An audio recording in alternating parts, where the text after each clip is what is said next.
Hello everyone, and welcome to our second in-person Call of Cthulhu session, the finale to our Curse of the Pharaoh campaign, which was begun in person and shall end at this table tonight. Hello!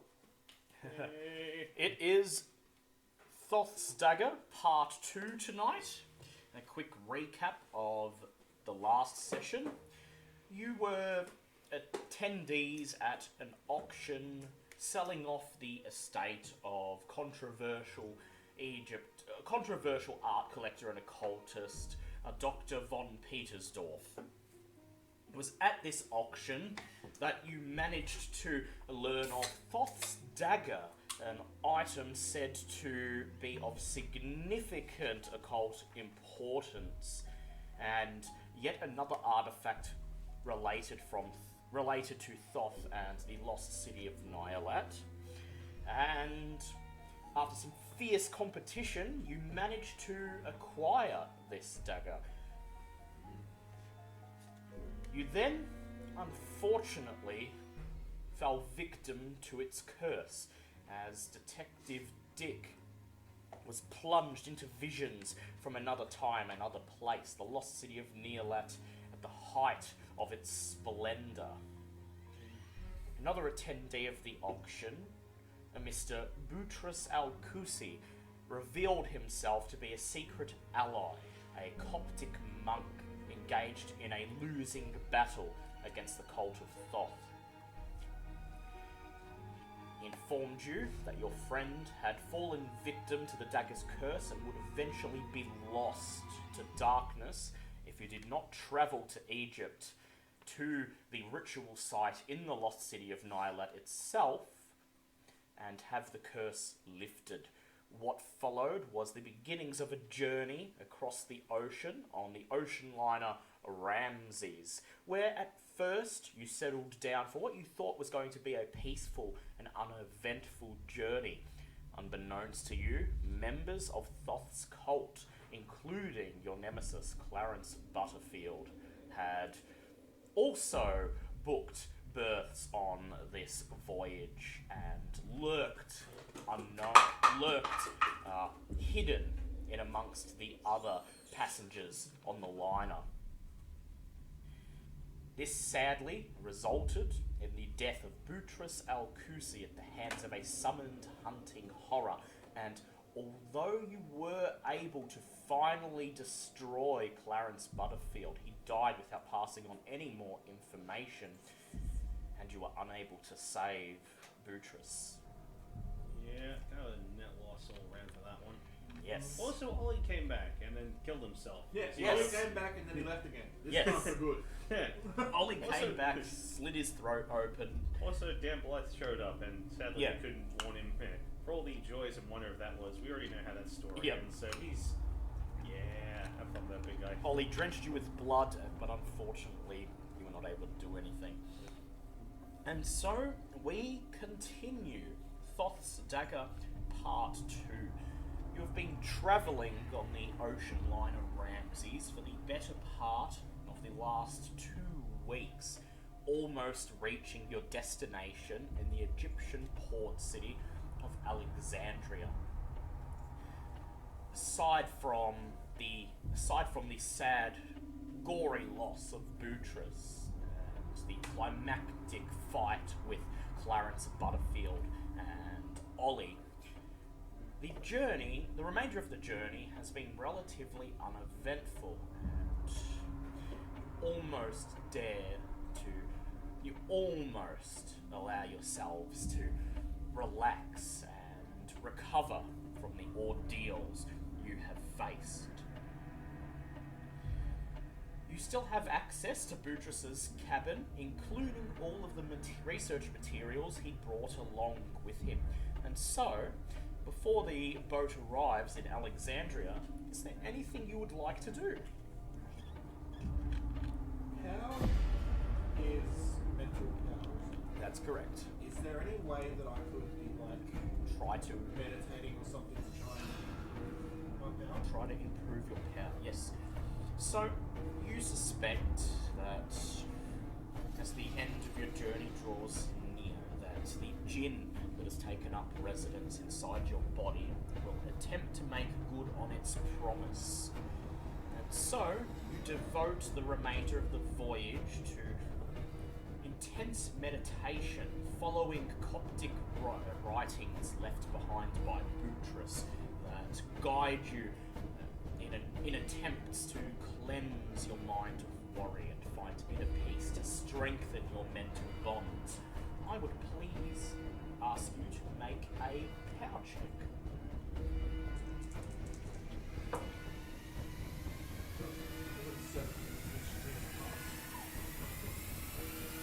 That's a really good Yes. first roll. And probably Yeah, that just guarantees I'm dying very it's soon. all downhill from here. You've never quite called yourself a religious type, Newt, but these writings do bring you some semblance of peace, and so I would like you to make a sand check now with advantage.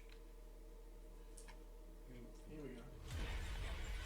What could possibly happen? Ooh, that would have been close, but no, they're both fails. That's fine. You manage to increase your power by 1d10, I'll take that. Damn. but this doesn't bring you, despite feeling as if your mental faculties are stronger, this doesn't bring you any measure of inner peace, and you gain no sand from this That's exercise. okay. What would Professor Longfellow like to do, if anything? I could probably stick with probably my Egyptian, or just making sure that I'm as prepared as humanly possible for what we're possibly going for. Because obviously, some of the Egyptian we'll be working with, I assume, once we get to wherever we're going, will be far more ancient and different than What you're used to. Yes, so I would ask you to please make a hard intelligence check.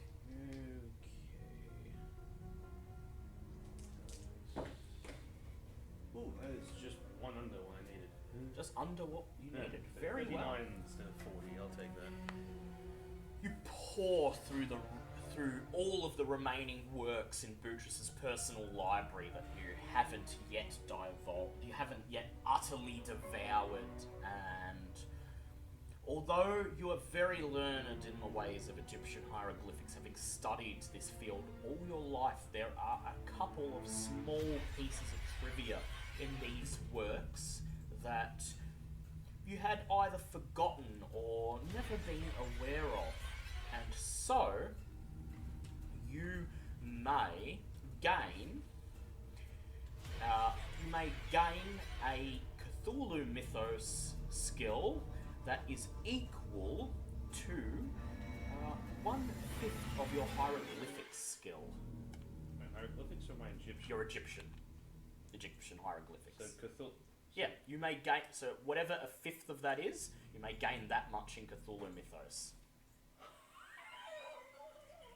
The one thing I was now was I'm sorry. It's just 1/5 of my Egyptian, which I assume is where the extreme class is 15. So I Yeah. basically doubled my Yeah. mythos in one roll. I've been behind everyone this entire campaign, and now You find 21 writings that detail. Yes, 41. You damn find writings that detail in great length archaic, ancient forms of the Egyptian language and Egyptian hieroglyphics, symbols that now are only relegated to the realms of the occult, forbidden knowledge. And being a Coptic monk engaged in a battle with the cult of Thoth, Boutros also had the grace to annotate many of these texts with notes in the margins explaining their connection to Thoth, the lost city of Nyarlat, and the entity known as Nyarlat, providing you with much needed context on all of these things.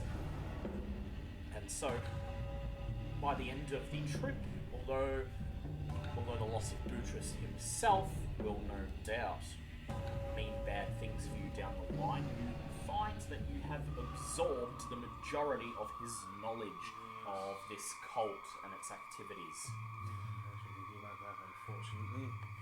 Detective Dick, unfortunately you are unable to devote the remainder of the voyage to pursuits of self-improvement, as over the following couple of weeks, the visions that come from your curse grow greater and more intense by the day.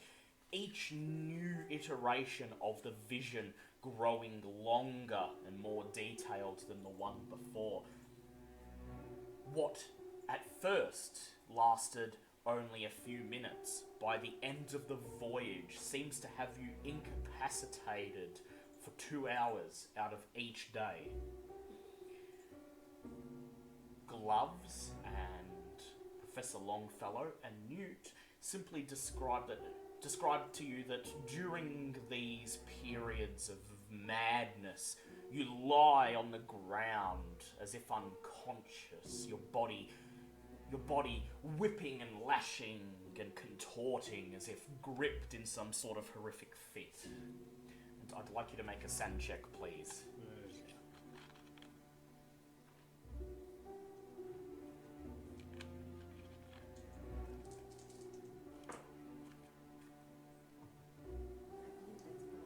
That's a pass. That will be a sand loss of 1d8, please. Oh. And that was a good roll. Yeah. 4.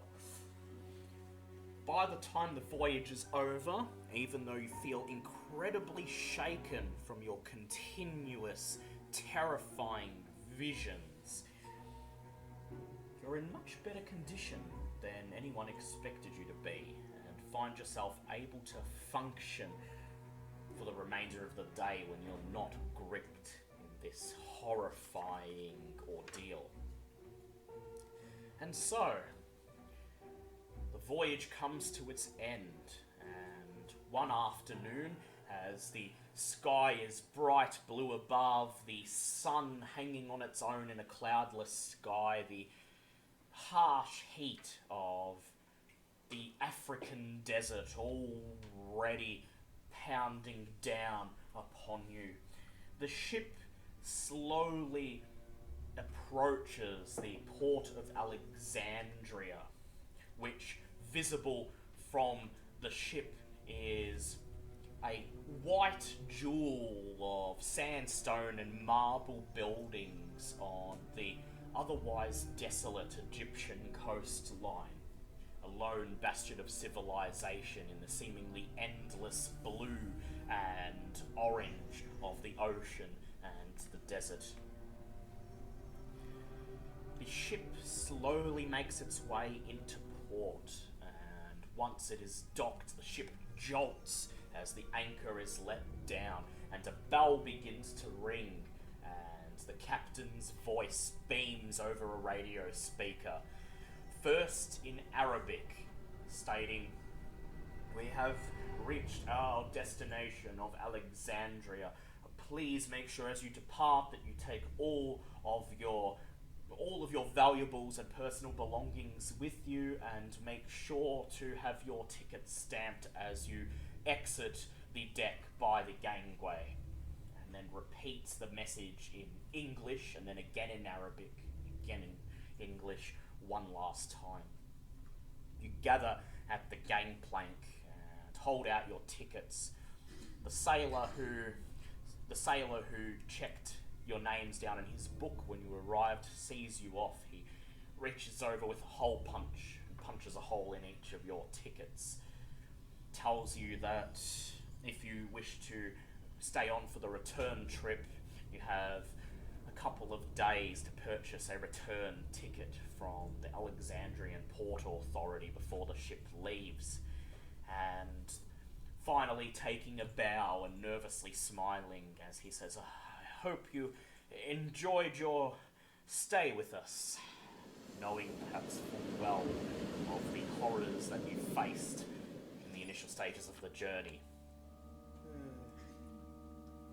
You make your way down the gangplank onto the concrete pier, and Professor, you in particular are feeling better than you thought you would. You inhale deeply and savour the Egyptian air.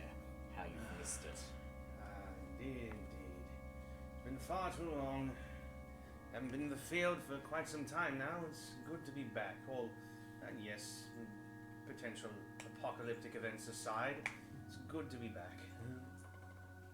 After you debark, you are directed through the harbour area to a large sandstone building with a sign reading Customs in Arabic. There is a single file line out the front, and you join the line without minimal fuss and just wait until it's your turn to be called in.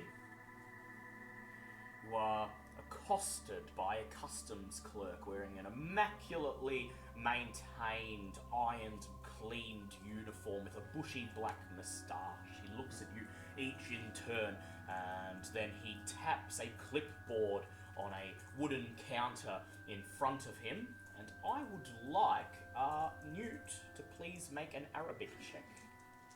Learning Egyptian if everyone speaks Arabic. Absolute waste. I say not. Do I spend 2 of my very dwindling luck, or do I push that? You may push it. You may mishear what he says, but you can push it. Fuck it, I'll spend 2 luck. And this is how we got arrested at customs. 2 luck to make it a normal pass. He jabs his index finger against the clipboard and says in a very curt manner, "Write your name, give me your names and your reason for entering our country, your port of origin, and any declarations of contraband that we should be aware of." Okay, I turn to everyone, tell them name, reason for being here, and contraband, and where we've arrived. What are we telling him for our reason to be here? Well, I suppose it would be very simple to say we're here for an archaeological dig. Myself as a professor of the sort, you as a student, and our fine detective friend here could simply be a security. That works. I write down my actual name, Yep. archaeological dig. You write that you're part of an archaeological expedition. He takes a look at this and he nods, and then he points to the bottom of the form where it says contraband. Do any of us I don't. Dick said, I believe that you Has a got your- gun. Did you bring your gun? You might want to let them know you have one. Oh, that's right. You got it. Well, I write down that I don't. Yep.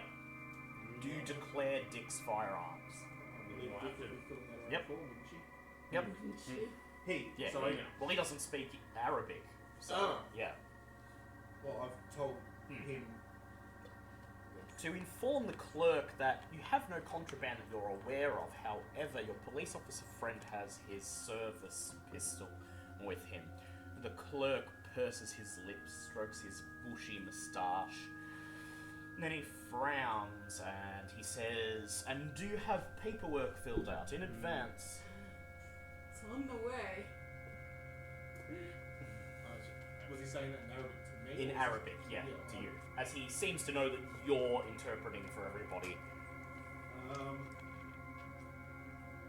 you tell me to tell him? It was filled out and it's been sent. I tell him that it was filled out and sent the day that we set off on this trip, on this voyage. He nods and then he starts humming. As he rifles through a stack of papers next to the clipboard, looking at them each for a second, and then he shakes his head and says, "I'm afraid it hasn't arrived yet." He says, he says, "It's advisable that you fill these things out at least a month in advance." Our trip was a bit unexpected, to be honest. This is a last minute swap. So what He says, are well, the procedures now? You could surrender the contraband to be returned to you upon your departure from the country, provided you leave from this port, or I would like the 3 of you to make credit ratings checks, please. How do I do that? Just roll your credit rating as if it's a skill.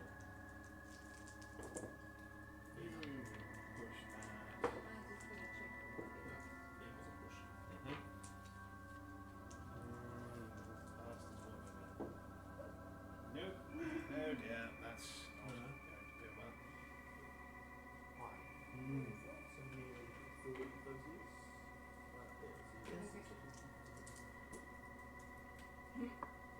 No. He frowns and he says, or maybe we could work something out. You know, the American dollar is quite strong in this part of the world. Oh, yeah. Oh yeah, we didn't sort out my new asset amount. It won't be relevant. Yeah. Let's face it, we're not going to need it after today, one way or another. Yeah.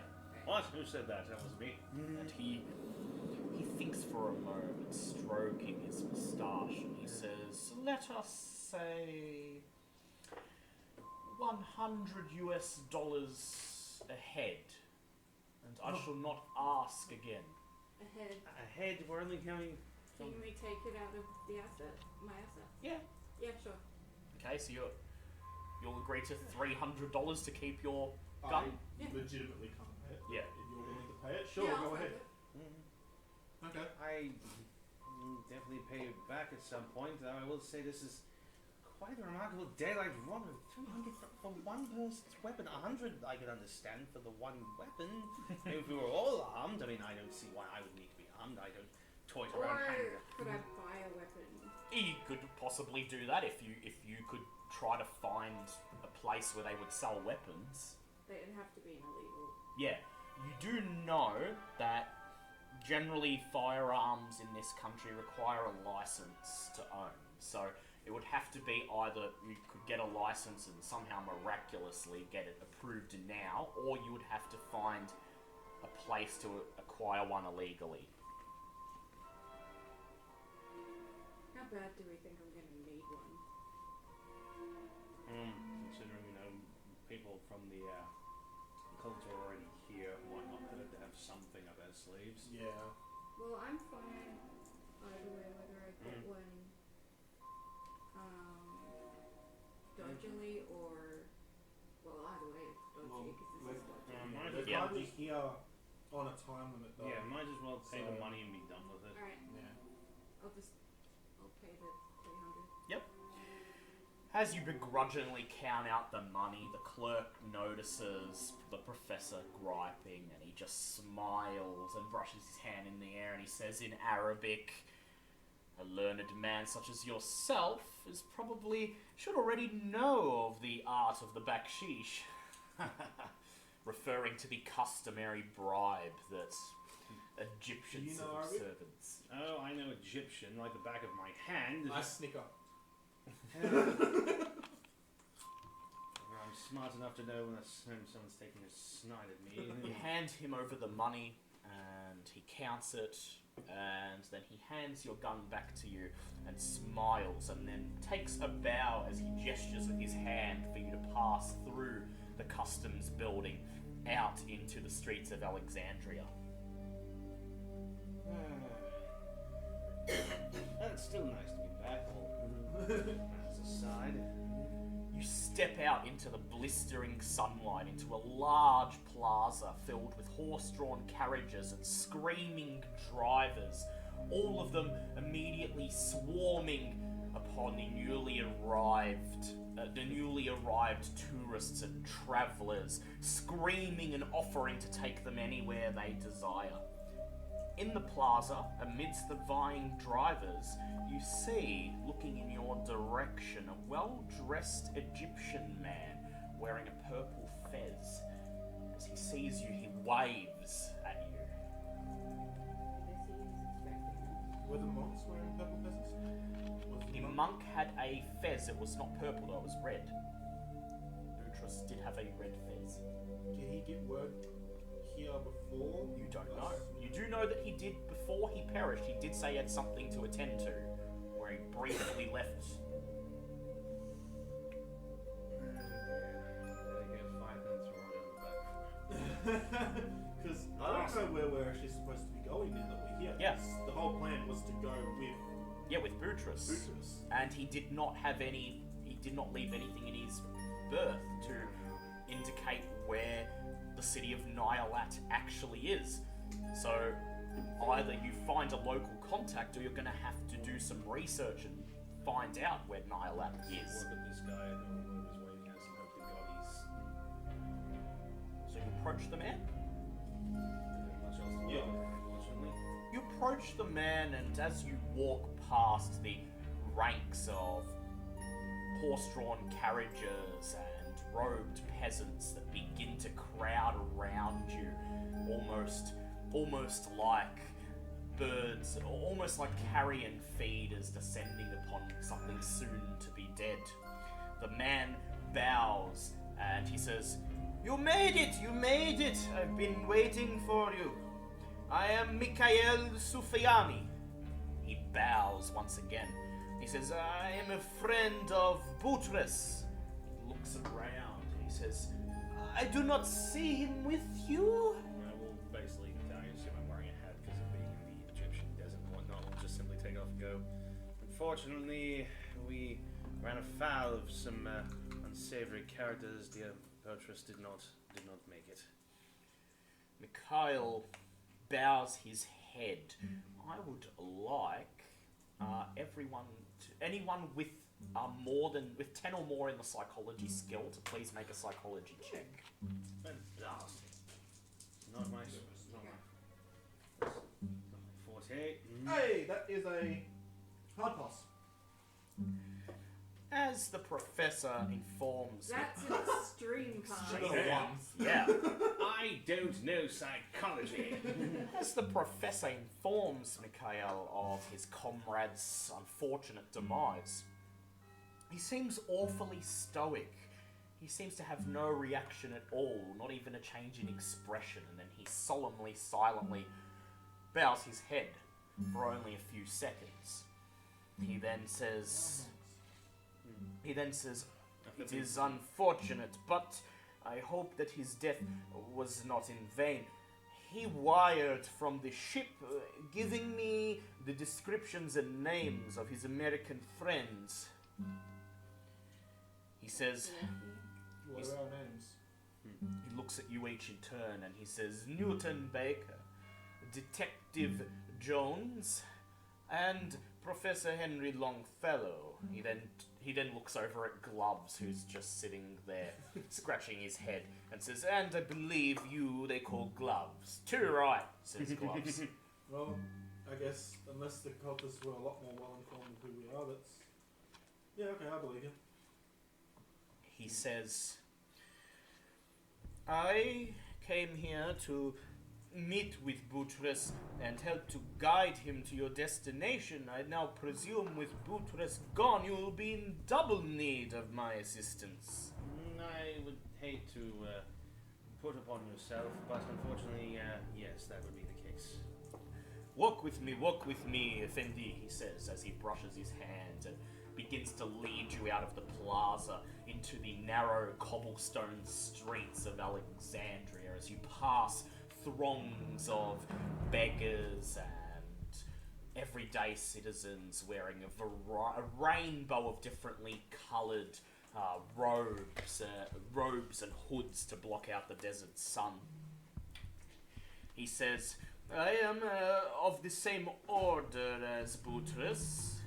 I am from St. Pacomios Monastery, as you know." He says, "We must make haste to the city of Ashmunain.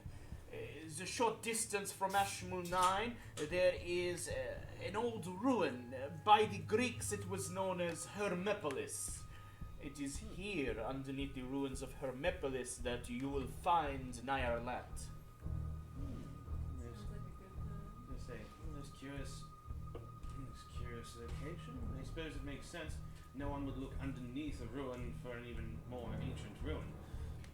"Now," he says as he looks around, "I do not believe there is anything to be done here in Alexandria. I would advise that we make haste to Cairo immediately, and from Cairo, once you feel prepared, we immediately travel to Ashmunain. I should be able to get us a horse and cart to take us to Cairo. From Cairo to Ashmunain, it would be about a day by rail." He then looks at you each in turn. He says, Do you have any questions or any other business I should know about before I hail a cab to take us to Cairo? Nothing in Alexandria, nothing. No, I don't. I dare say we do not. I don't recall anything specific. As you walk down the streets into the edge of an open air market filled with stalls covered in striped and elaborately patterned shades, Glove says, Wait a minute. You said you were from St. Pacomios or something like that?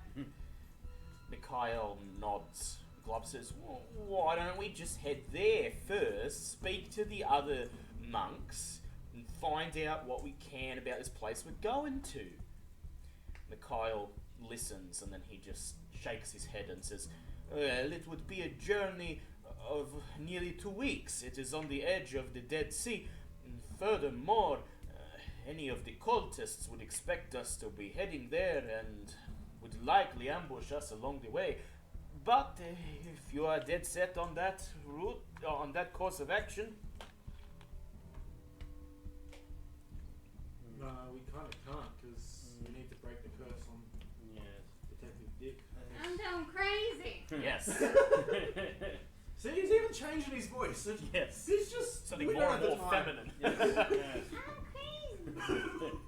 Yes, I dare say, unfortunately, the clock has been firmly set against us. As much, don't get me wrong, I would absolutely adore the idea of once again seeing the Dead Sea and studying from what I can about this particular place. We will have to make do with what we can find in Cairo before moving forward. Very well, says Mikhail, and he raises a hand, waves out into the crowd, and shouts an order in Arabic that roughly translates to taxi! And just like they did when you came out of the customs building, a swarm of horse-drawn carts converge upon you, and the drivers... You're immediately engulfed in a cacophony of voices as all of the drivers begin shouting and haggling, offering to take you wherever you want to go for the lowest price.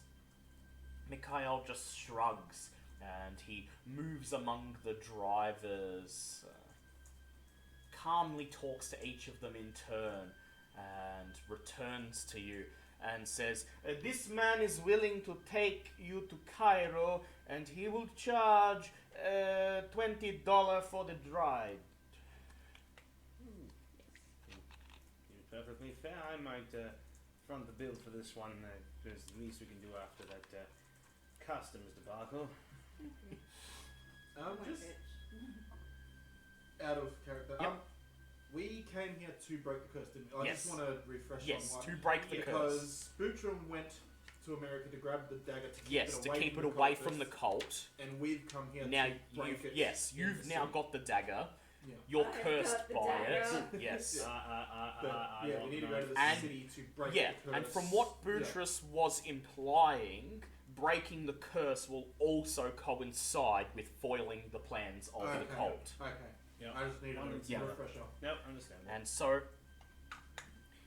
you head over to where Mikhail is, and the professor reaches in and pulls out Egyptian pounds, or the equivalent of $20 in Egyptian pounds, and hands them to the driver, who beams with glee as he says, quickly, hurry, on, in Arabic, gesturing to the cloth-covered back portion of the cart. You scramble on board, and as you do, the other drivers converge even closer around you, continuously shouting, I will do for 15. No, don't stay away from him. He has bugs in there. I will take you for 10. No, do not need. 10 is too much. I will take you for 7, and you can sit up front. We just stop in small town along the way.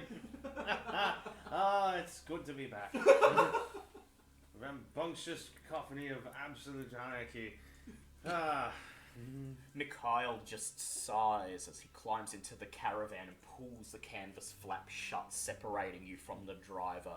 He places his hand on his forehead and he says, The locals, they see the Effendis and they think all the Effendis are kings and queens. Yeah. The journey to Cairo is uneventful, and despite the minor discomfort of spending the next several hours in the back of a caravan with nothing to do except bake in the humidity and heat of the desert, which even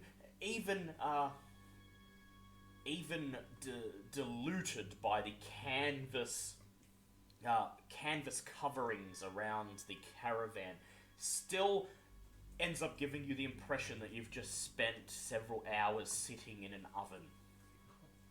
Sounds wonderful. Yes.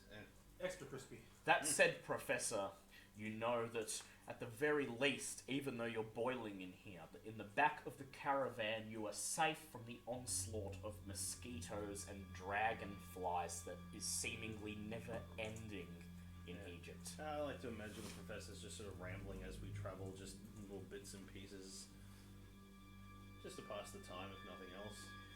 After a few hours, you hear the driver shout, "Stop! Stop!" The horses jolt, the horses jolt as they stop, pulling the caravan forwards and nearly pulling you all off your seats. You stand up, straighten yourselves, and then Mikhail stands up, places his fez back on his head and says, "Well, we are here." He parts the flap, and you see the bustling streets of Cairo, even more packed than Alexandria, which, being a major port into Egypt, was already overflowing with activity. The streets before you at Cairo, even now as the sky above starts to turn red, just after 5:30 p.m, just with the first hints of evening descending upon the city, even now the streets are packed to such a degree that as you carefully climb down from the back of the caravan and find yourselves embroiled in the crowd, it looks as if there's barely any room to walk.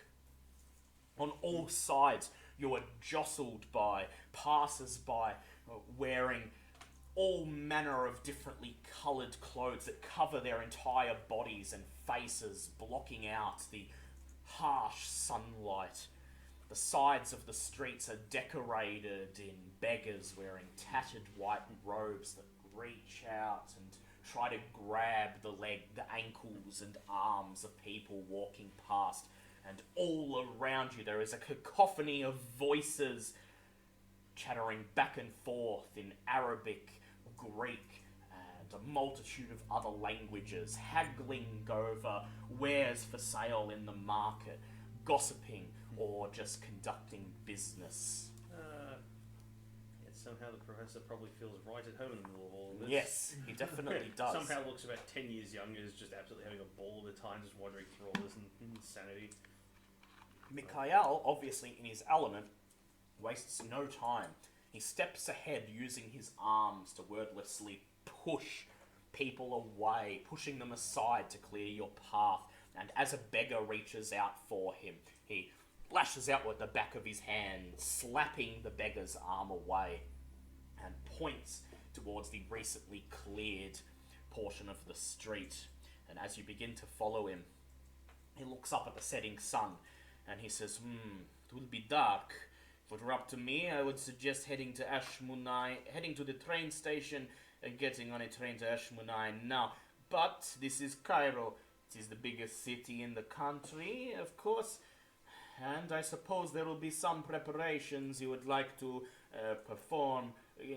Make sure you get done before we head on the next leg of the journey." Indeed, Professor, you know that Cairo is the home of the famed National Museum, one of the great centres for archaeological literature and research. If there's anywhere that might have some small hidden kernel of knowledge about our eventual destination, that would probably be the best place to go to find it. But I will leave it to the rest of you.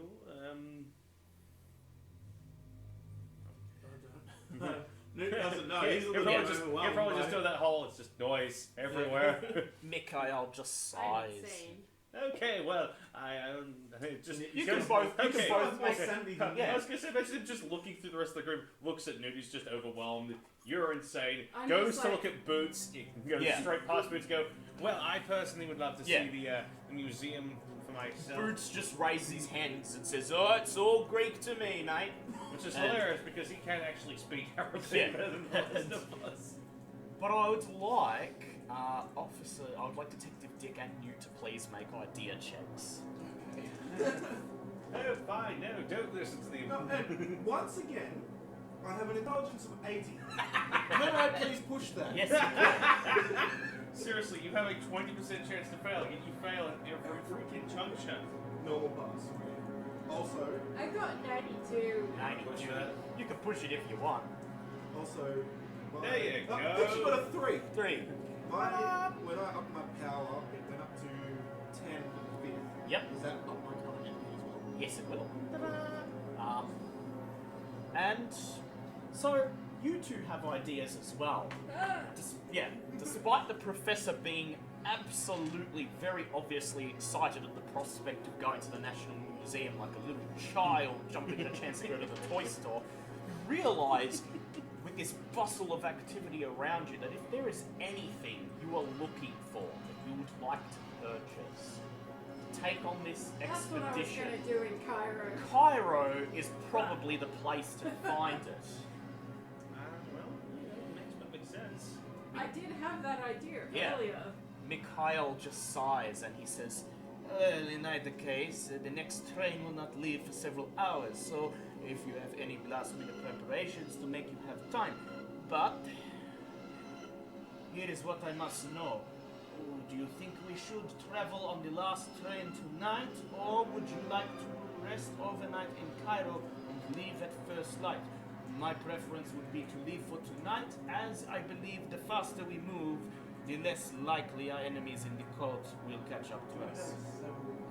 Probably that I was one. going to say, yeah, if a few hours to study and then we can always rest on the train. The last thing I want to do is to be in... in character, but yes, the last thing we want to be doing is leaving any time for our adversaries to catch up. It's bad enough they assaulted us on the They vessel. would have already found out about their Yes, they contact on the ship not making it. Yes. Yes. I did actually notice you two in particular seemed quite perturbed at one of the members of the cult.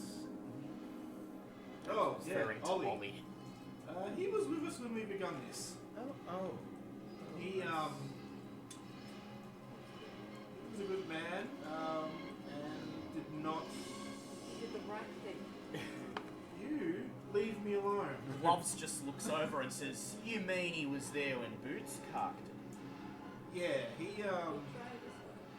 he couldn't take what happened and decided he would go and keep living his life.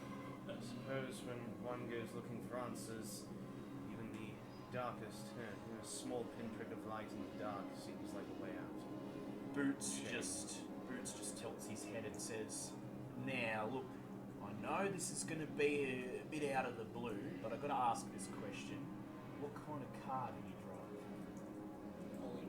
Yes.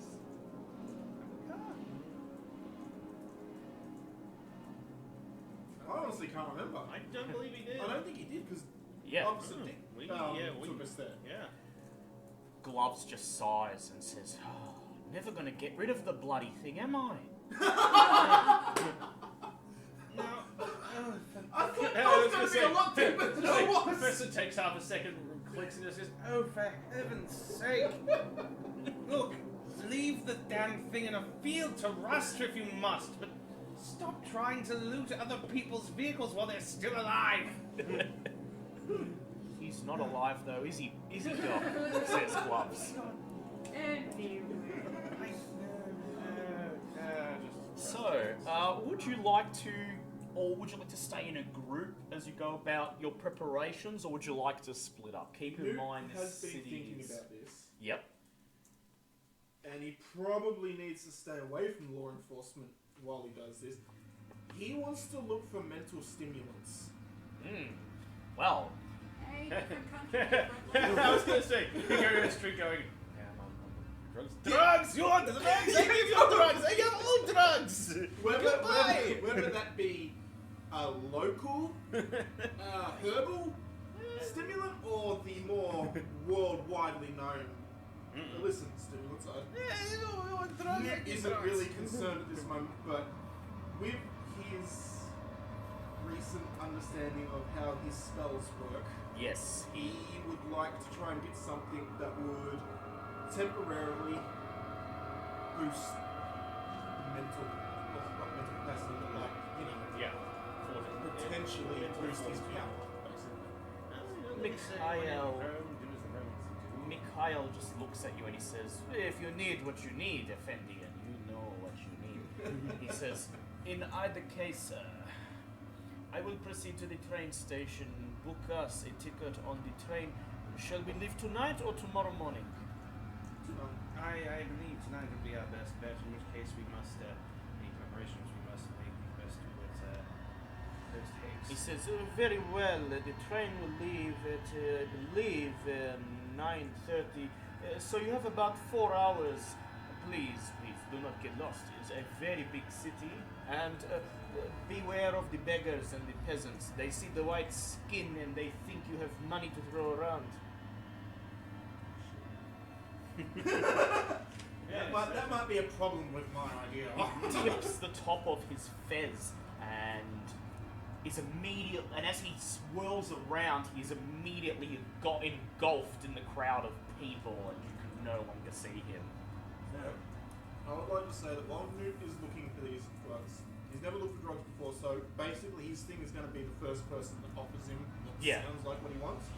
So if I get it early enough, and I have enough time, I would like to go to the museum as well to try and help the professor. But obviously there's no time for that, there's no time for that. Yeah. So what I would ask you to do is, first of all, please make an Arabic check. Point of learning all this Egyptian. That's a normal That will pass. come in handy. No, I'm sure it will come in handy right Yes. now. Unfortunately, right now I'm basically the freaking curator in the museum from Indiana Jones. Yes. So, wandering through the streets. Does anyone speak English? Is there no English speakers in this So, country? you have picked up enough of a grasp of Arabic that you're able to mingle among the crowds and make your way down the street into a market square. You pass through several crowds of people just listening in, trying to get ideas of what's being sold by who, where. What tactic would you like to employ to find this substance? Would you like to just go up and ask people for something? Would you like to try and find, the people that look sketchy? Or would you just like to try and mingle about and see what you overhear and just hope that Oh, I'm just enjoying watching the attempt on trying to turn gears in your head to go, how do I ask for drugs? How? How? In what way? Whatever method you pick, you will roll with advantage as you did pass your Arabic check. So you've got enough of the basic fundamentals to actually... Does there look to be any... I'm going in D&D time. Yep. So I don't know. Like a medicine or herbal shop. Ah, yes, like a herbalist and apothecary. Yes. Ah, that's the one. Yeah. I would like you to make a spot hidden check, please. And did you say that was going to be... Well, no, this will just be This one's normal, not. but when This you're is just haggling yep, with no him. problem. Haggling. That's a normal pass. Yep. So you look around and you When see... was cocaine still legal? Oh, good lord. And Actually, that's a good point. Oh, God. Yeah, he's on And- the white horse now. God help us. Strap in, lads. It's going to be a long night. I believe it was still legal at this time. I'm just going to double check. Cuisine. When was cuisine? It ordered I mean, they were directed- using it. They were using it in Coca-Cola back in the late 1890s. So Yes. So, legal Status of cocaine. Oh, there it goes. Cocaine is considered an illegal hard trade possession of opium law of 1928, so Yep, it's still good. It's still legal here. It's so, still legal. Oh, there you go. so You're welcome. Thank you. It would be in a Yeah. legit shop. So good to the corner Yeah. store. So you look around, and at first you can't really tell the difference between any of the sellers because they've all just got their wares laid out, and there's no signs or anything to differentiate them. And so you look around and listen in to what people are buying and the words they're saying, and eventually you hear the word cocaine, and your attention is drawn to a man wearing long flowing white robes and an orange turban, and in front of him he's got a wooden table set up, and it is groaning under the weight of glass jars of various herbs and powders and potions. And so you approach him and he says, American or Englishman? American. Why do I do the accent? Yeah. Fine. American. He says American, yes. He says, well, you've come to the right place if you're looking for medicine. He says, is there anything in particular you're looking for? Before we continue, we do not contain Yes. the Oh, use God, of cocaine no. or any other No, substances. No, as we've said on various things. Yes, I just want to put that out there again. Stay clean, stay healthy, for the love of God, be careful what you get yourself into. Yes. Back in character, I am looking for a mental stimulant. Something to strengthen the mind, says the man as he strokes his beard. You practice the witchcraft?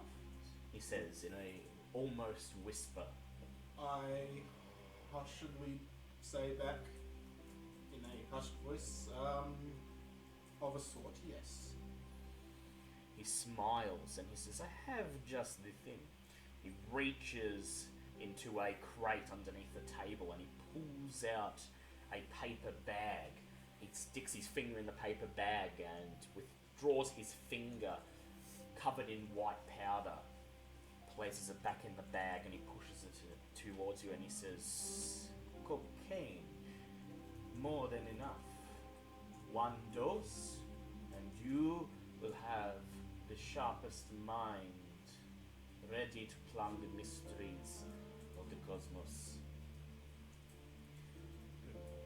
He says, and Good. What's the price?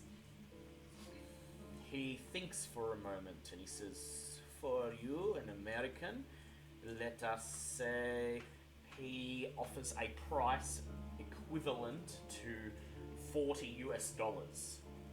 Now, can I use assets in some way? You can, yes. Can? We'll presume that you converted your assets before you left, since it's the final session.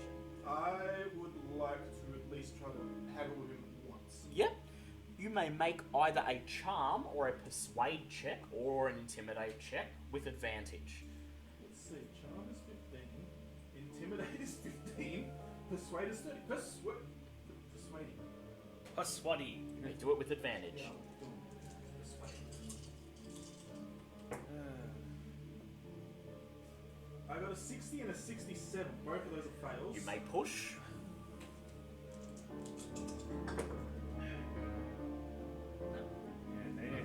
So then this is like Bobbitt's perception checks. You have Yeah. advantage. Unfortunately, 2 times 0 is still a goddamn 0. You attempt to negotiate with him, but your Arabic is still brushy, and he talks loops around you, taking advantage of the fact that you can't quite follow what he's saying in rapid succession.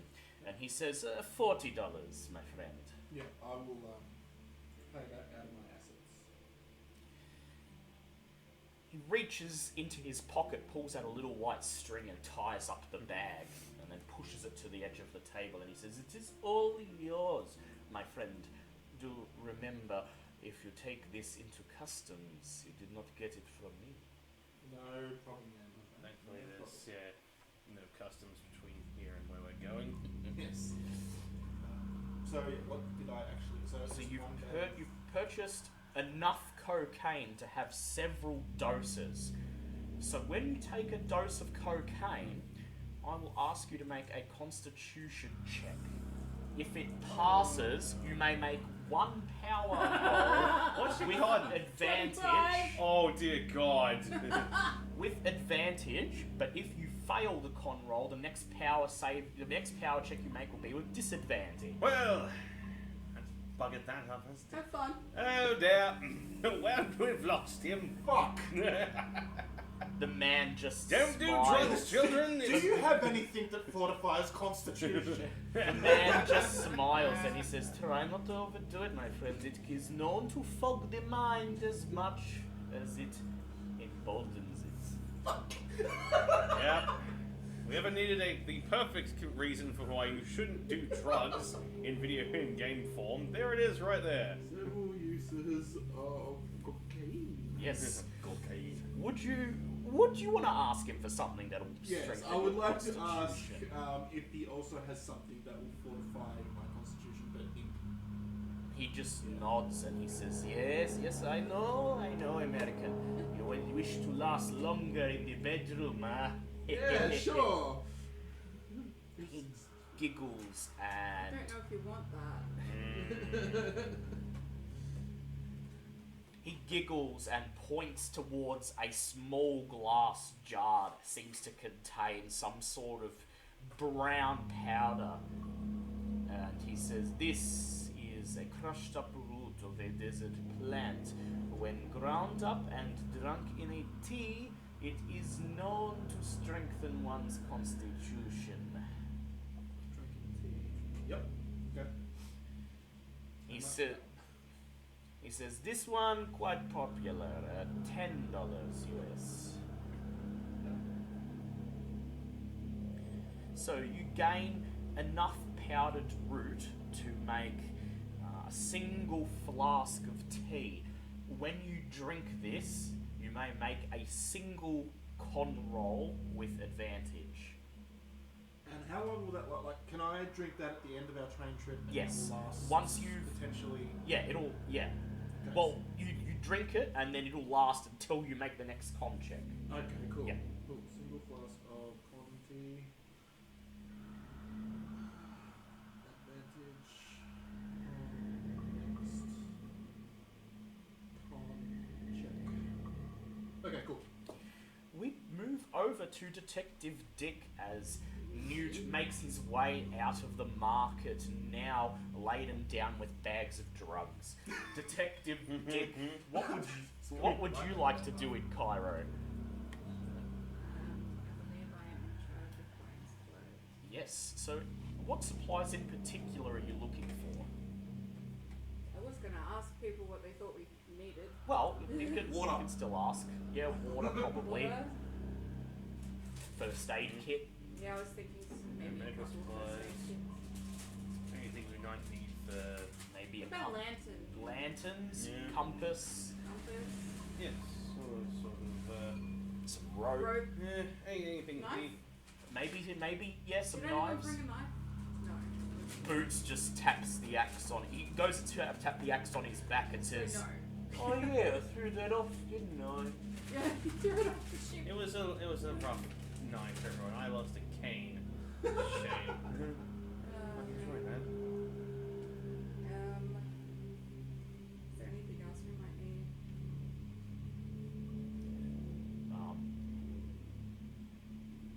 A crowbar. Crowbar? Yeah, well, you know, the usual. Acid resistant clothing. Cats. This isn't D&D. Oh, cats. Yeah, Yeah, let's cat. get a cat. Yeah, cat would be that's our new campaign. The mission to get a cat. Yeah. I'm going to give it cocaine and set it after the fight. Go find a street cat and give it some coke. I'll get it addicted and then it's dependent on me. No animals were harmed in the making of this paragraph. And we do support the drugging of cats. No. Or other animals. Or just drugs in general. Yeah. Drugs are bad.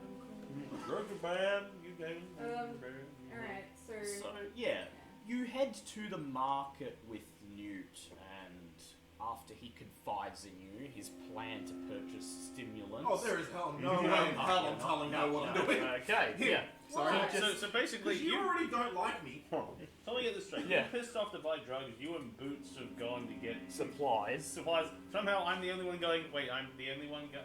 Oh, okay. I'll go check out the wonders of the museum myself. Why You not? have Boots with you, so you don't need to speak Arabic. Boots can do that check. And so you and Boots follow Newt to the markets, and then Newt makes himself mysteriously absent as he goes off to search for whatever he wants to buy. You and Boots start strolling through the market, looking at each of the stalls, talking to some of the vendors, and discussing what you might need for an expedition into the desert. Okay, that's an 84 What about- for What gloves. about heat-proof clothing? Maybe. Cloaks are good.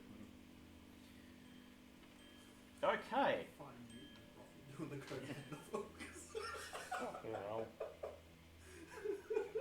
Well, you are a student.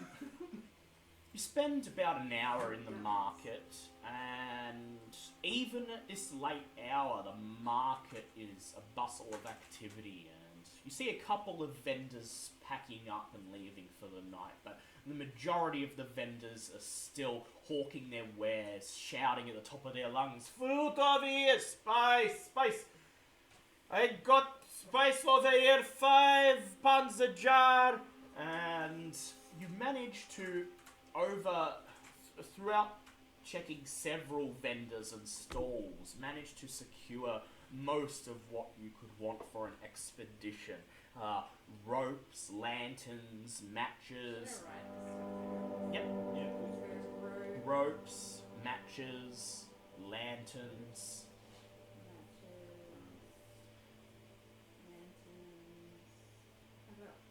Water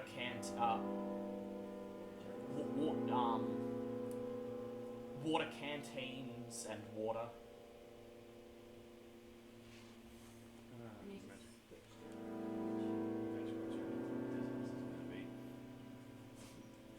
The two responsible adults actually getting stuff we need. And I'm Yeah. just, I need drugs. Knife, machete, and crowbar. Everyone is just me going, well, bye, Mom, to the library. Good luck with whatever madness you're up to. Is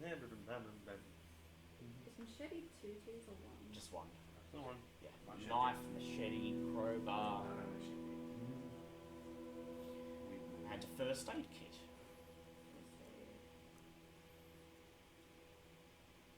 Do we need more bullets? You always carry enough with you. You always carry. You think you'll have enough. So, Do we need like oil or anything? do you for the think you'll need lantern? oil? Well, you've got. Well, you could buy a little bit of gasoline to go with the lanterns. A little bit of kerosene. Kerosene? Yep. Hey, if you blow up Cthulhu's shrine, no one can summon Cthulhu. Yeah. Funnily enough- you try and figure the. Lanterns! I want to try and figure out No, what the fuck I'm you're gonna find Yeah, dynamite. dynamite might require a bit of effort to find, but if you Some- want some- to acquire some, Chalk or paint? chalk, yeah, you can acquire chalk. Candles? Do you think you'll need candles? Might. Yeah, may as well. Might be the 1920s, but for God's sake, people, there's still some rules when it comes to selling that sort of shit. Yeah.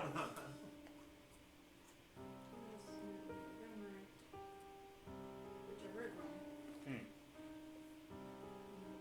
Yeah, despite the horror themed stuff, Call of Yeah. Cthulhu is still steeped in realism. Trying to Did buy. we want heat-proof? They have. Are you gonna give us freaking exhaustion in the desert? No. You might. I might, but You can try. that said, from what you know of your itinerary, you're not going to be spending too long in the desert. All of the destinations are pretty much within a few hours of each other. I'm trusting you. Yeah. You've made me paranoid. Insect repellent. Yeah. Insect repellent. That's good. Insect repellent. What else am I sunscreen with a We're not big gonna back- be. We're not gonna get old enough You're to not. die Yeah, from cancer. you're not gonna get. You're not gonna die of Well, skin for God's cancer. sake, I out can of all the things guarantee that are going that. to happen in this episode today, dying of sunstroke is not going to be a fucking Yeah. problem. We just need to survive long enough to do whatever we need to do, I can and then die. pretty much guarantee you're not gonna die of skin cancer. Yeah, we're not gonna. Yeah, besides, it's the 20s. Cancer Yeah. doesn't even exist. Yeah. That seems like a reasonable Yeah. bunch of I supplies. thought you were going to say what What he about said like instead of reasonable. adrenaline? If you want to try to find, well, there would be, adrenaline in the first aid kit. Apparently that, we have someone else carrying around freaking powdered adrenaline for Yep. whatever goddamn reason. Well, there'd be Don't worry morphine and about adrenaline in the first aid kit, so... Don't worry about it. You notice that in the market there is actually a man, and he seems to have set up his shop out of the back of a wagon. Oh, yeah. He's got Oh, I thought you were gonna say the back alley. at the back of his wagon on the edge of the market area. He's got his horse-drawn wagon just tied to a pole on the edge of the plaza, under the shade of an overhanging stone balcony coming off a nearby building, and he's standing in the shade of the very back of the caravan, and he's got laid out on a wooden bench in front of him a series of shotguns and hunting rifles and boxes of ammunition. I'll take a lookie. Except you guys all have nothing in firearms, have you? Say, I tried firing using a firearm. So what would they have to roll for? They would just roll the base firearms, which I believe 20 is or 25, depending Yeah, on which one which you is try. 25 for a rifle or a shotgun. So 1 in 4 So chance. they'd have to be really, really lucky. There's a 1 in 4 chance to hit. Which is not great, especially when you're trying to stake your life It's on okay, it. my firearms is only 40. Yeah. So Oh, it's because, didn't use it. I was thinking more along the lines of, let's face it, for the most part, fighting, otherworldly horrors, pulling in a 9mm service revolver is not going to do jack shit. It'll help against cultists. That is true. So, would you like to purchase some rifles and... Oh, sure, why the fuck not? Very well. As you point at the rifles and Boots says something in Arabic, the man looks back at you and in broken English he says, "You have license?" And that's where we lose you. No. He smiles and he says, "Hey, no need for license." License? We don't need no stinking license. He says, "You have good reason, right, Effendi?" Yes. How would you like to convince him that you have a good reason to purchase these? You could just simply bribe him if you want, or you could, How much is a bribe going to be? well, depends how much you want to offer him. I'd ask you to make a credit rating check, please.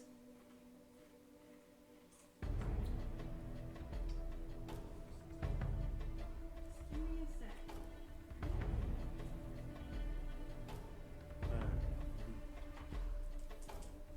Dodger goes off. Ha! No. Dodger goes off for 5 minutes. You people are buying friggin' weapons and cocaine. I just want to go with some nice. Weapons and cocaine! Like I am. Or I'm gonna We're rock. talking about a strip club. I was gonna say, I'm gonna rock up back with the group going, oh, so I found all these lovely. What the hell? Hey, I bought tea as well, thank you very much. He's got white powder dripping out of his nostril, and he opens a bag. I and am hands ready a to rifle kill to Nyarlat each of you. or die trying. Gotta bring him down a bit! You sense that he's going to take advantage of you and try to ask for the highest price possible. You do remember that you still do have your Arkham Police badge, and even though you're a long way from home, it's very possible you could pretend to be some sort of international police officer or something like that. You could claim to be working in conjunction with the local authorities. Alright, go ahead and please make a hard law check. Ah, yes, big go.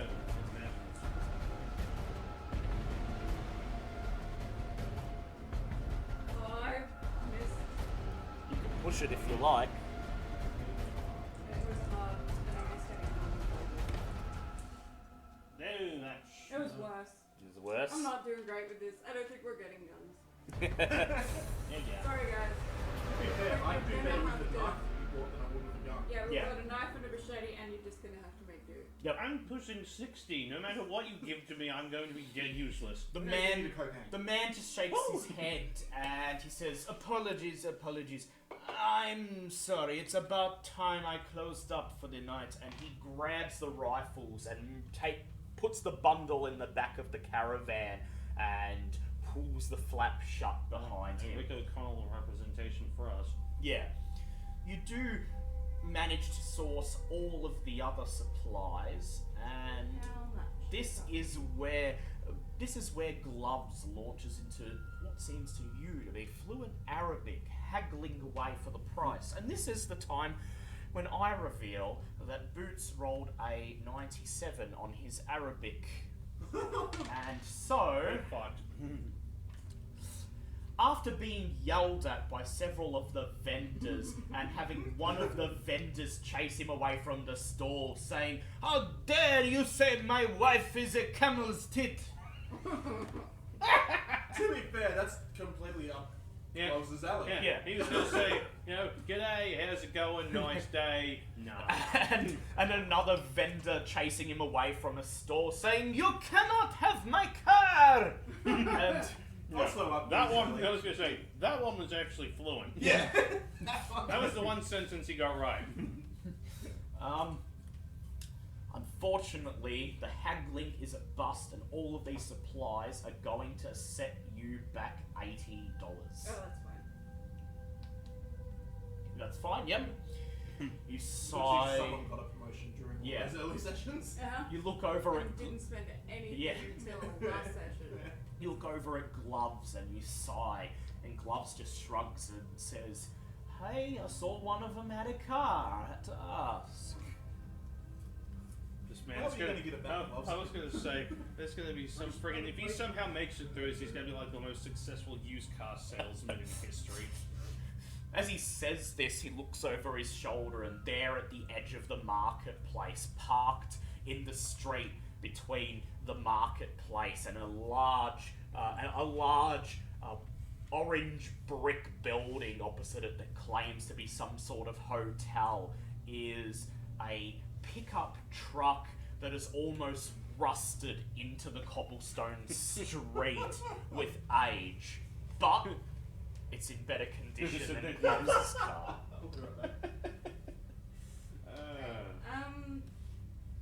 Is there anything else you would like to do, Detective Dick? Okay. Okay, we cross to Professor Longfellow. Yes, the sensible person in this entire try, right? Yes, who wishes to visit the National Museum, a renowned centre of learning, and despite your entire lifelong career in Egyptology and archaeology, you've never actually had the pleasure of coming here to the National Museum, but it's always been something you've wanted to do. And so despite the threat of Thoth and the cultists and almost certain death and insanity bearing down upon you, part of you feels like a giddy school child. Yeah, let's face it, if you're going to go out, might as well tick one off the old bucket list on the way out. You step through the doors of the Grand National Museum and find yourself in an opulently decorated library. A vast open room stretches out before you with wooden floorboards that have been polished to a mirror sheen. Aisles of books flanked by bookshelves that are 2-3 stories high lay out before you with magnificent carpets rolling between them. Plush armchairs and sofas line the walls, not taken up by bookshelves, places for someone, reading nooks for someone who wants to lose themselves in a book. I somehow make it through all of this. I vow to spend as long as I can in this lovely place on my return. as you look around, deciding where to start, you hear the sound of something scraping on the wooden floor, and you turn to your left and you see coming down one of the aisles a big wooden stepladder being wheeled across the floor, and pushing it is a young woman about maybe early to mid-20s, shoulder-length black hair, pale, fair skin, much fairer skin that tells you that she's definitely not a local, and all made up in makeup and lipstick like a movie star. And she notices you standing there, and she stops, raises her hand and says, "Oh, hello there! I've not seen your face around here before." Good evening. It's evening, isn't it, at this point? Or pushing that way. Good evening, madam. No, I'm actually fresh off the horse and cart, and fresh into Cairo. I was wondering if you could help me with something, or at least point me in the direction of the curator of this fine establishment. Sorry, where are my manners? No, time gets away from me. Professor Henry Longfellow, archaeologist. She smiles and she says, "Lovely to meet you, Professor Longfellow. I'm Evelyn Weiss, and I am the librarian in residence." She says, "Well, for the evenings at either rate." She says, "A time when, unfortunately, we don't have a lot of visitors, and so I definitely welcome the intrusion into the daily humdrum of stacking books and arranging papers." Ah, yes. She Pain smiles I know at all you. too well. She says, "Yes, the curator, Dr. Monteverdi." She places her hand on her chin and says, "I'm not sure he's in the evenings, but if you'd like, I can go and check." If that's all right. In the meantime, I was wondering if you could point me to where I might find some any information on. Suppose I'll be looking for Thoth, or are we trying to look for Nyarlat, Thoth, anything to...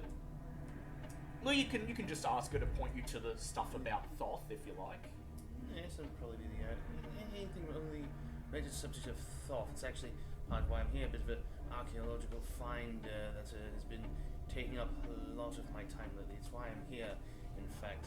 So I suppose if you point me there and see if the curators and I will get to work with my studies. I'm only here for a few hours, unfortunately. She says, yes, Thoth. She says, "You said you're part of an archaeological dig. I don't know where. I'm rather curious. I might be able to help you more." "Do you mention that you are from Cairo heading to the city of Ashmunai, where the dig site of Hermopolis is just outside of?" I don't know why you're shaking your head. You're not here. You're I know. busy. That's why I'm not saying anything. I'm on cocaine. Yeah. I don't know what I'm saying. Yeah, you're fucking off with the fairies, mate. Well, that's the thing. Recently discovered some information regarding lost cities and all that sort of thing, and we'll just go in brief details of like Yeah, hush, because obviously nature of sorts of late, but nothing too serious, of course. She thinks, and she says, "Well, I do believe you'll find what you're looking for here, here, and here." She writes down several Dewey Decimal numbers on a piece of paper and hands them to you. Then she steps down from the ladder and she says, "I'll go and see if Dr. Monteverdi is in tonight. Feel free to take a seat anywhere. You can't check anything out because you're not a member, but please, we don't close until midnight, so feel free to just sit down and read as much as you like." As I said, fortunately I'll be on the last train out of Cairo tonight, so I won't be staying long, but I will make do with what I can. Thank you so much for your time. She smiles and turns away, heading down the aisle She to leaves find and sort of just Yep. smile to myself and go, I have the feeling that adventure may find her soon enough, hopefully. Get her a little bit out of this humdrum life of hers. Yes. I would like you to please make a library use check with advantage, as she has given you. I mean, I don't know how much better I can do than a 9, but I'm going to roll it anyway to see. Can we beat a 9? We most certainly cannot. I'm going to take the extreme pass and be very happy with myself. Okay, so what would you like to search for first? Information on Thoth or information on the Lost City? I would probably say the Lost City would be more of a pressing matter, I suppose. Very well. So, you head to the books about the geography of Egypt and ancient sites and begin to flick through them, looking for any mention of Ashmunane or Hermopolis.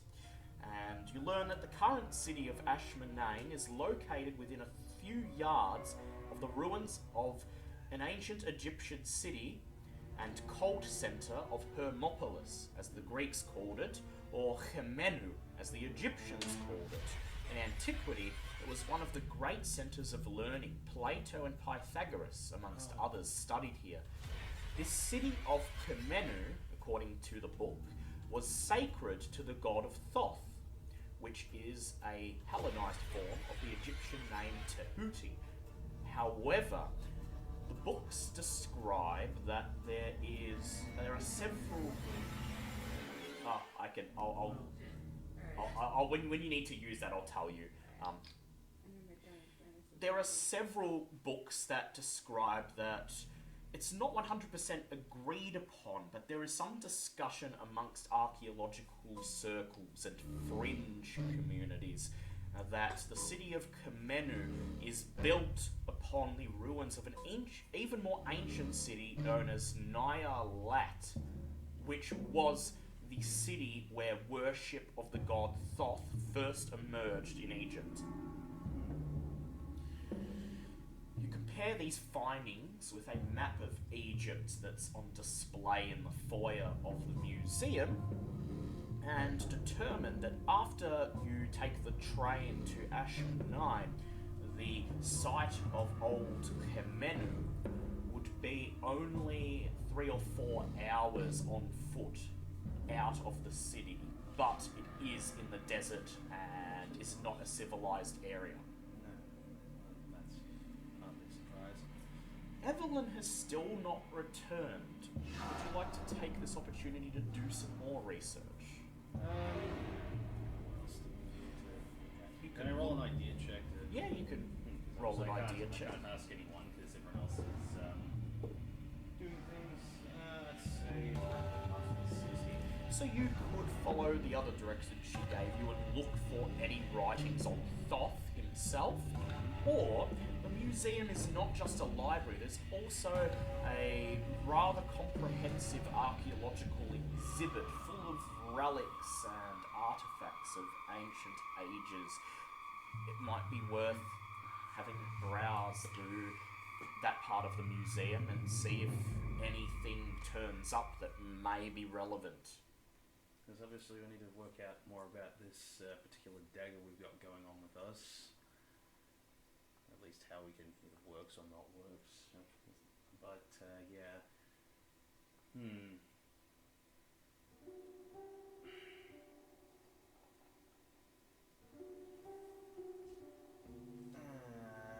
Look up a history of known relics and see if they have the history of. Yes, that's true.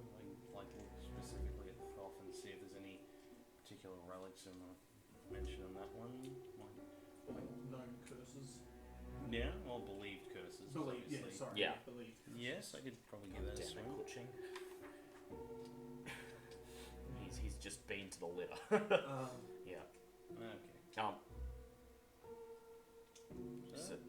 So what would you like to do?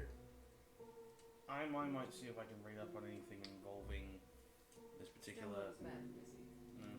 See if we can find anything out on this particular dagger of sorts. Yep. So you want to go through the archaeological exhibit?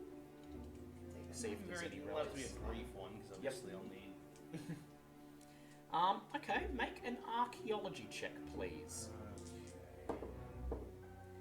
Seriously, I have a 75% chance of past that and I still have to push. Come on, work with me. Close, please. That's better. That's well, it's still a regular pass, but at least it's not the freaking 90s. You decide to leave the library part and begin to stroll through the archaeological exhibit, seeing what catches your eye as you wait for Evelyn to return. And at the very back of the exhibit, almost tucked away so it's out of the public eye, shrouded in shadow in a windowless corner at the very back of the National Museum, you find a strange statue. This statue has the form of a standing man with his hands displayed, palms outward. Wild leopards are licking his palms. He has a peculiar mocking smile, seemingly staring right at you, and gazes beyond you as if seeing through you entirely. The detail of the statue is remarkable, almost photographic in the manner in which it has captured the man's expression and features. You notice that there is a plaque on the pedestal, and it says that this statue is dated from the Second Dynasty, approximately 2890 BC, and it was found near the Temple of Thoth in Ashmunyan. It is of exquisite workmanship and is preserved extraordinarily well for a statue of such age. Also notice that on the pedestal, only faintly visible, worn away with age, is a line of Egyptian hieroglyphics. They make an Egyptian check to read them. I was going to say, do these look familiar, however? They are not the same as the ones on the dagger. Okay, so But, not reading. yeah. Not reading out of the test right off the fucking bat. Alright, come on. Oh, for God, seriously, I have a 79 in Egyptian. How am I rolling? Please. I'm a policeman. That's better. That's an 11, so it's an extreme pass. Oh, seriously. Extreme pass. It simply reads, "He stands before the gateway." You instantly recall the translation of the hieroglyphs on Thoth's dagger. There is no peace before the gateway. What's the other thing with the dagger before you reach Yeah. the gateway? Yeah, Elder sign. the six, yes, before you reach the When gateway. gate open, elder sign. Yes. That was something along those lines. I'd like you to make a sound check, please. And here we freaking go. Oh, now I roll low. Okay, that's a pass. You lose one san as you read the hieroglyphics on the statue. You feel something extremely evil and malignant about it, but you can't quite put your finger on it. It's almost as if the statue is alive and it's watching you, waiting for you to do something. Other than that, nothing makes it significant. Please make a luck check. Okay, this is flat 50-50, so it'd be nice when you roll low for that one. For God's sake. You may push it if you like. Oh, really? Oh, did you? It's a luck Yeah, check. it's a luck check. It's a normal roll, so you can Oh, push it. okay. Seriously, you screw me over on this one, I'm getting at other D400s. Okay, that's a pass. Seriously. Professor Longfellow, you hear Evelyn's voice and you turn around. She says, "Are you there, Professor Longfellow?" Oh, yes. Sorry, I sort of got a little bit excited and wandered off a bit. She says, "Yes, you happen to be in luck. Dr. Monteverdi was actually about to head out for the night. I caught him just as he was leaving. Once I mentioned your name, he said he absolutely must speak with you." Oh, well, that's splendid. Yes, I'll see him right away. Hopefully I don't take too much of his evening. "Follow me," she says with a smile. She leads you out of the archaeological exhibit, past the vast library, and up a short flight of stairs to the second floor, where the grandeur of the other parts of the museum fade away and are replaced with boring plaster walls and wooden office doors with nameplates reminiscent of pretty much any other university you've been to. Oh, can't all be exciting. She takes you to a door at the end of the hallway and knocks and says, "Dr. Monteverdi, Professor Longfellow to see you." On the other side of the door, you hear a voice just say, "Yes, yes, come in." She nods and she says, "Good luck with your research, Professor. I hope you find adventure." And she smiles as she brushes the black hair out of her face. And I hope you find something to get yourself out of the humdrum, as you call it. Thank you very much. "Any day now," she says as she walks down the hallway. Gives about years or so. Never mind. You push the door open and find Dr. Alfredo Monteverti inside, sitting at his desk. He is in his late 60s, short, stout, and somewhat homely looking, with wispy white hair, a white goatee, and thick, dusty spectacles. He looks up from a piece of paper he's staring at, looks at you and says, "Professor Henry Longfellow." Well, Dr. Monteverde, it's thank you for seeing me on short notice, and I apologize for taking some time out of your evening. He says, Not at all, it is my pleasure. I've read that paper you published, I think it was a year or two ago. Oh, you have read? That is splendid. Always nice to meet someone who's at least noticed my work.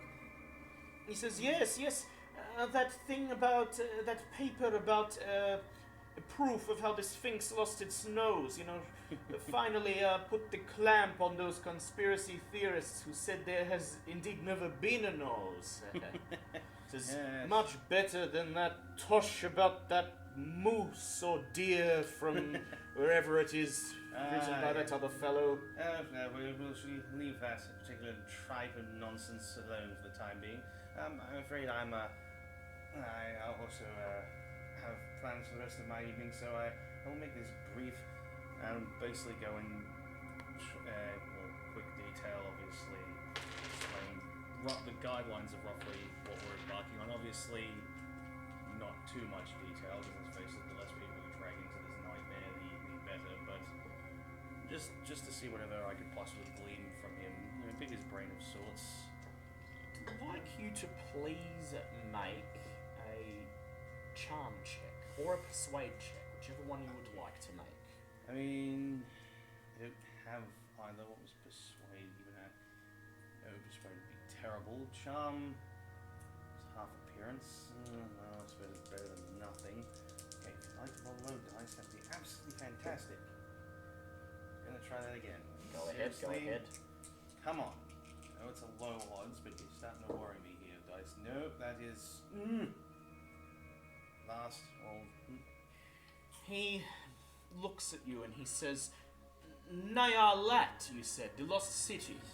Yes, I understand that it's under some disrepute about whether the place even exists or not, but most of my recent findings seem to be pointing in that direction.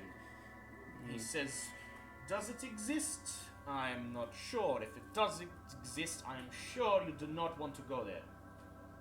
Well, fortunately, recent matters of whether I want to go there or not is unfortunately out of my hands. It's sort of a crucial matter, something of much importance. He takes a deep breath and he leans forward and he narrows his eyes and says, tell me, Professor, what are you really looking for in Nyarlat?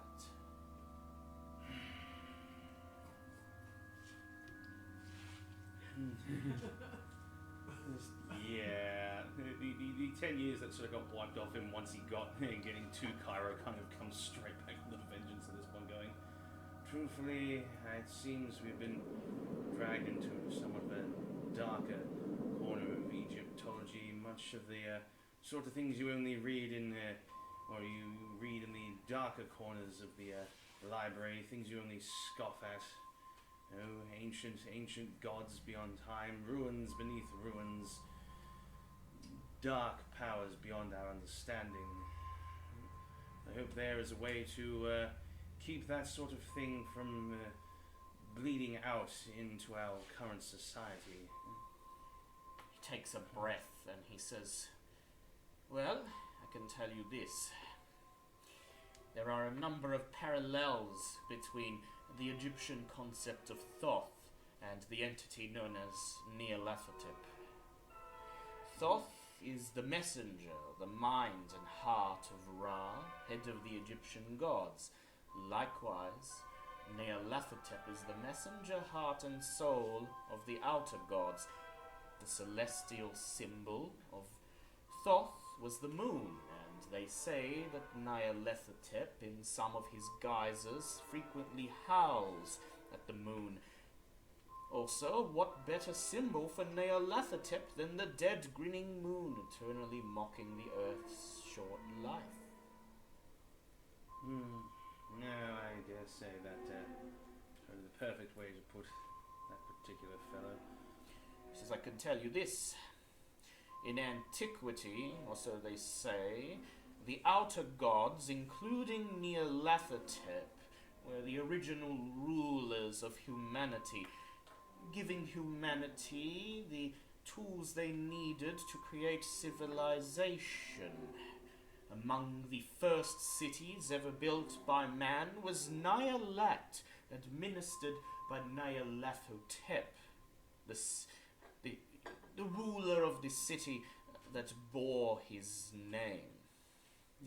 Over the years, however, these foul forms of worship and their evil priests were kicked out, and with the outer gods gone, the memory of them evolved in the minds of their worshippers into the much more benign Egyptian gods known today.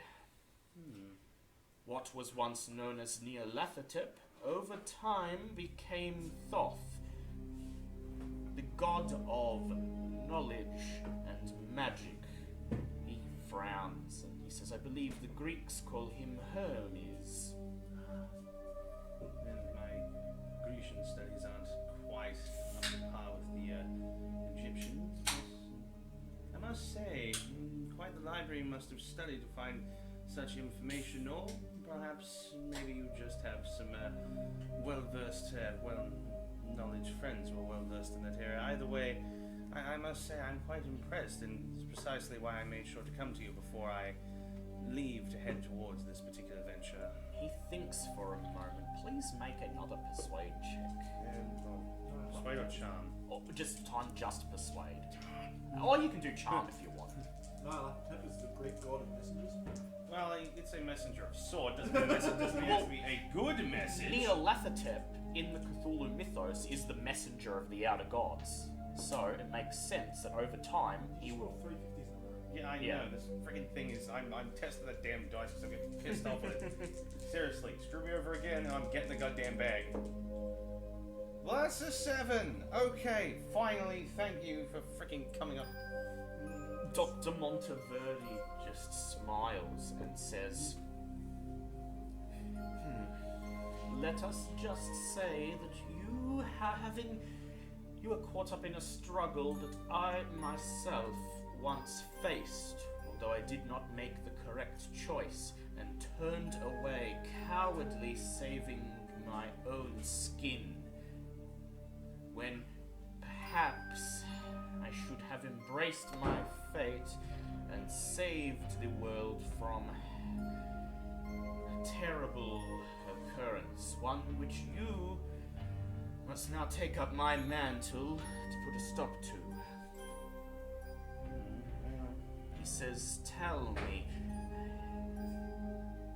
how many artifacts of Nyarlat have you located? That's an excellent question. People with the notes, how many artifacts have we actually come across? Oh, come across. You found, okay, so first there was the small sarcophagus that the djinn came out of. Yes. There was the idol of Thoth, which the cult took, you didn't get that. Yeah, no. There was the box containing the dead light, which you did find and safely disposed of. And finally, the Dagger of Thoth. So 4 of them. So 4 we came across, Yes. but only 3 we managed to... Yeah. Well, 2 you are currently in possession of, 1 you've buried away. Okay, well Am basically... I technically a relic now? Yeah, you might be, yeah. Walking, talking relic, don't let people know. Go. In the last few, and since the time I've been dragged into this, we've come across 4. 2 we have in our possession. 1 we have kept away where hopefully no one will find it, and I will aim to take that secret well and truly with me to the end. And another which unfortunately has fallen into the Yes. hands of this. Oh wait, there was a fifth one. There was the canopic jar that contained that the one's the Shoggoth one that was Ward. sealed away. Yeah, that one was sealed away. Yes. So okay, so two have been dealt with. Yeah. Two we have, and the cult has one. Well, in that case, 5. He says, "Let me see. If I recall, there is the sarcophagus containing the means to bind or unbind a jinn, an immortal servant of Thoth." Now, here's the thing. Do I actually know? No. You don't know about that at No, all. you don't Yeah. actually. So You know, No, you we know don't. of the sarcophagus, but that's the first you're hearing about a jinn coming.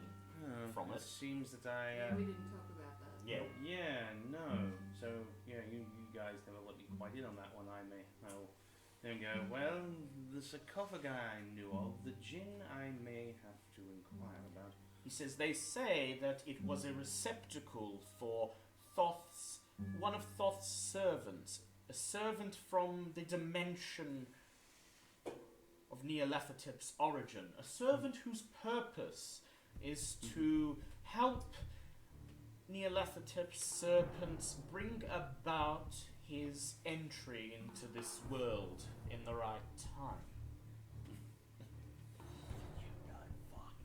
Secondly, I'm that idiot that gets trapped in the... You're gonna be fucking Betty. That's yeah. Oh, good. Secondly, there is the idol of Thoth, an artifact that is not dangerous in its own right, but has the power to indoctrinate people to serve as Thoth's cultists. That's the one that the cultists have, isn't it? Yes. Seemingly insignificant artifact, but with the power to sway minds in an instant. Mm-hmm. It says, used in ancient times to sway the populace of the city of Nyarlat to serve Nyarlathotep as he wished. Yes, of course, that one's the one they fucking ended up with. Damn it. Third, the harbinger of Thoth, known in some circles as the Dead Light, an alien creature from another dimension whose purpose was to absorb the life energy of those found to have transgressed against Thoth. So that one we've dealt with, 100%. A canopic jar containing the essence of one of Thoth's most faithful priests, a man known as Ibn Hotep the Mad. A man who, if he escaped into the world at large, would be a great asset to the cultists seeking to resurrect Nyarlathotep. Yes. Dr. Longfellow is exceedingly tired. One to mention that one going, no, that one, I can assure you, will not see the light of day, nor will anyone else know where it is. He says, finally, the last and perhaps most important, the item that has the power to resurrect Nyarlathotep and to banish him, Thoth's Dagger. Yes. Used in prehistoric times as a sacrificial dagger, imbued with magic, so that when it takes a life, the soul of that person will be sent to the realm of the outer gods to eventually be reincarnated as a servant of Azathoth. Good thing I didn't kill anyone with that dagger.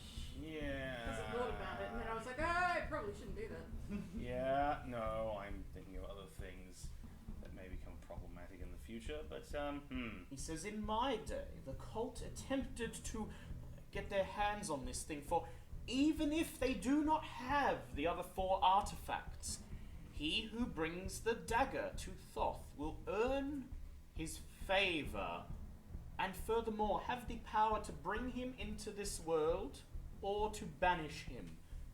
How? I do not know. Though I know this, in some texts, the dagger was referred to as the gateway. of course it bloody was. What will the translation They are on Discord. Oh, I have Discord. Yeah, they are on Discord. Yeah, sorry. So, yep. I completely forgot Discord. Well, and the is thing, out on and my the phone. thing, this is a week apart. Could you imagine Yeah. if we'd actually done a usual 2-week gap? We'd be sitting here going, shit. Let's see. No, wrong one. Oh, okay. So, it's all at the gateway or through the gateway. We still don't know what the exact translation is then. As Monteverdi thinks for a moment, then he says, "One more thing. I remember being told long ago that though I never deciphered its true meaning, or if it is indeed accurate, it is called the gateway, for the dagger itself is the gateway to the court of Azathoth, sending those sacrificed with it to his realm. And I do believe, though I cannot be 100% certain, this is indeed the realm from which Nyarlat originates. Thus, if the dagger has the power to send the soul of a mortal to the outer realm, what would happen if one were to use the dagger itself against an aspect of Nyarlat? Well, one would really assume it would send it back to its point of origin. Actually, can I roll an idea check to get... Yes, you may roll an idea check. I wish I'd foregone getting the mental powder to. Yeah, well, guess what? We're here now. Okay, I that just is... had an idea, but I can't have the idea. You Yeah, can that's have all it when he tells When you. he That tells is- me about it. Yeah. That is a hard pass. So, depending on how you interpret this, it could be suggesting that having the power to, acting as the gateway, having the power to bring Nyarlathotep into this world and banish him, acting as the gateway, it has the power to bring him out of the outer realm into this world, or to banish him back where he came from. Whether this is by using the dagger on him, or by using it on someone else to open the gateway, and as their soul is being torn into the outer realm, he's dragged along with it, you do not know. So say hypothetically, and I mean this is a painful hypothetical, say someone that's, inhabited by a certain aspect of Nyarlathotep gets stabbed with this knife, they could potentially drag Nyarlathotep back with them. Monteverdi just sighs, and you Heavy. see the full weight of this Yes. knowledge darken his face. He's Yes. obviously kept it buried in the back of his mind No, I for don't- decades. I don't blame you for that one. And I would like you to please make first of all, a sand check. Well, no shit, that's a heavy dump. That's a fail. Awesome. That will be a sand loss of 1d6 to have all this knowledge given to you. That's a 2. That's lucky, I suppose. Furthermore, you may make a Cthulhu Mythos check. Hooray, I can put my new 31 mythos to the test. You watch me roll double that trying. Oh look, that's almost double that. Double. That's over double that. Yeah, okay, come on. Please, pretty please. Yeah, no, got enough. Well, Yep. I'm not spending 10 luck at this That's point. fine. I'm going to need That's that. fine. Monteverdi sighs again, buries his forehead in his hand, and he says, "I just hope you make a better decision than what I made." Let's put it this way, at this point, if I don't, you'll probably find out fairly quickly. He looks up at you and he says, "Well, I sense time is not a luxury you have, Professor Longfellow. I would merely wish you good luck and say that if you do not return, it has been a pleasure to finally meet you, to meet somebody who has faced the same thing I have." Yes, and I must say it's rather refreshing to be able to sit down and discuss this matter with someone who understands. Though if by some unholy miracle I manage to do this, expect me back here with most promptly to become a full-fledged member of this lovely establishment. He says, "Oh, I'm sure Evelyn has an office cleared out for you." I'd like that very much. I don't believe I wish to return to Arkham after all this madness. Tip your hat to him, giving him a silent farewell, and then you turn and leave.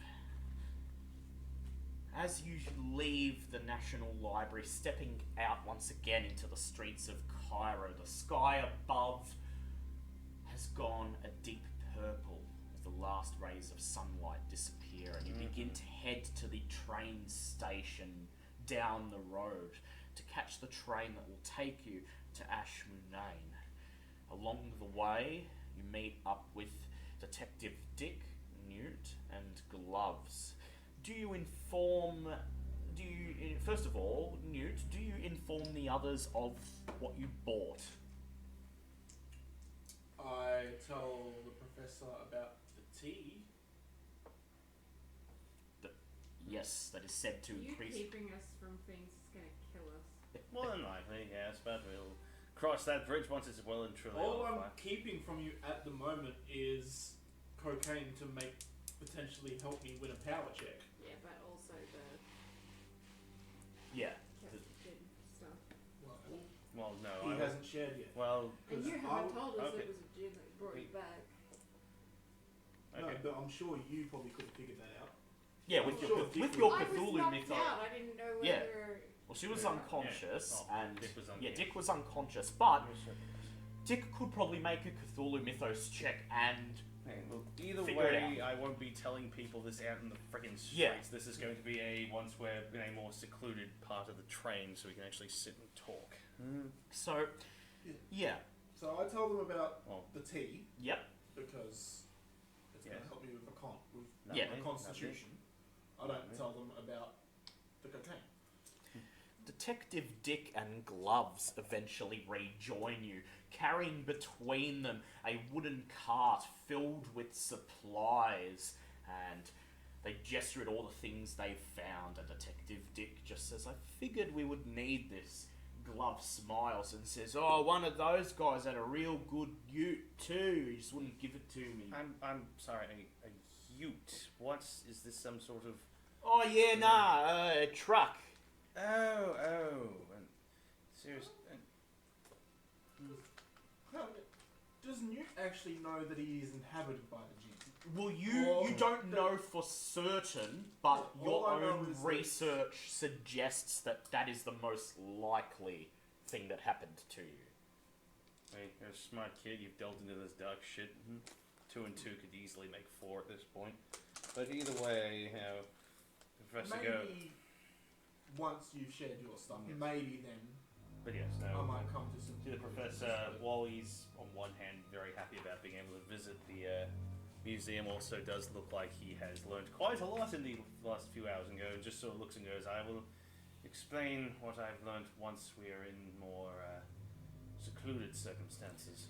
You step into the central train station of Cairo. From the outside, looking like nothing more than a standard inner city train station, except made of sandstone. But when you enter, you're astounded to find something of similar scale and design as London's King Cross Station. Columns of red brick separating 10 or more train platforms with locomotives ready to depart to all corners of the continent and into Europe and beyond. Trade room is crying. Shut up! I'm not crying. I'm crying. You see Mikhail Al-Sufyani waiting for you on platform 3, his purple fez vibrantly visible in the flickering light of the gas lamps. He waves you over and he says, "Oh, good. The train leave in 10 minutes.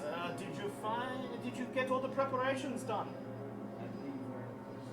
Those headers we're ever going to get, so I say we get to move on. If things are anything like a King's Cross, they won't stand for anyone being tardy. Yes, he says, "I've booked us all a berth for the night. We will be arriving at our destination tomorrow morning, I'm afraid we'll all have to share a room. I hope this is not going to be a problem. If anything, this is probably going to benefit us. I have many things to share from my town museum. So best we get ourselves in. Well then, let's go, he says, rushing you all into the train. And then once you're in the train and you pull the carriage door shut behind you, he hands you each a ticket and, lowering his voice, looks down the carriage, eyes a few people sitting in the aisles, and he says, "Perhaps it's best if we go straight to our room, yes?" Leads you down the carriage, pushes open a door and leads you into a narrow hallway. You come to room number 3, reaches into his coat, pulls out a little copper key, unlocks the door and pushes it open, letting you into a very cramped room, perhaps a little bigger than a closet, with only 2 bunk beds pressed up against one of the walls opposite the window. Take seats and The professor looks and just goes, well, it's not quite the Orient Express, but it will do. Professor, at this point, do you divulge everything you've Yes, heard? yes, get ready for a lovely information dump. Yes, I'll sit down and go through all that I have learned. Quite surprisingly, that the curator has actually dealt with this before, but vast wealth of knowledge on the subject, and will explain what I've learned from my time there. So have fun with that. Sand checks for all, I imagine. Yay, hooray. Yes, I would like you both to make sand checks, please. I'm helping! Yay! Okay, Okay, there'll be 1d6 sand loss, I've please. killed us all. 5. Oh, bollocks. 4. 4. 3, 2, 1, sand loss for everyone. I would also like Dick and Newt to make psychology checks. Yes, you may. That was a 96 and a 97. It's almost like something wants you to fail. That's a pass. You notice that as the professor recounts everything he was told by Dr. Monteverdi, Mikhail just sits and silently listens, and once again is completely expressionless.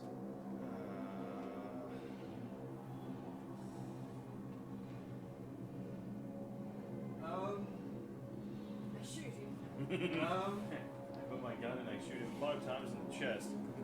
Just for good measure. After hearing about that, I go, so, with what, Monteverde. no, the No. guy on the boat, Buttress. Buttress, sorry. What Buttress said in his dying breath was, when gate open elder sign, Yes. Or after the gate is opened. when gate open, You may make. Yep, go. what if when the gate is opened, the soul that goes through, seeing as apparently stabbing someone may be what opens the gate for that soul, they have an elder sign on them, and I pull out the coin of the elder sign. Yeah.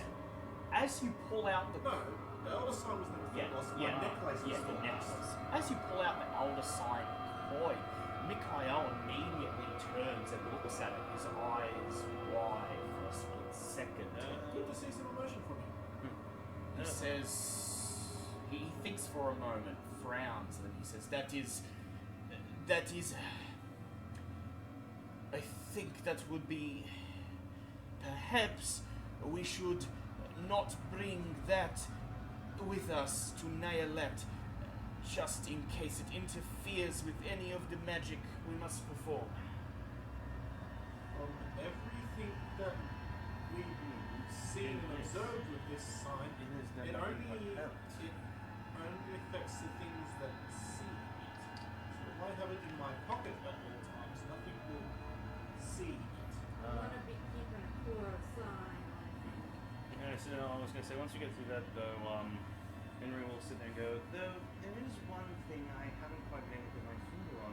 When speaking with Monteverde, he mentions the sarcophagi, the one you showed me, though I remember seeing that, but he made mention of a djinn, a servant of some sort. I know I haven't followed you through all of your adventures so far. Was there ever a point when that, or you ever came across anything like that, or heard of anything along those lines? I'll just look sad. Visibly horrified, thinking about perfect. I know you mentioned that you were with Boots and that holy fellow back on the boat, but was that something to do with that particular sarcophagi? It's our first case together. Was to re-trap the gin in the sun. Then, chance that my hands on that. They Then I was not discovered doesn't have gin and coat. He doesn't have it where it would go. first let me ask a question. I was going to say, how's Boots looking, by the way? 'Cause Yeah, this Gloves essentially- is- No, so Gloves is as you try to see what Gloves is thinking, you immediately just hear. You look over and Wow, Gloves we is finally fast come to the asleep on subject bunk of what bed. the fuck happened to his cousin, and he's out like a light. Yeah. Well, that's his loss. So continue. This professor theorized that, or you theorized, I can't remember quite the That, back and forth. yeah, if a vessel was sent through the gateway that held a part of Nyarlat, that would banish them. I mean, if that was their intention, I mean, if someone went through with the intent of bringing Nyarlat to our world, that would almost certainly doom us all without question. Wasn't there the question of what would happen if an aspect of Nyarlat was stabbed? What would that be? Unfortunately, I didn't exactly have an aspect of Nyarlat on that person, so I don't know whether we were able to obtain and test that theory. But if someone with an aspect of Nyarlat was stabbed and they had an elder sign which would vanish, what do we suppose might happen? Can I roll or try and see You if I can roll a Cthulhu Mythos check, please. God. In fact, any of you may. Get instead of idea checks, you're talking about Mythos stuff. You roll Cthulhu Mythos. I got a Pass. Come on, use my luck there. That's a 5. That's an 5? extreme pass. So I'm just staring directly at Newt as he's trying to theorize I this. think I'm too busy being mad at you. Yeah. You're just doing that. So- Yeah. You talk about this, and you remember that the purpose of an elder sign is to serve as a repellent to stop entities of the great old ones, like outer gods, from advancing. That they cannot bear to look at it, and in most situations will recoil from it. As such, it may not have a purpose. It may not be able to stop a soul from being pulled through the gateway.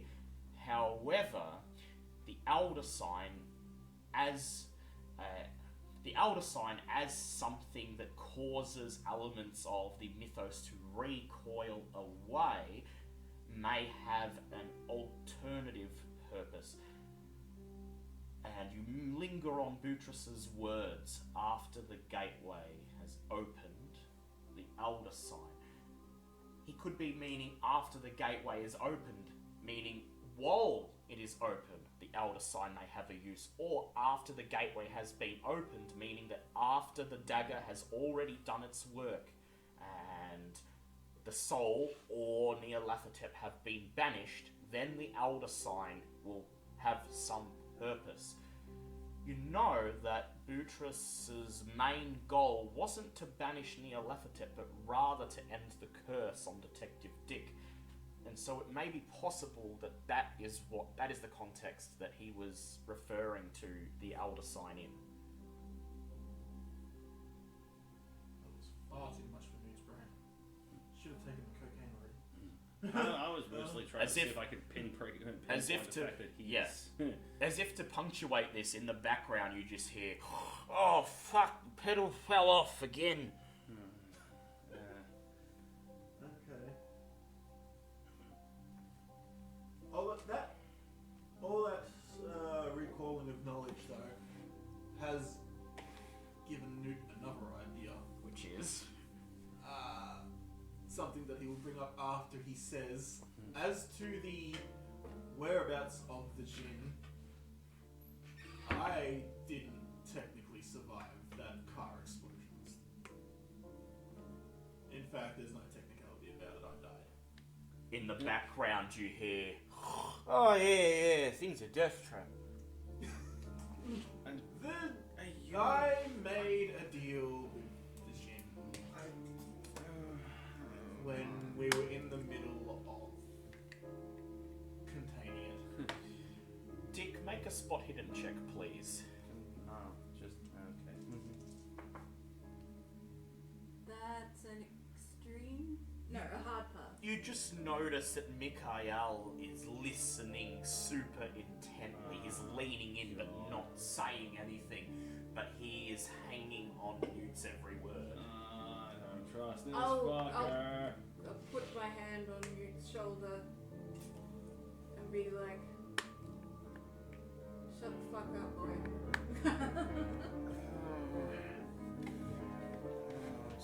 We're far deeper into this mess than I did. So you're telling me that somehow this djinn, this aspect of Nyarlat has brought you back with We something? didn't know it was an aspect at the time. No, but we're now literally bringing a piece of the one thing we must It's- absolutely not. That's all. Shut up. I believe I need a moment. I think I'll go for a wander. I don't believe that. What is any in of your us- cabin? There is 2 train chairs on either side for you to sit on, which you're currently sitting on. A bunk bed against the wall that's right next to the entrance, and a window looking outside, and a couple of luggage racks. That's it. I believe that none of us should be alone. So there's no, like, cutlery drawers or anything. No. So is all our luggage that Dick purchased with us? Yes. It's here it's currently all stacked in the luggage racks. I want Newt, taking Dick's advice and shutting up, would like to go look in the luggage and try to find the knife. Very well. Don't touch my knife. It's on me, by the way. Oh, you're keeping the knife. You don't have it in the luggage rack. No, I Yeah. even have it written Ah. on my page. Yep, so you're Knife's keeping on me. Okay. Well, the machete's probably in the No, luggage. that I won't be able to do that. No. You were gonna stab yourself. Not stab myself. I was going to carve an elder sign with my hand. You're holding one. Yeah, But I'm not always holding it. It's in my pocket. Yes. If I can carve an elder sign into my hand, it might prevent full takeover. So, for this. Because I don't believe that I've been fully hijacked yet. so the professor is going to go for a wander? I don't know. I'd like to, but I also know that we should be wandering off. And, If you do go for a wander, please You make a get luck stabbed. check. If you go for a wander, you can get stabbed. oh yes, because we're doing so well sitting here in the train carriage with. At least if he goes for us, or the guy goes Yeah. for us, all 3 of us can jump on him. Whereas if you go up If on he your doesn't own, have spells. I've got a knife. Single gun. You do know up until this point that most of the cultists have had spells, so... I believe nothing else. I believe, first it's just going to shuffle over onto the bed, sort of look down over at their boots and gloves. Go, well, I don't believe anyone's moving him, so I think I will take one of the bunks tonight. Old back is going to need some rest before we get moving in the morning. Gloves just snores and grunts and says, "Oh yeah, no, kick the back wheel, it'll get her moving." I'm gonna stay up. You stay up? Yeah, give me some of that cocaine. Haven't told you that. Yeah. Oh, this is gonna go so fucking bad. That was a mistake from episode 1, going to be what fucking dooms a lot of us. I'm trying to remember the exact wording of what you said. When the other professor was talking to Professor Longfellow, he said that the soul is sent to that realm Yes. to await being reborn. reincarnated as a servant of Azathoth. So, So if the Jinn has actually possessed me, does that mean it's become part of my soul? That seems to be the Well, implication vice of your versa. research. In fact, the most troubling part of your research that you've found that you, for obvious reasons, don't like to think about is that, in essence, what was Newt is actually gone. hooray, we're doomed! What's his Mathis soul? Can't remember the name. I'm sorry. Okay. Sure, guess. He doesn't know that Dick has the dagger. No, No. Mikhail does not appear to know. You haven't told him. Nobody needs to know. He Does. And we don't know if he knows what the dagger Actually, you does. guys might know. I'm not saying a damn word at this point. Yeah, you know that Dick has the dagger. You were there when Dick bought the dagger. Have you told us about the visions that you've had? Yeah, Dick's told you about the visions. Like in detail? As Like, much as I could. Yeah, Yeah. as much as, To the- honestly, I believe I had to the roll point for where that. to the point where Professor Longfellow was able to identify the city in the visions as Nyarlat. Newt would like to ask Dick under his, whisper to Dick on the other side of the room to where Mikhail is. When you had the vision of being the soul sacrifice, did you keep all your belongings on you when you entered the realm? Or were you naked? So Dick thinks, and Dick, you remember the vision. In fact, it flashes vividly through your mind as if you were experiencing it again. Suddenly, you have a vision that you are the person on the altar. You are about to be sacrificed by the ibis-headed man. Your view switches to that of yourself as stretched out on the altar, and you helplessly watch as the knife comes down, slices open your neck, rips open your naked stomach, and cuts out your heart. You look down at your slit body and see yourself killed. Yay. it's always a pleasant thought. Yay! So would that mean no, I did not take my things? Because I'm naked. Yeah, Yeah. it says naked belly, so I don't know whether you got wraps Was on. I wearing What- pants? From what you can determine in the vision, you were stripped down and tied to the altar. naked, we. And it yeah. I'm running. Or in I'm fact, naked. it's not you per se. That vision where he wakes up in. Yes, per se, it's not you per se in the vision, but rather you just experiencing being the person At sacrificed. the end of that vision, Yes, wasn't it? Wakes up in yes. the halls The of Nyarlat. final aspect of the vision, and even now your body shudders as you recount it. Your consciousness dissolves into an eternal vision of the unspeakable horrors of Azathoth's throne. Ah, okay. Ding, ding, ding. You are in the court of the blind idiot So god. she doesn't wake up as Yeah. a person. No. She's just her consciousness. Yes, and around you, the the winged servitors of Azathoth play discordant, melodic piping Okay. on their flutes. Damn it, God. Do you actually share this with Newt? You don't have to. I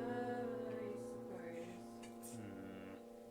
So yeah, it seems, Newt, that the person being sacrificed does not take their body into Azathoth's realm. It is just their consciousness.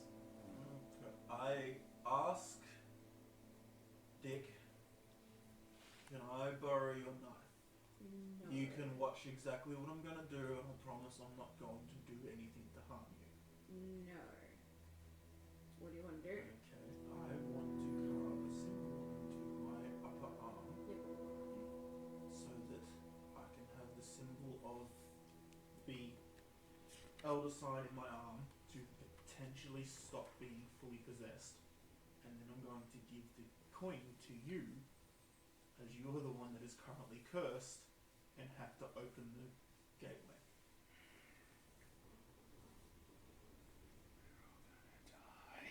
Why do you need my knife to do it? Because I don't Doesn't have a have knife. one. Doesn't have a knife. He has no Oh. knife. If I had a knife, I Yeah, wouldn't you be would just asking doing for it. it. I'd just be in You the would just be corner cutting. trying to cut a symbol into my arm. But yeah, I don't have a knife. I'm just a student. I Yeah. never needed Can't to carry afford a knife. I can't afford a knife, let alone ever had a reason to carry a Alright, knife with me. okay. Okay, so Dick hands you the knife. I pull out the coin in one hand, and I roll up my sleeve, and I try to copy exactly the symbol As it is on the small-ish coin. into my arm. Yep. Please make a Cthulhu Mythos check.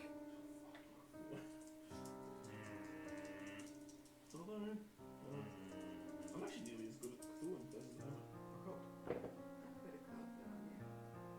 I want to push it.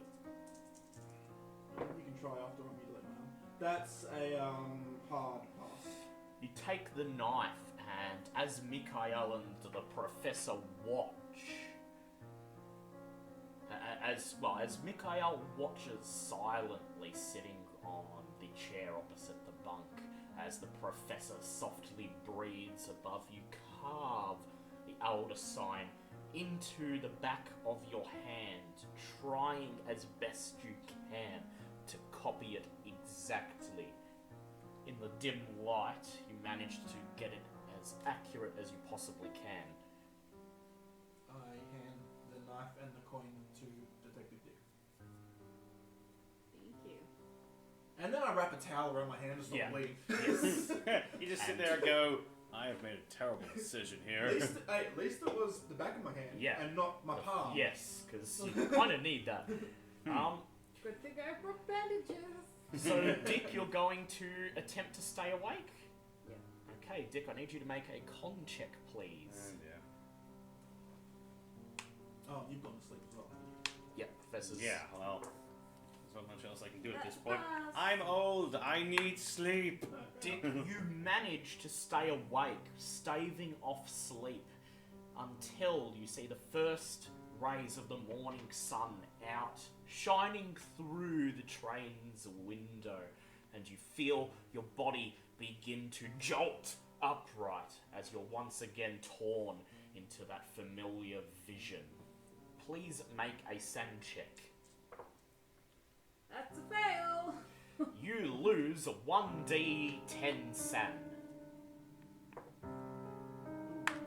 That's a 9. Fuck. You see yourself floating once again in Azathoth's realm as the great demon sultan's eye peers right through you as the faceless, featureless servitors play discordant tunes on their flutes. And then the vision passes and Gloves, Professor Longfellow, Newt and Mikhail stand over you. They point out the window. The sky is bright blue, cloudless, the sun is blazing, and they point at a clock on the wall. It is just after 9 a.m. and the train is pulling into the station at Ashmunane.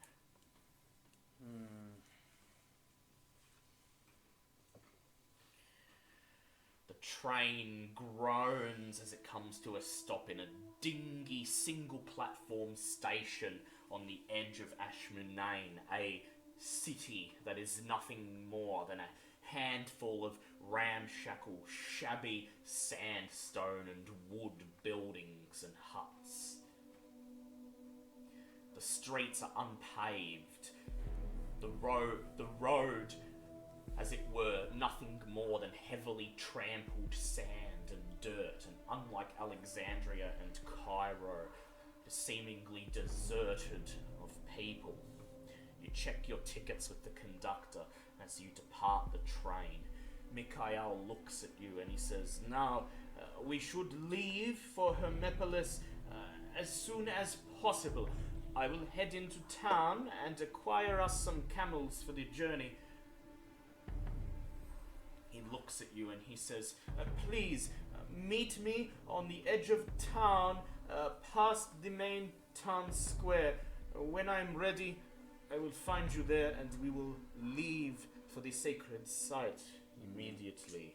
He tips his purple fez once again, turns around, and you watch as he makes his way down the dusty main street as clouds of sand blow in from the desert, obscuring him. I know you said this town is near his property.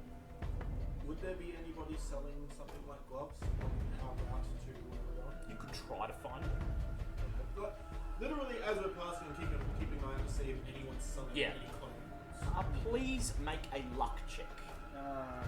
Character probably just wants to ditch Mikhail and just walk off because we know Same. right. Yeah, you know where to go. You don't actually need a guide now, is the thing. Unfortunately, Yeah, the whole coin thing, the whole old side thing really has made me now not trust him. yeah, So what did you get on your luck check? Oh, I got 7. Stroll off the train platform past a small wooden shack that serves as the ticket master's outpost and begin to follow down the main street of this ramshackle town. The wind blowing sand that buffets your clothing, covering with patches of orange. You look around and you see a handful of people walking down the street, crisscrossing past each other as they make their way from building to building. You do not see anyone so much as selling a newspaper, let alone gloves.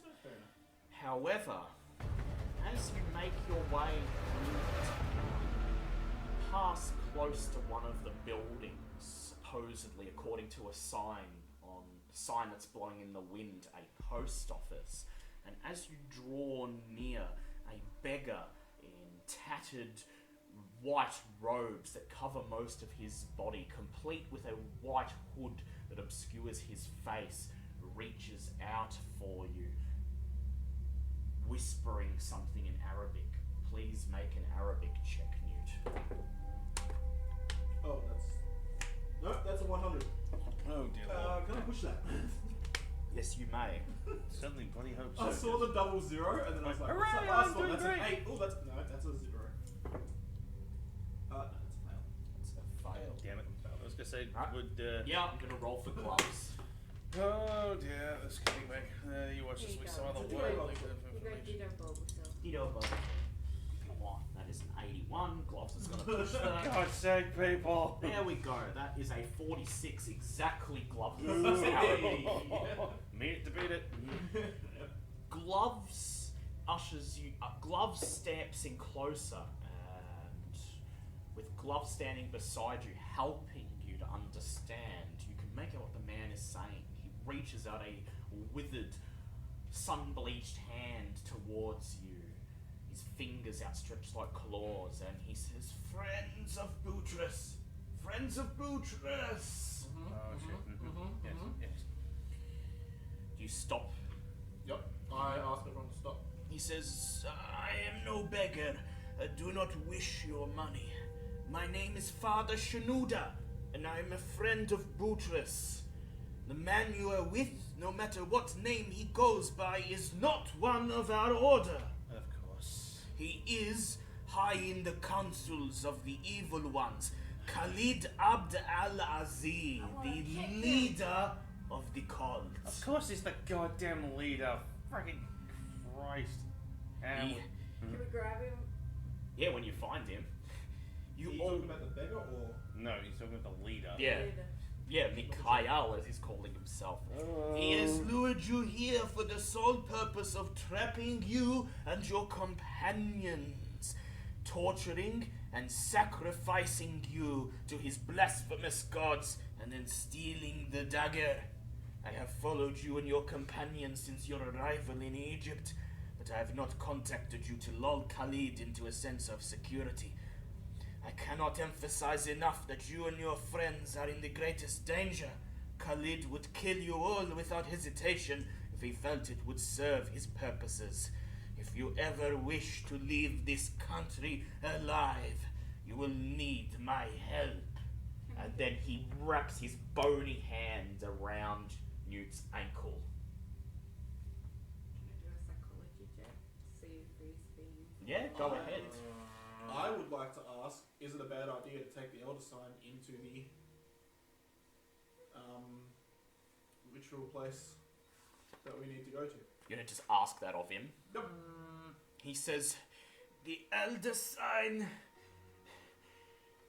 I did not know that Boutress had taught you about the Elder Sign, but it is the key to removing the curse. And there it is. It's And- legit.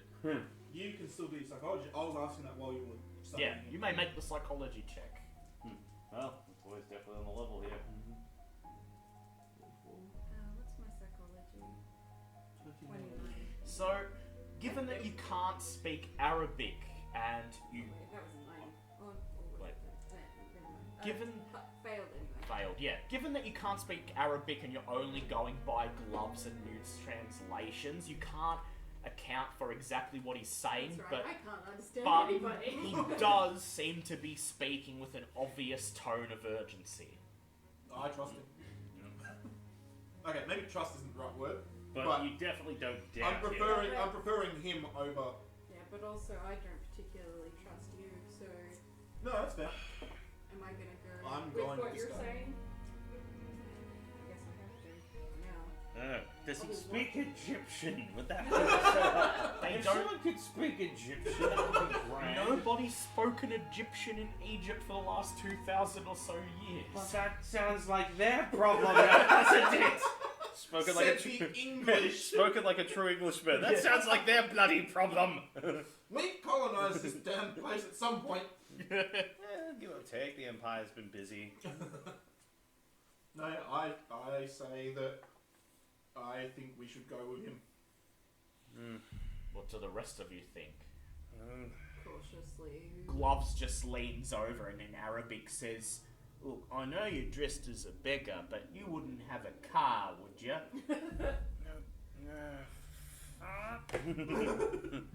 I can't even say anything about it because I don't know what he's saying because I only work with And- Egyptian. Father Shanuda just looks at him, puzzlement on his face, and says nothing. Okay.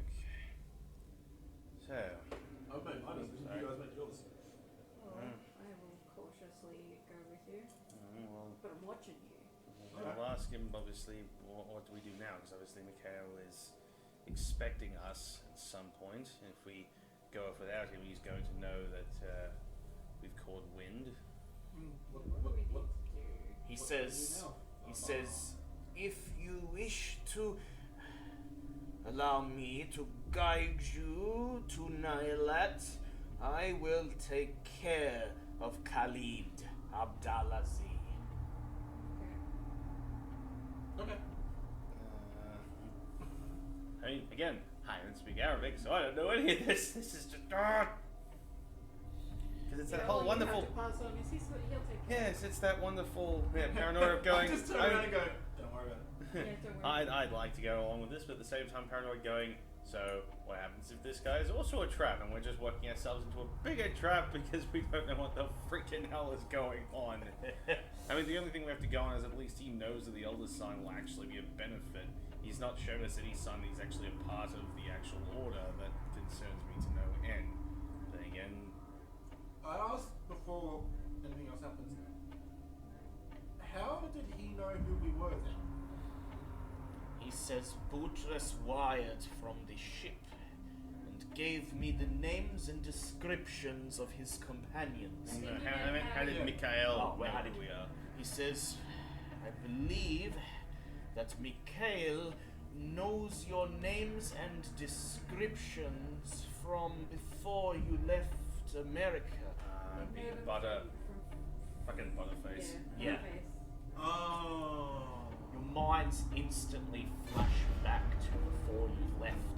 The police officers explaining to Officer Dick how they witnessed a man in white robes and a purple fez There it is. Fuck! fleeing from the scene of Red It's the purple Jim face. McLaughlin's Purple, death. there it is. Okay, well. I know the improvement in taking care of people. Oh, we didn't hear that. No, I didn't. Yeah. I haven't We done don't that. speak Yeah. Arabic. It's fine. I'm just going along, going, okay, yeah, Yeah. okay. Well, And then I ask, Yeah, I don't know a damn thing. And throw some hieroglyphics at me and I'll read them like the freaking Sunday sports section. Shanuda looks up at you. Shanuda looks up at you, and underneath his white hood, you can see a leathery, possibly ancient-looking face underneath. This man is at least in his late 80s, early 90s. He looks up at you, and he says, "If you are to head to Nyarlat, then Khalid will have asked you to meet him just outside the town, correct?" That's exactly what he told us. He says he will have made some excuse to depart. The site you are headed is only a few hours on foot. There is no need for camels or horse carts or any other transport. He So, says, as he's saying this, I'm like real-time translating. yes, yeah. So, I'm just saying that's what I'm Yeah. doing for them, so they do actually understand. Yeah. So anything they want to respond with, Yeah, they can understand. I will relay. Rather, right now, he retreats to a secret location in town to inform his despicable master that you are drawing close. I propose this. You go to meet him. I will follow with you. When you meet him, immediately you must subdue him. Good thing we got rope. If you subdue him, I will do the rest. Box, I'm not. Can I look around and see if there's any like law enforcement or anything in this little I backwater don't think town? there's. I think there's no one I around. think the closest thing we have to law enforcement is the one we Yeah. brought with us. You briefly look around, and the post office you're standing in front of is the only building that looks like it's not somebody's house. Okay. I'm not I'm much of a fighter, unfortunately. So we're literally going to be relying on Dick has glove, a gun. yeah, dick and gloves. Yeah. Okay. Just what are my spells? Dominate mind, kiss the mummy, and dismiss entity. Dominate mind, summon MP.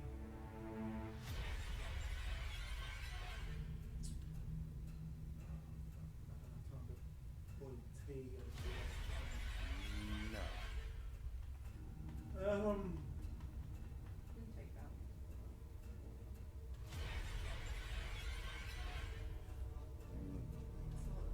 No, I know, but it's more the fact that I need my Yeah. find the water. You could very possibly do that on the way. Yeah, you've got the water. No, but if I took time to boil tea, I think I would start being suspicious of why we're taking too long. He's probably getting suspicious already because we've stopped to talk to someone. Yeah. Yeah, well, I have a spell that could help. So Well, I guess we're doing this then. Wonderful. Yay. Alright. yeah, do we all agree? I'm still curious. You agree on We're this? going to subdue. You're going to betray Mikhail? Yep. Okay. Father Shenouda points down the street and he says, "Go, then, meet the man. I will be behind you, unseen."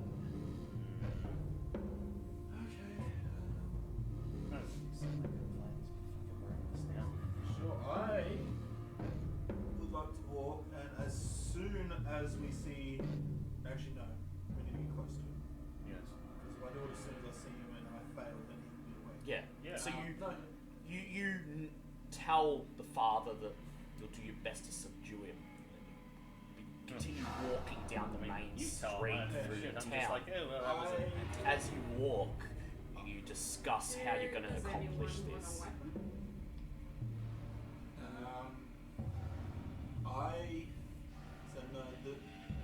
I'm going to be less useful with a weapon. I do, however, have a spell that. I I works. just want to know am. before we get there. Yeah. Dale goes, he's gonna kill you. And how are you Physically, gonna? And how are you gonna do this? Like, how are you going to subdue him? Are you gonna just pull a gun on him and tell him to get on the ground? Are you gonna Well, I'm Gonna have trying, spells of the bash ground. him and? trying to say that I have a spell that will dominate his mind Yes. if I succeed. Yes. Failing that. And While you're trying that, we probably have Yeah, gloves and- try and. yeah, and if I fail, then the two more Gloves and Yeah, Dick gloves can and try Dick to physically can try subdue him. physically Yeah, I am if I like. fail. Yeah, I have absolutely nothing to offer in this situation. You know, I'm Yeah. pushing 60. My not Failing- exactly what you would call a spring chicken in terms of the fighting. Failing that, if I can hold the can the crowbar be used as a weapon? Yeah, you can use a crowbar as a weapon. If you give me the crowbar, I'll tuck it into my pants and under my shirt as a last resort. Because Alright. I have nothing to offer on this one. You want the knife just in case? Me. Yeah. it's like a crowbar. A knife or the knife? A knife. Ah. Do you know what the stats are? For a small knife, it is A crowbar. for a crowbar. It is 1d6 plus damage bonus. Literally nothing in fighting balls. Damage bonus, but 1d6 will be enough. You can still defend yourself. I suppose I'll have to, unfortunately. Make your way through the street and pass through the tiny town out into the desert itself. Beside you, huge orange sands dunes seem to wall you in as you walk further and further into the desert, as the ramshackle selection of sandstone buildings grows smaller and smaller behind you. Before we get there, I just want to tell the others what we'll do. We'll go, like going along, and then as he turns to get on his camel, that is when I will attempt my spell first. And if I fail, that's going to be where Dick and Gloves come in. Alright. And you just focus on being out of the way and not getting hurt. Yes, I will take the wonderful plausible deniability of just not being actually, sir, not involved in this particular kerfuffle. You follow a road out into the desert, a road that is nothing more. I'd like to Yep. give Gloves the machete. Lovely. Gloves takes it and he says, not as good as an axe, but yeah, it'd be fine, I reckon. Nah, yeah, this will fucking work. Nah, yeah. Yeah, nah, yeah. You follow a road out into the desert, a road that seems to be nothing more than some compacted dirt crushed into the middle of the sand dunes, cutting a line through it. You follow it, and the sand dunes grow bigger and bigger. The clouds of sand grow thicker, and your eyes start to sting as sand buffets your faces. And eventually you come to the end of the road, where there is a wooden sign that simply reads, "Lookout." And here you wait. You wait 30 minutes, an hour, nearly 2 hours. until finally you hear, "Okay, it's time to go!" And there, standing at the top of the sand dune ahead of you, is Mikhail, alone, with no camels or people. Top of the sand dune. He calls down to you, waving, and says, "Couldn't find anyone selling camels, what can I say?" Alright, Mr. Newt, well, this is your fucking plan. What do?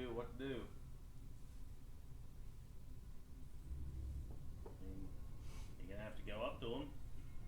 Okay, let's. Whoa. Okay, we all have to go up to him then. Yeah, this is your show, I'm just... As we walk up though, Yep. if he tries to go below the sand dune before we get up to him, I would like to try and cast Dominate Mind. Okay. As you walk up the sand dune towards him, he begins to walk down the sand dune towards you. Towards us? Okay. Yes, a big smile on his face, and he waves and then shrugs and once again says, "I should have known better than to find camel seller in a town like this, huh?" Let me keep an eye out to see if anything Can else I is do a around. spot hidden check to see if there's any lumps on the side of the sand dune? Yes, you may. Can any of us do that? Yeah, you can. Yeah, but he's specifically thinking to do it. So. No, I mean, I'm Yeah. definitely keeping an eye out That's a regardless. normal pass. That's an extreme pass.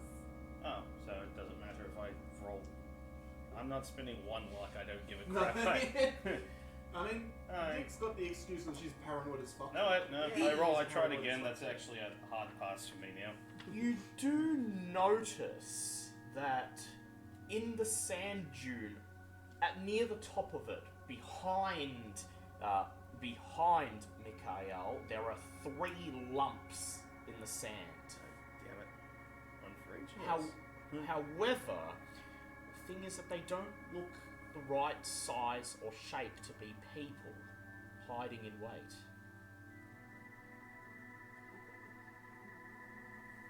And that's a good question. I don't know The what's going on. paranoid is kicking into me. Oh. Not Nick, me. Yeah. Yep, been there, done that. Took a picture, brought it back. How far away is he from us? He's about at this point 10 meters or so in front of you, and the lumps are about 5 to 10 meters behind him, up at the very top of the sand dune. I don't know. Yep. Right. And hope that Father. What's doable? Whatever his name is. Nuda, yes. Should've- sorry. As you begin to utter Dominate Mind, please make a power check, and it will oppose his. This. God, it's going to go so well. Because this isn't a do I pass or not, this is a 59. 59. Is that a pass or a fail for you? For me, that's a fail by 6. You may push that. We'll push it. Fuck, that was enormous. Okay, so that's a fail. So it's still an opposed power check. Would you like to spend luck? I can't on that second roll. I'll allow you to spend luck on the first roll if you want. Fuck, what did I say on the first roll? 58. Okay, so that's 5 luck. Yeah, I'll spend 5 luck to make Yep. it just a Make pass. it just a pass. Very well. I don't like you being this generous Roll with for us. him. That is an 80. That is a fail. What command do you give him? Kneel. He looks Kneel at and empty your mind. He looks at you, opens his mouth as if he's about to say something, and then you see his face screw up in puzzlement. Then he simply nods, and without saying anything, kneels in the sand dune towards you. Me and Boots will go tie him up.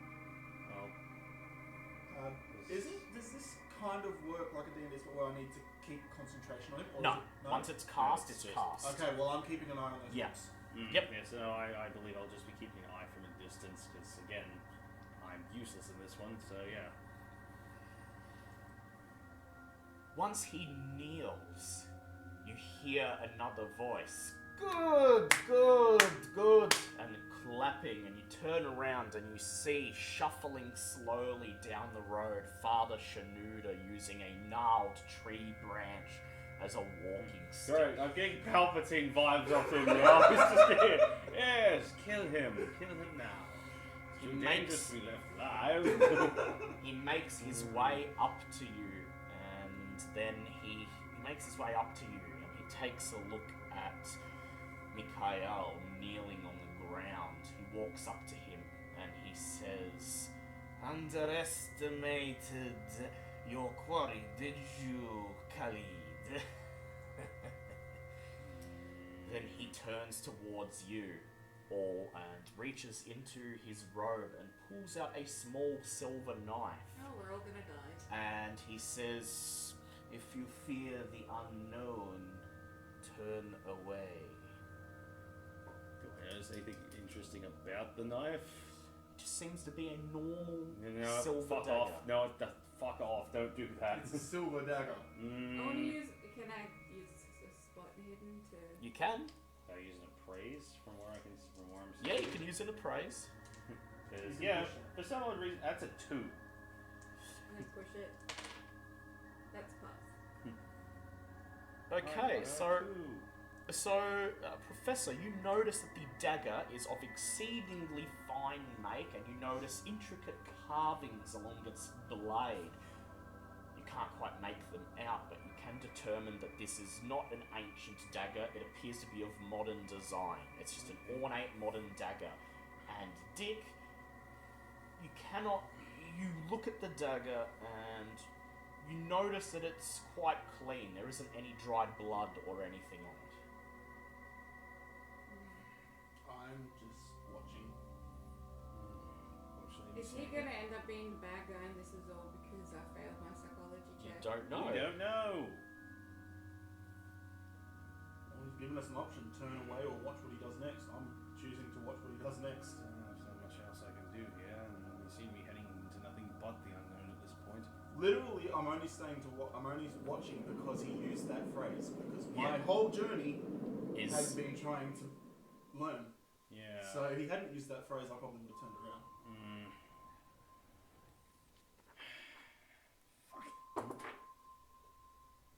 Alright, well, where does this shit show go from here? so if are you gonna turn away? Who's gonna turn away? Who's not turning away? Watching. No, the professor will. This isn't his bit. We'll turn. Oh, watch. The Father Shanuda, standing still in front of Mikhail, raises the dagger, holds out his own arm and slices his wrist as the blood drops down onto the sand, creating a red splotch in a sea of orange. Can I stop? And we're a bit past that point. You can if you want, if you think he's doing something that you should be stopping. Well, it sounds an awful lot like a ritual of some kind. He utters the words, "Come, walker of the dimensions, and take this man away." Oh, I wanted. Walker of the what? Tackle him. You want to tackle him Yeah. before he says it? Before he finishes the...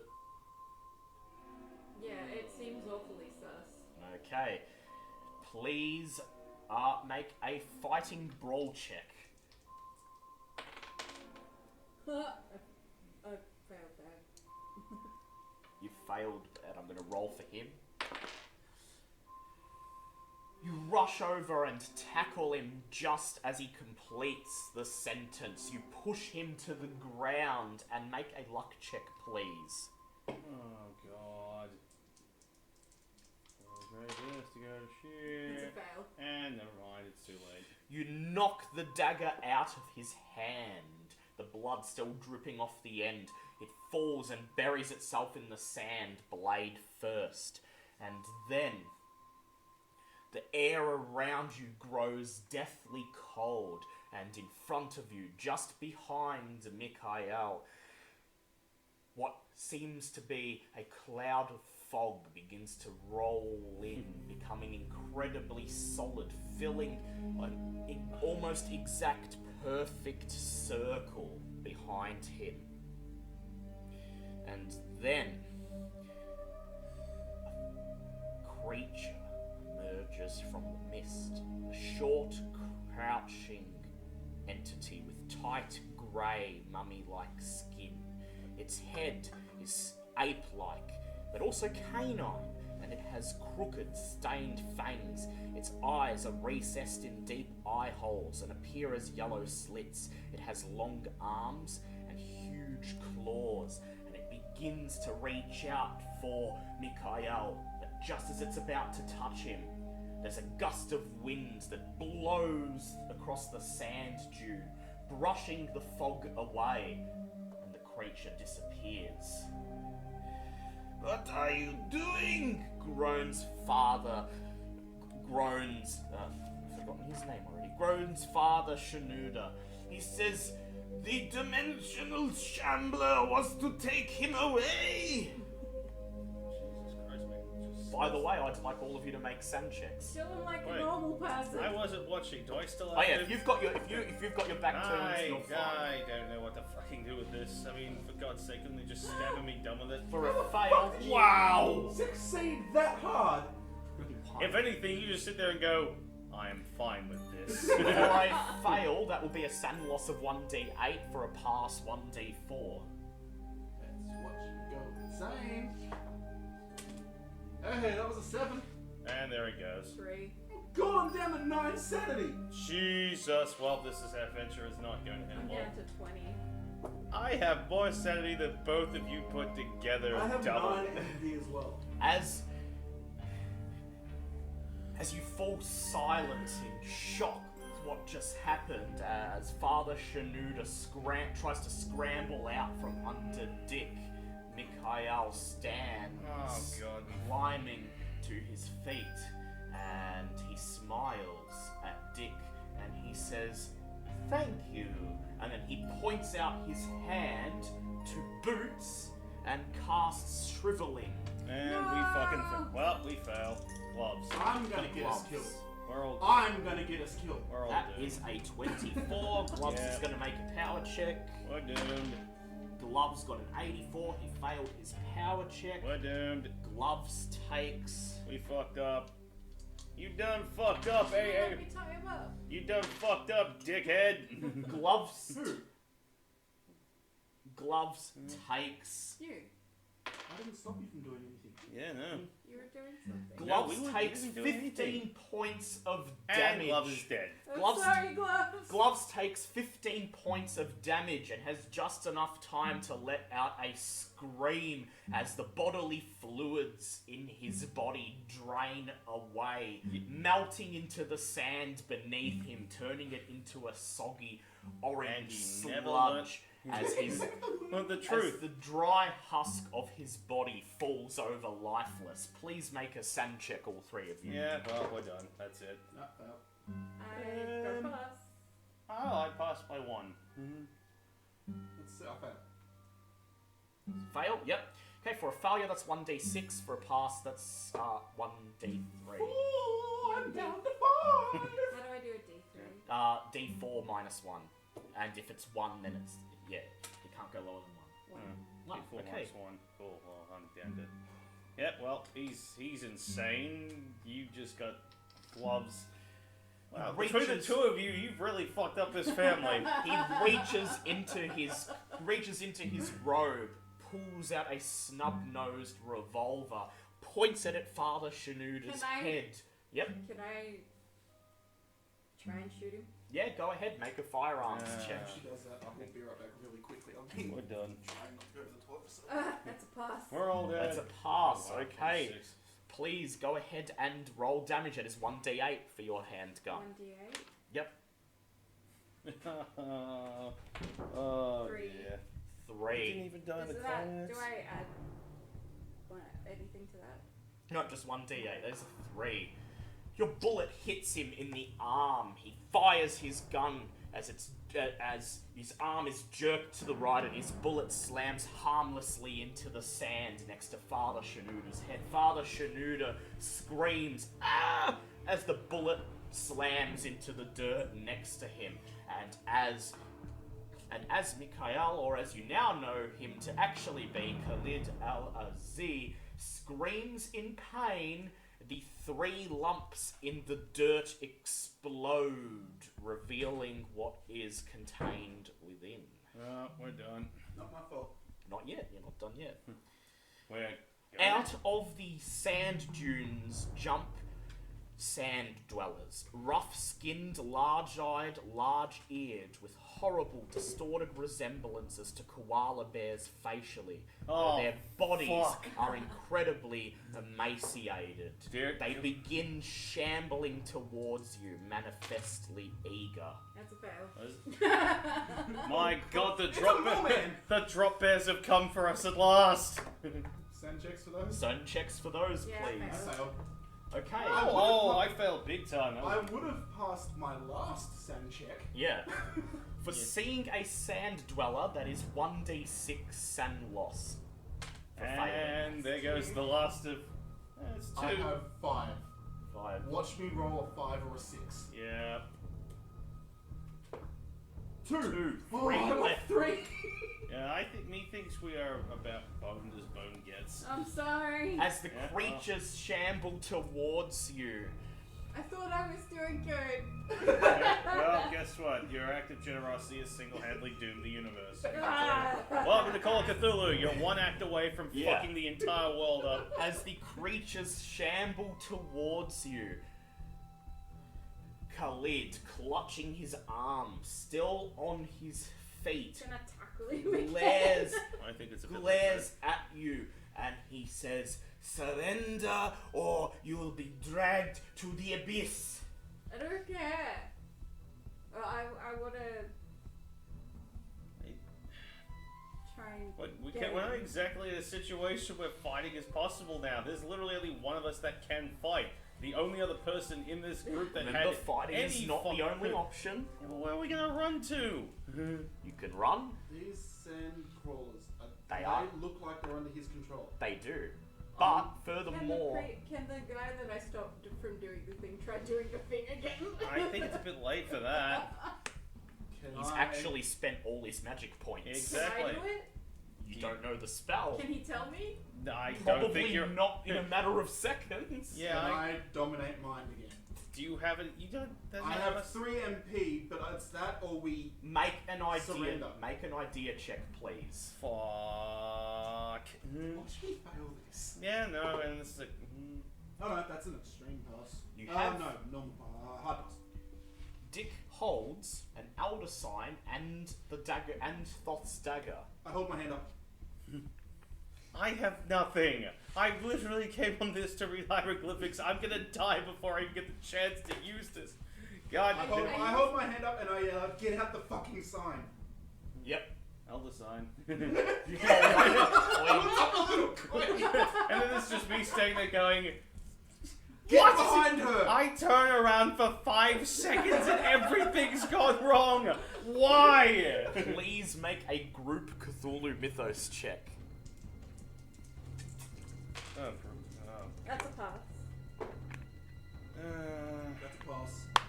So we just need 2 out of Yep, 3. 2 out of 3, God, so 'cause I yours failed fine. by. I mean, I only failed by like 8, but still.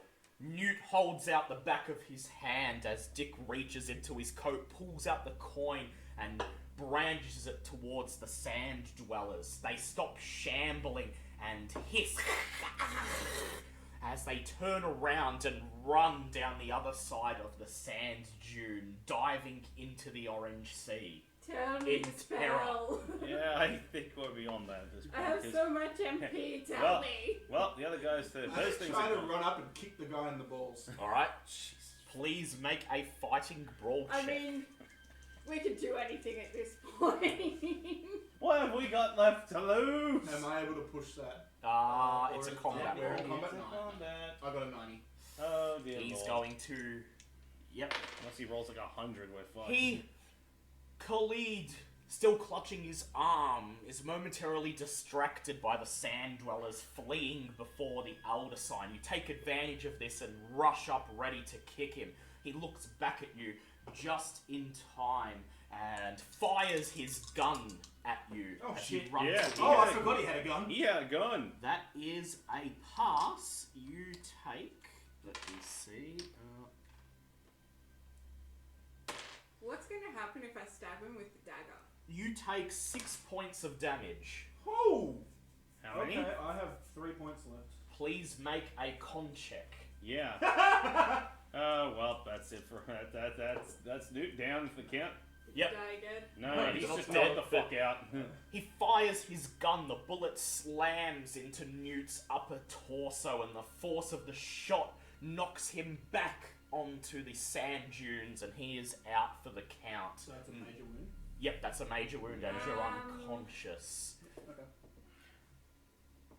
You sell that necklace on you. Oh, we You don't don't know you know have that. it. No, Fuck! we don't have Professor, what would you like to do? Yeah, I'm still wearing a turtleneck in the desert.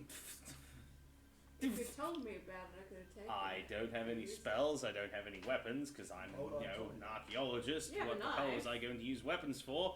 I don't really want to. I'd love to No go. knife. I would love to go up and try and use medicine to stabilize You can this try guy. to talk. You can just Unfortunately- raise your hands and say, "We surrender. We surrender." But what's You that could. going to do?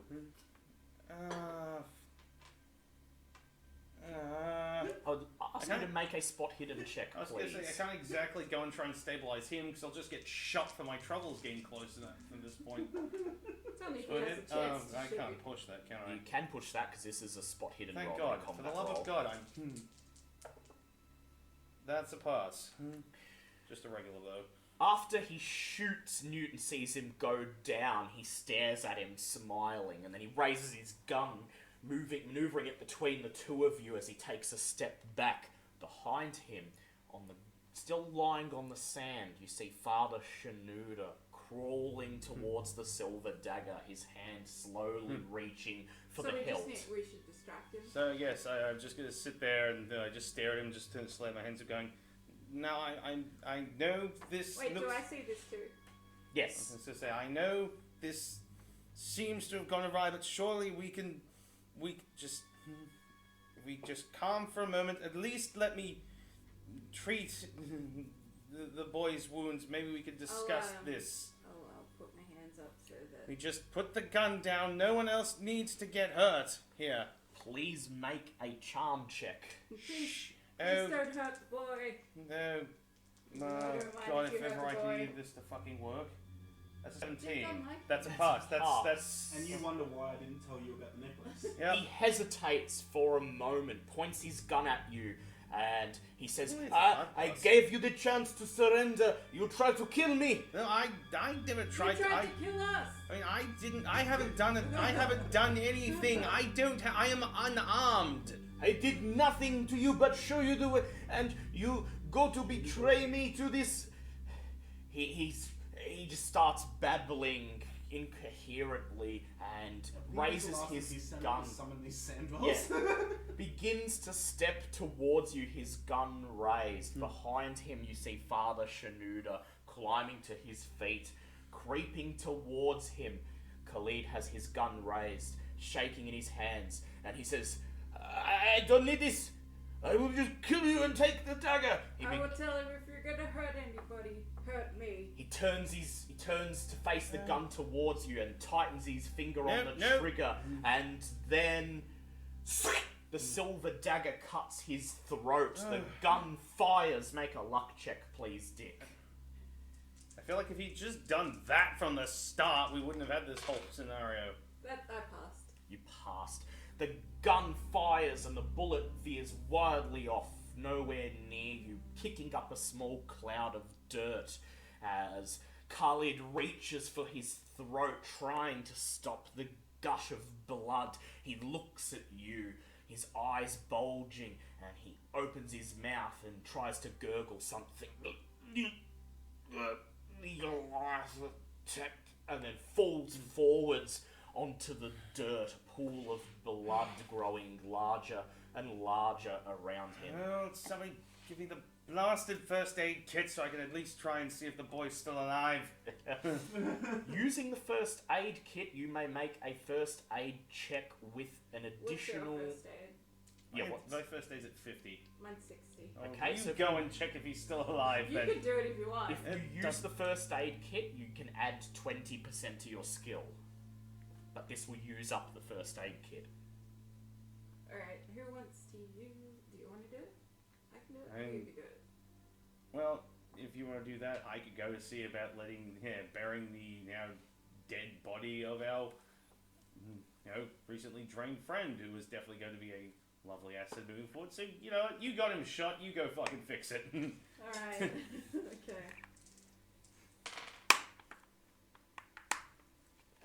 So that adds 20% So that was to my 80 thing, then. doesn't it? Yep. Yeah. Alright, so that's pass.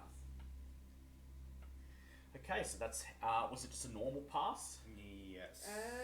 or a hard? If it's What's- 80, you roll the 61. Yeah, Yeah, and yeah, normal 80, pass. so yeah. Okay, Just so normal pass. Newt, you recover 1 HP. You are restored to consciousness, and your major wound is gone. And I go, welcome back to the land of the living, dead. Told you I was not fully possessed yet. Why don't you just trust me a little bit? Also, ow! Okay. That's, I'm pretty sure this is like the second time Newt's been shot in this campaign. It is, yeah. Uh, I've been shot. I've been blown up. I've had both my arms burnt. are you sure your name's... Considerably. Are you sure you're not Rasputin by any chance? You seem to have his track record for survival. Close.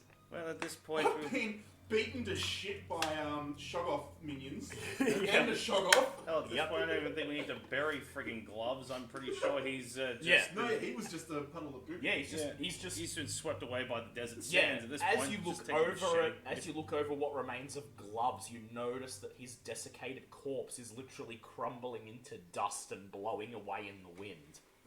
I'm sorry, gloves. Oh, yes. Oh, If I make it out of this, which I'm sure I won't. But you can extract the machete from Oh, the midst yes. of I'll it. well. take that. yes, lovely. Grand. You pick up the machete, wipe bits of gloves off the blade. He's in as many Stick it pieces in as the rest of his yourself. wretched family now. He's in as many pieces as his damn ute, or whatever the hell it was called. So we have Faith Man dangerously hurt and on the verge of insanity, cursed by a knife and on the verge of insanity, See this? questioning what the That's what I'm standing on. Yeah. questioning what the actual fuck is going on and what I've been dragged into, because I never got the full spec of the story. Thanks for bringing me on board with that. Oh, and then, Gloves has just been swept to the full fucking losing corners I'm of the earth. seeing sand-dweller faces pop out of the sand Yeah. every 10 feet. And you still need to go to the lost Yeah, city. we haven't even got there yet. We're fucked. Call up Cthulhu. Fun for the whole family. You're always one act of compassion. I have less sanity than I have health. And that speaks volumes because you're down to fuck all health. Father Shenouda flips over Khalid's body and extracts the silver blade from his severed neck, wipes the blood on the sand, puts it back in his robe, and then he looks at Dick and says, "Do not do that again." I dare say we won't get the chance I'm next time. sorry. I dare say we won't get the chance. I don't think we can survive in a mistake like that. He says, "My intention was to have him removed from this plane of existence. While his physical remains are here, Nyarlat will find him." Oh.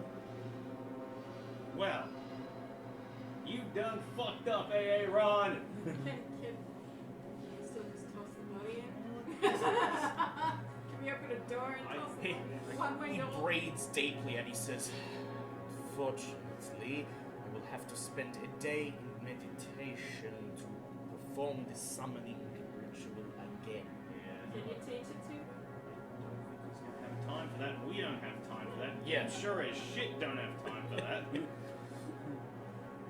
Teach me. He Well- just stumbles ahead holding the branch in front of It's not him. even like we can take the dead body with us because the one person strong enough to carry the damn Yeah. thing is... Hey, I've got 60 strength. You could literally roll up what's left of gloves and smoke him at this point. Yeah. He says, now the clock, as they say in your country, is really ticking. Follow me. We have no time to waste. Okay. As I'll he just do begins- what I'm told now. Yeah, as he Yeah, begins sure, to make his again. way up the sand dune. Do you do anything with the body, though? I mean, Which body? Khalid's. Yeah, the other body. carve an elder sign into it, so Mr. Nyarlat can't come back for it. That's a good idea. Let's carve into it. Carve an elder sign in? Yes, Very well. Who'd if like you to two, do it? If one of you two would like to do it, because I wish to just end this madness I and be will done with do the lot of it. it. I'll do it. Potential membership in Cairo waiting for me. I have no intention to go. I'm handing in. It's just rambling in the city. I'm handing in my resignation as soon as we get past this. Whoever would like to carve the elder sign into Khalid's flesh, please make an elder sign. Please make a Cthulhu Mythos check. Elder sign Can check. I push it? Yes, you can. That was worse. What did I get at first? Did you see? You got a 7. I thought it was 60. I was just gonna spend love. What's your? If you got a 30 at first, then you passed. Huh? If you got 30, then you would have passed. No. Well, you attempt to carve an elder sign into his chest, but when you take a step back and look at it, it doesn't quite look like a star. It looks like just random cuts that have been made in his flesh with a very obviously Do you wanna panicked, try? trembling hand. I just walk up, take the knife from Dick, and try to carve into his head.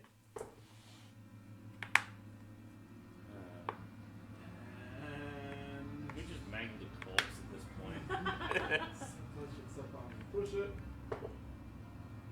So I mangled Yeah. his head. We have mangled the corpse. Yeah. We have fucked up beyond recognition. Hey, Yeah. I'm shaking. I've still got a Yeah. bullet in my chest. You attempt with trembling hands to carve the elder sign into his forehead, but instead you end up peeling the skin off the top of his skull. Okay. I'm nearly spending. I rolled a scalping 33. I'm spending 2 luck and just taking the Yeah. knife off. I'm going, for heaven's sake, I'll do it. You flip him around and carve an elder sign onto the back of his head, and it actually looks like one.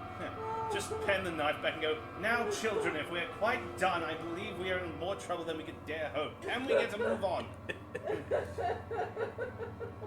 Wasn't my fault. I'm okay. I don't care. Oh no.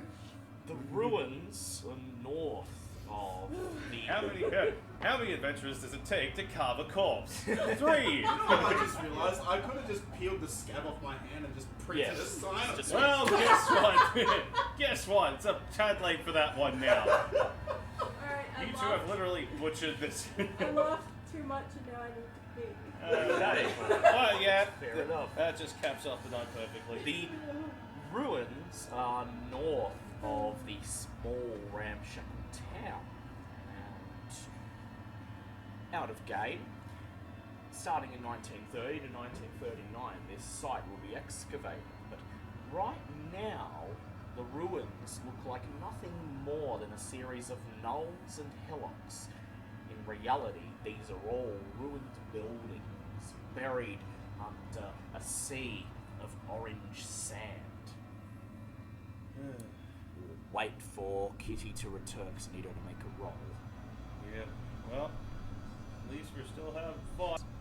Okay, so I would like Dick to please make an intelligence check.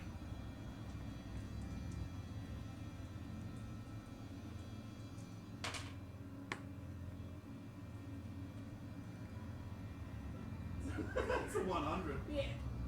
Yeah, That's 2 100s this game. 2 100s, okay. You can push it if you like. It's not much better. Yeah.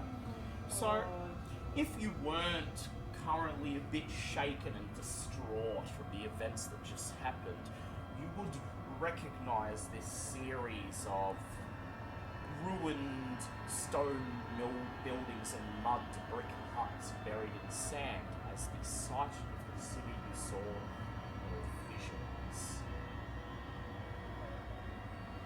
Luckily, you have Father Shabuda with you, and so he gestures towards the series of jagged-looking hills, and he says, "Follow the old riverbed down there. There will be an entrance to the old temple of Thoth." And he begins to lead you through the ruins of Hemenu or Hermepolis, as yet unexcavated. As we're moving, like, he's obviously a quick question, now that I've had a moment to correct myself. Apologies for that, by the way. Tempers flare up in the heat of everything. You wouldn't happen to know From the Evelyn. Alfredo Monteverde. Yeah, Monteverde by any chance in your order, out of curiosity. He looks at you and says, "Yes. Once I made this journey. Beside me was him instead of you. We made it as far as the temple entrance when he decided he wished no more." I thought as much, but I had to ask myself, curiosity and all that. Hopefully I will, if we make it through this, is there anything you'd like me to tell him? He looks at you and he says, "Tell him I forgive him." Very well. He says, "I have now met people who are far, far worse." Well, oh wow, that's good. I'm just looking at both of you two at this point and just keep moving. Continue. Sorry, That okay? was just such a bitch slap, thank you. He continues leading you through the unexcavated city. He points to the right and you look over the sand dunes, and there you can see the tops of palm trees, and beyond them, glistening in the afternoon sun, the blue waters of the Nile River. It leads you further down the riverbank and points to a sand dune ahead where, partially excavated, you could see the front of a sandstone construction, an old temple, an entryway leading into inky blackness, flanked by two large statues of baboon-faced men. It is at this point, Dick, that you recognize this as the Temple of Thoth from your visions. As if in autopilot, you step ahead of Shanuda, lead everyone into the temple, and just as you saw in your visions, lead everyone across the main hall of the temple to the stone wall at the very back. You pull out the dagger, touch it at a portion of the stone wall, and watch as the whole room vibrates and a section of wall slides away, revealing the secret entrance to the catacombs beneath. It's funny. If it wasn't for the fact the fate of the world is on the line, this would be a very exciting discovery. It would, yes. You notice that on the other side of this doorway that just slid open is a narrow staircase that descends steeply down into blackness. There's only enough room for you to move in single file, and there is no way you'll be able to see without a light source. Well, good thing we were in the lantern. Who wants to go? Lanterns. I was going to say lantern, so to quote another fun treasure movie, who wants to go down the creepy old tunnel inside the tomb first? I will. Okay, so Yep, so how many lanterns did you end up getting? one for each of you. Okay, well that's good. Well, the I mean, lanterns. I guess. Oh, good. We have a spare one then. Yes, yes, you do We have have a spare one for the old father. That's wonderful. We might keep that in reserve in case someone else dies. You take a drink from your water canteens and spend a few moments pouring kerosene into each of the lanterns and striking matches to light them. Then holding the lanterns ahead, you descend in single file, Dick first, down into the catacombs, into the bowels of the earth, under the layers of desert sand to whatever horror awaits within. The lower you go, the stronger the sense of oppressive foreboding gets as a great weight seems to press down upon you, so intense that it almost feels like there is a great physical force pressing against your chest, restricting your breaths. No thanks.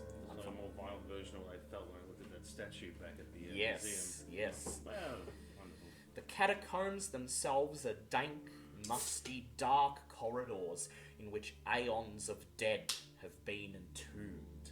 The last remnants of the city of Nyarlat. There are numerous wall niches holding moulded corpses and millennia-old mummies. Alright, I would... now let's open drinks. Yep. I would like Dick to please make an intelligence check. Oh, God. See if you can... Can I push it? You can push it. I didn't do anything. Can I spend luck? You can spend luck. I'll spend my 13 luck. 13 luck. She has 45. Yeah, so might as well be spending it. Whereas I'm on 4 HP, Yep. 17 luck, 9 MP, and insanity. Father Shanuda takes a step back and he says, "Alas, I have not been this far, and I cannot guide you." "This is okay," you assure him, Dick, as in your visions you've been through these catacombs, and if you can close your eyes, focus on your visions, you can guide the group through these catacombs to the altar where Nyarlat is worshipped. Dick knows where it wants to go. Yes. As Dick walks ahead, leading the rest of you through this twisting maze of subterranean corridors that the further you go seem less like corridors and more like the intestines of some great colossal creature resting in the bowels of the earth. Can I, like, what would I have to roll to try and see if I can remember Which what way you we're came. going? Yeah. Please make an intelligence Oh, check. thank God. Oh, hopefully if I can roll it's a pass. I was just hoping I could do well enough to... That's fine, you remember the first bit of the journey. Alright, well, I'll just make more of those as we go. At several points on this harrowing expedition, you were tantalized by hints of unspeakable things. Perhaps you catch a glimpse of a red-eyed rat, 2 feet long, scuttling around a corridor, or another point, rounding a corner only to see a scorpion as big as a lobster scurry under an old sarcophagus. Big ones are okay, it's the little ones you gotta worry about. Eventually, after walking through these catacombs for what seems like hours, you come to a large pool of water connected by an underground stream to the Nile. As you peer into the water with the flickering light from your lanterns, please make spot hidden checks. You may make them normally because you have the lanterns. Alright, that's a 2. I see everything. I got Now- extreme pass. Stream pass. That's well, can I push? Ah, yes, you can. That's a extreme hard pass. So, So you get the- extreme pass with a 40, I'm very This concerned. underground portion of the Nile completely cuts off the path you're on, and as you peer down into the murking water, you see 6 long, thin black shapes, crocodiles, lurking below in the pit. Shanuda sees them too, and he says, "We can shoot the creatures or find some other way across." He looks over his shoulder and says, "Failing that, I'm sure there's an alternate way around."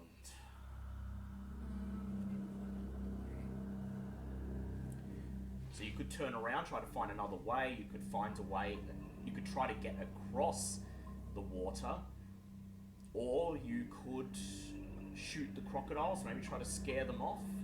How hard across is it? So it's only about 10 feet or so across. It's fine and dandy for the younger people. Yeah. But, That's still. yeah. And some of us not exactly, you Oh, I know, don't think I could jump off. and on your condition. Yeah. What's around us?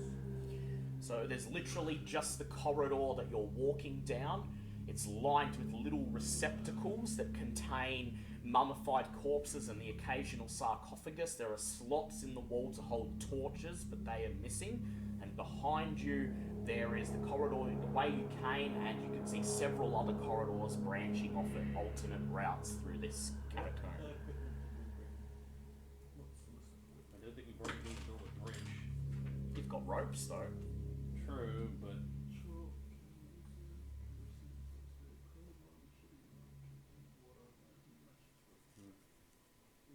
we do have rope, but there's nothing really to work the rope with.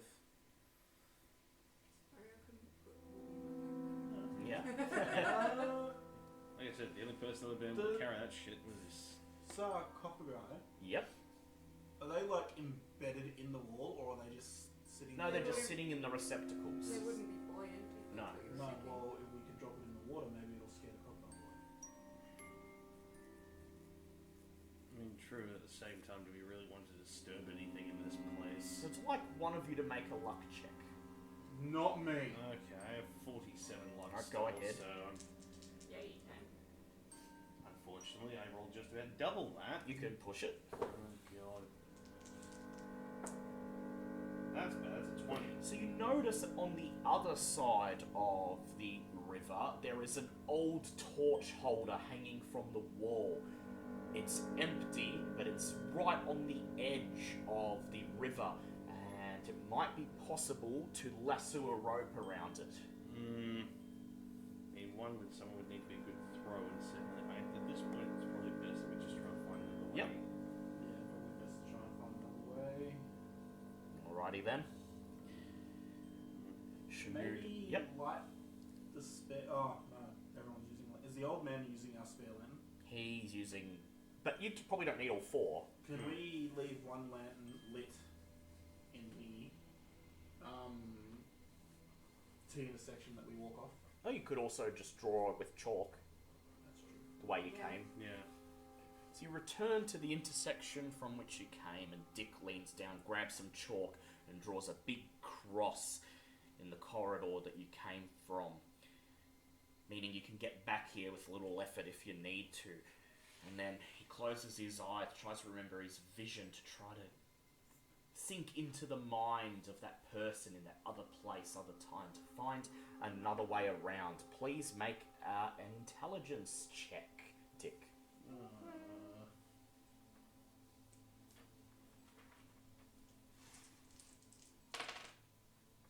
Hey, Oh wow, 13. That's a Hard hard pass. pass.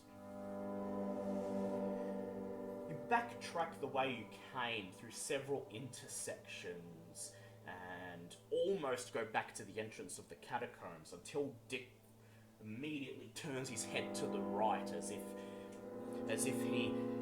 if he's a bloodhound detecting prey, reaches into his pocket, pulls out a compass and nods, and then leads you down a corridor to the right. And you spend what seems like another hour moving through these intestine-like catacombs. And again, as we go, I'll just like mark where we're going. Yep. Mark where you're going. And finally, yeah, and you make an intelligence check to see if you remember this. Yeah, well, it's a 16, so Yep. it's an extreme pass, so yeah. Yeah, so photographic memory. You finally come to a portion of the catacombs where the ground begins to descend sharply in a ramp that leads you down further into a very narrow portion of corridor where the receptacles holding mummies and sarcophaguses are no longer present. At the end of the corridor, you see a stone slab wedged in a doorway. And Dick, you don't remember this from your vision, but you know it will lead you to where you need to go. Is How- the stone slab wedged into something? Yes, you'll need to move it out of the way to get through the door. As you make your way down the ramp into this very narrow portion of corridor, I'd like all of you to make listen checks, please. That's a 9. So that's listen. That's just a hard pass. I got an 11, I which failed. is actually no, it's still a hard pass. That's okay. Newt, Can I and push it? you can push it if you like, but it's a group check, so it's already passed. Still Oh. well and Yeah. truly, don't worry So about as you make your way down, you hear what sounds like something scratching and scuttling in the walls to either side of you.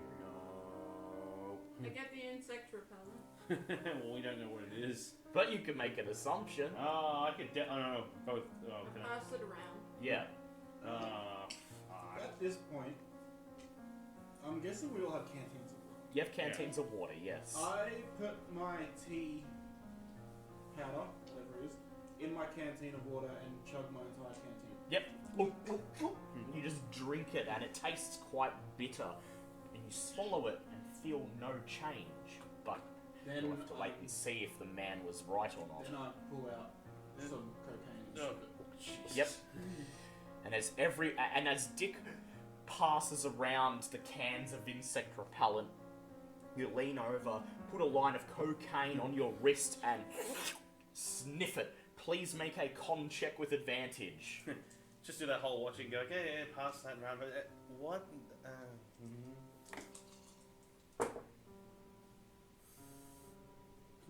I passed! You Oh pass. my god!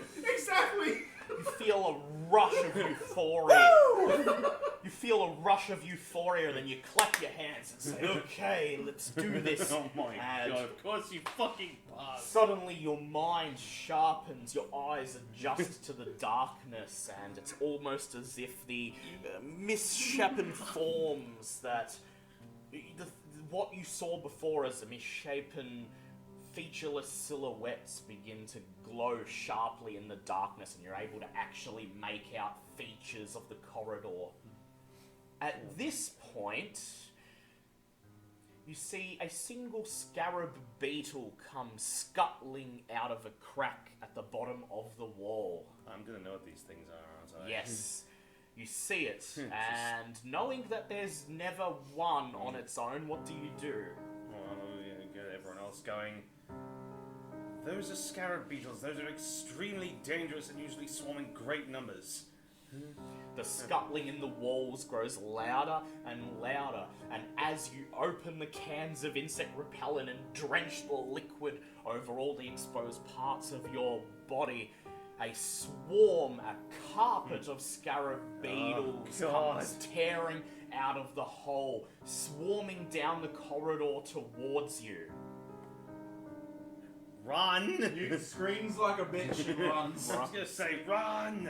And Run. looks for any raised platform. I need you to make dex checks, all three of you. God. And were we allowed to push? You can push this. Extreme pass. Extreme pass. pass. Hard pass. I was moving the second I saw that shit. Just run! Already off. You run down the corridor and find yourselves pressed up against the stone slab in the hall. At the end of the hallway, you turn around and see the black swarming carpet of beetles moving towards you. Not as fast as you would expect, as the insect repellent is still deterring them somewhat, and you have a scant few extra seconds to work on getting this doorway open. What would you like to do? Do we all want to try and get this door So open? It's just a stone slab wedged in a doorway. It looks like it looks like you could just slide it open, but there might be another way to open it. You're not sure. Oh, If we want another deterrent, we could chuck one of the lanterns at them since we have. I've still got the crowbar. Pull on the torch things. Maybe it's a lever. I personally am grabbing the crowbar and I'm jamming it and Yep. trying to lever it open. Very well. Do you have any strength for that? No, but I have a crowbar. It would be great if we had someone that was good at strength Yes. right about now. That wasn't, Why are you just staring at me. me? I'm staring at all of you. Do anything this time! So jamming the crowbar into the doorway, it will require a hard strength Well, to get it open. shit. Otherwise, Right, you pull on wall torches and I'll try the crowbar. No one wish to throw a lantern at these I leave the crowbar wedged where I've jammed it in and go ahead and start pulling on everything that's sticking out of the wall. you start grabbing the torch receptacles and pulling at them, but none of them come ajar. Please make a spot hidden check as the beetles draw closer and closer, only mere meters away from you now. That's us. Pass. You see underneath the torch holders on either side of the hallway are 2 lines of Egyptian hieroglyphics. Read 'em. Alright, go ahead. That's a 16, which for me is actually an extreme. I got a hard pass. Okay, so Newt, the one on the left is marked with hieroglyphic meaning ending, and the one on the right, Professor, is marked with the hieroglyphic meaning beginning. Pull Right. the one. Pull the one or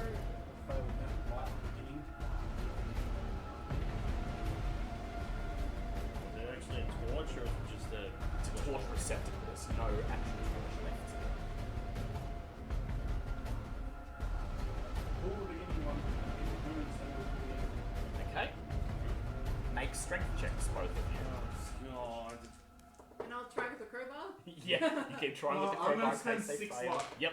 I pass with the crowbar. Oh my god, wait, it's a no, hard no. pass. This thing is clearly freaking loose after... Hear the sounds of thousands of tiny feet scuttling over the sandstone towards you. And Professor, you reach where it says the beginning and you pull, and there's the sound of metal groaning as the receptacle bends down towards you. Newt, what did you get?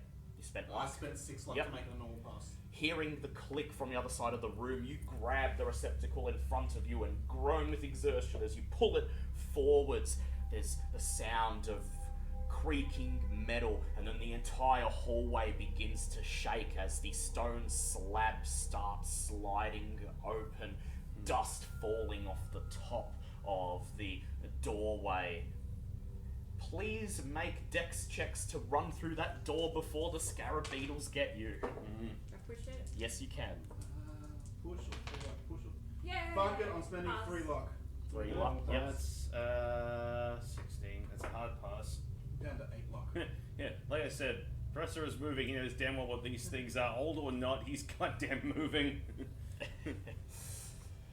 You rush through the doorway just as the beetles are about to reach you, and as you move through the doorway, Shanuda turns around and pulls the torch receptacle on the other side, and the slab slams shut with a shudder. You hear the scuttling of the legs on the other side as the beetles try to get to you. Well, Blocked off. well, fantastic. Our only way out is now sealed, surrounded by swarming infestation of flesh-eating bugs. Nasty things those are. On the other side of the doorway is the temple of Nyarlat. Oh, good. The temple itself is a fairly simple affair. There are no ceremonies going on in the temple, and it seems to be deserted as you step out into the vast stone hall in front of you. You see only a few things still intact after the millennia of disuse. At the far end of the temple is the altar, the same one that Dick was tied to in his vision, and even from here you could see the sandstone still stained with millennia-old splashes of blood.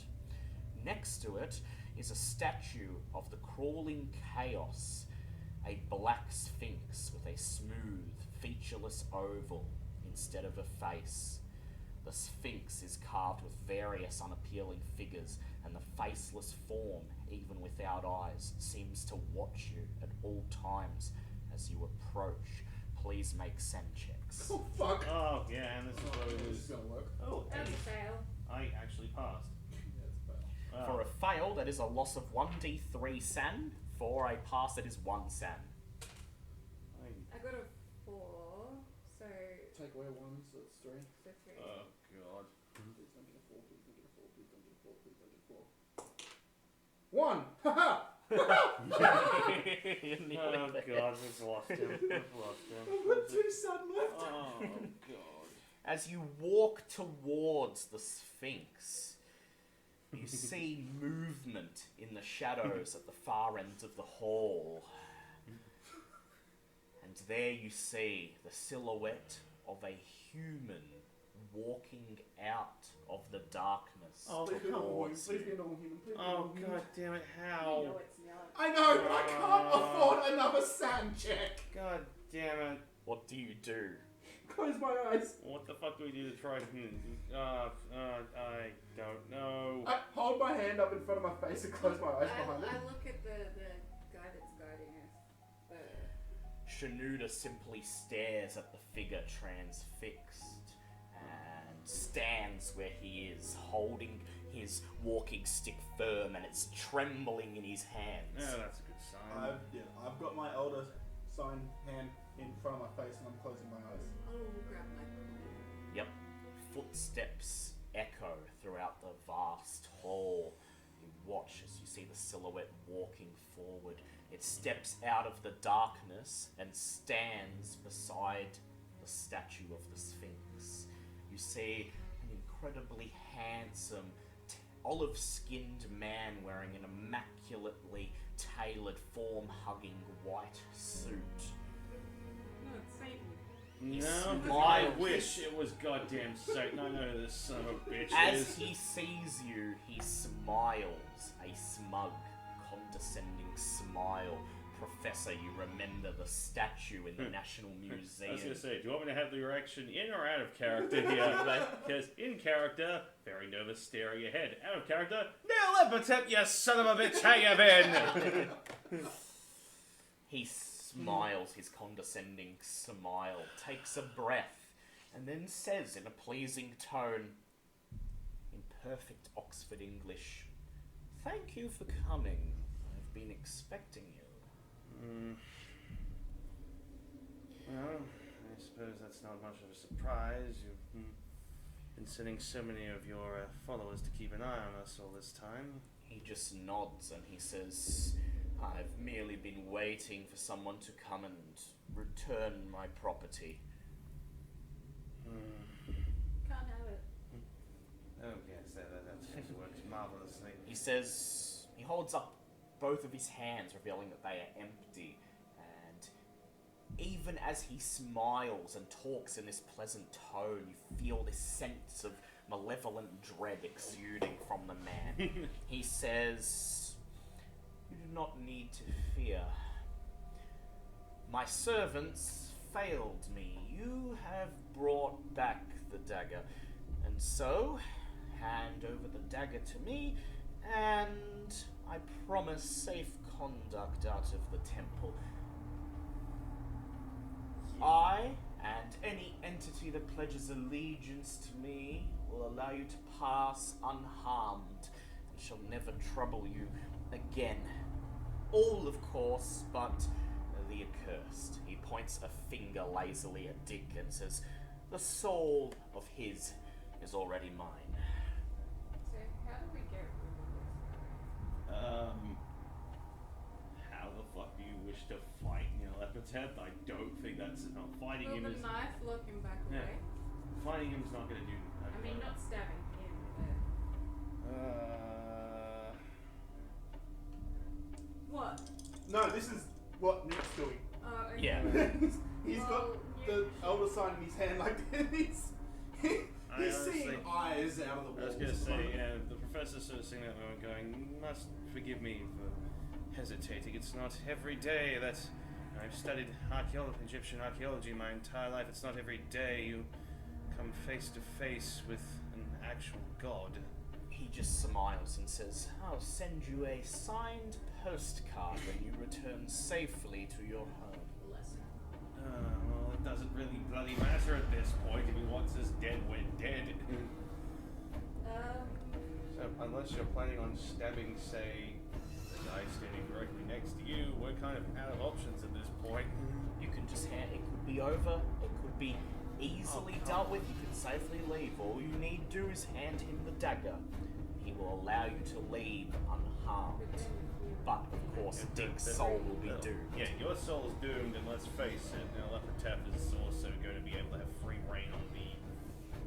Stop giving up so easy.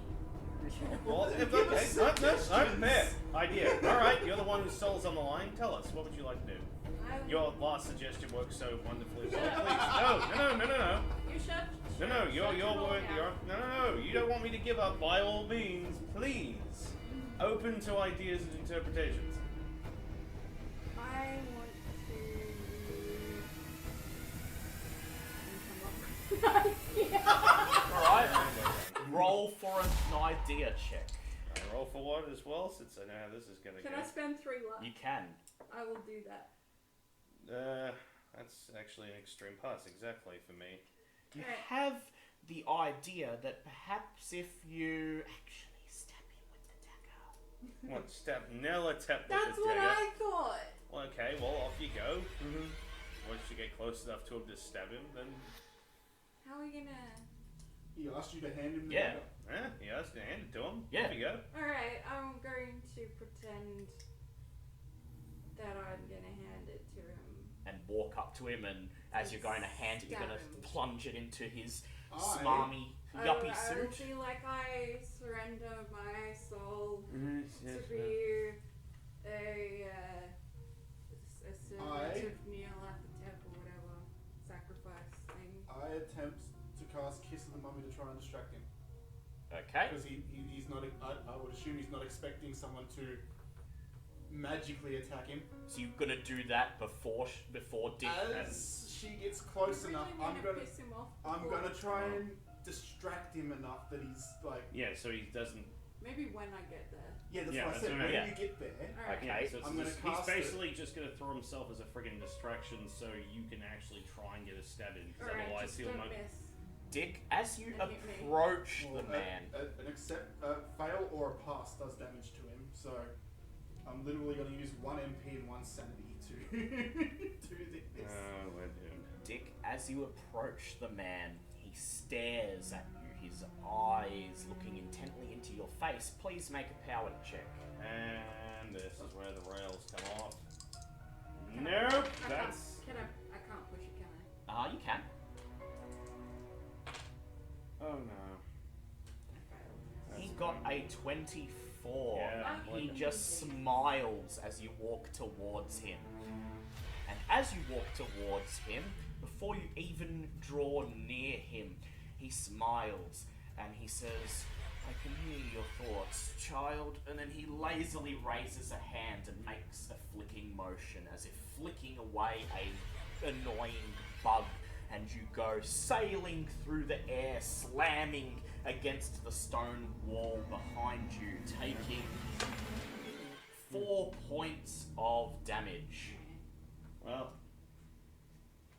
I suppose that's, Nyarlat smiles and he says, I thought I could make this easy for you, but so be it. Will I have dropped the dagger? Make a luck check. oh crap. Is his physical form now the That's size fair. he is? Yes, he is. Yes. What size is a human? Human can be anywhere between size 40 and size 90, depending. We'll say he's size 50. Okay, so I failed. You failed. You drop the dagger and it lies on the Someone floor else should pick it up. between all of you and him. God. If he starts walking towards it, I start chanting. Alright? He smiles and takes a step towards the dagger. I start chanting Dismiss Entity and hope that the others... Well, I hope at least that the professor recognises the same chant that I used I against the definitely think I would remember that. Professor, please make I would too. Yes. No, you weren't saying. Didn't I Yeah, you help? were insane at the time. You were No, putting silence. you were shooting Clarence Butterfield I believe over and I over. was, but I believe I got over mine. Yeah, Yes. you got over yours in time. time to use So am I enchant. still rolling? Yes, please roll an intelligence check. Would it be with advantage since I know what he's doing? Yes. Must be real. It's 26. Let's see if we can improve on that. That's a 5. Okay. You hear the chanting and recognize it as the same spell that Newt was chanting on the boat. Newt, please make a power check. You may make it with advantage. The voice in your mind whispers, "Stop, stop it." I was going to say, as he starts shooting, I'm going to start moving towards the dagger. Since I'm guessing he's not going anywhere, your ass is up against a wall. Gotta be a 53. Gotta be a 53. Gotta be a 53. There was a time. Hey, that's a 15. Hey! That's a hard pass. You silence the voice in your mind and start chanting Dismiss Entity. How many magic points are you going to put into it? I use 8 because I need to stay conscious. Yes, 8. So 1 for each 5 points of size, so there needs to be a minimum of 10 to get the minimum 50% chance. Yep. Professor, if you begin chanting, how many magic points will you... 10. 10. Actually, no, sod it. That's a 90. I was going to say sod it, I might as well give you friggin' 12. That's a 100% chance. 12. Can I see if I can help? Well, if he gives 12. Yeah, if he gives you 12. because that's a 100% chance to dismiss Okay. entity. Alright. Still heading towards the dagger though, because we're going to need that. Okay. What is your dex values, everyone? 50. 5. 55. Oh no, 40, sorry. So he's first regardless. Yep. Unless- Shnudas is 70, is a spry old man. Dude, for 90-something years old, that boy is fucking... He throws his walking stick on the floor and begins to sprint towards the dagger. I was gonna say, I go to run and... Hey, I was gonna say, I go to run and then just, yeah, it's always the old guys. It's like friggin' anime rules. The second they hit 90-something, it's Yeah. like they are fucking broken. And as he runs, as he reaches the dagger and begins to bend over to pick it up, the Swami crawling chaos avatar brushes his hand once again. Oh dear, well, this boy's about to be dust in the wind. Shnuda fails his check Oh no. and is blasted across the room and takes 10 points of damage. You hear a sickening snap as his head is Yeah. twisted backwards Yep. and he falls to the ground in a crumpled heap. Well then. Awesome. How many magic points are you putting in? Yeah, I gave the 12 to make sure it's a 100% 12. chance. Alright, go ahead and roll the dice. You have to roll it anyway because it can still get a Oh, 1% can still get fail. 100, yeah. Oh, now I'm terrified I'm going to get that 1% fail. Fuck off. 57. 57. Nyarlat smiles. You continue chanting, getting louder and louder and louder. There's a rush of cold air and a flash of light. And Nyarlat is gone. But then a second later, he then a second later, he materializes out of thin air in the same spot. And he smiles and says, while the curse of the dagger is in effect, the gateway is open. Well, Nyarlat begins to balloon outward. His body begins to grow before you. His hands turn into I horrible want to get to that dagger. jointed I was claw-like gonna say, did I- structures, and his head begins to swell and distort. I was He gonna begins to warp into a skeletal horror over 12 feet high with a wildly malformed head like the toothless skull of a human infant and a filthy ragged robe.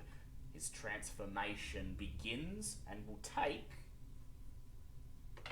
3 rounds to complete. I need you to make sanity checks, please. Yeah. Oh, here we go. Yeah, pass. I'm failed. going to proactively say that I failed. Yeah. Yeah, okay, so you two are gone, so it's Yep. just... Oh, good, it's just me. For Stab me. failing Yep. the sanity check and viewing the beginning of Nyarlathotep's transformation into his true form, you lose 1d20 san, and you lose 1d4. Oh, I only got a 5. 2. If I have ever wanted a nat 1, Yeah, well, guess what? Yeah, Okay. your ass is done. Yep. Stab me. I mean, how are you fighting you? Newt, This is ridiculous. you just start screaming, ah! And the voice in your head whispers, go to him, go to him. I was gonna say, when I was chatting before, would I have been able to have at least move towards the dagger? Yeah, you Okay. were. And So I'm between him, Nyarlat. Newt, as if possessed, which at this point you are, you feel your body walk towards the dagger. When you reach it, you bend over, pick it up, and plunge it into your chest. Oh, No. well, then we're fucked. That's game, set, match. I didn't even get... Okay. Yep. Okay, well... I've got a symbol in my hand. I don't know if that does anything, but...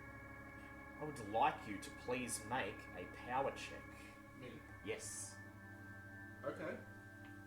Oh, there's a time to pass. That's a hard pass. It's a hard pass. You go to plunge the dagger into your chest. It digs in and in and in until only the blade sticks out of your flesh. The voice whispers, yes, yes, deeper. You grab the blade and begin to make the sacrificial cut, but the portion of you that still remains fights against the djinn. You cut deeper. It expels the djinn from your body. Oh. Newt's lifeless body drops to the ground I went insane and died. like Beat a, that, fuckers. like a sack. Give us a minute.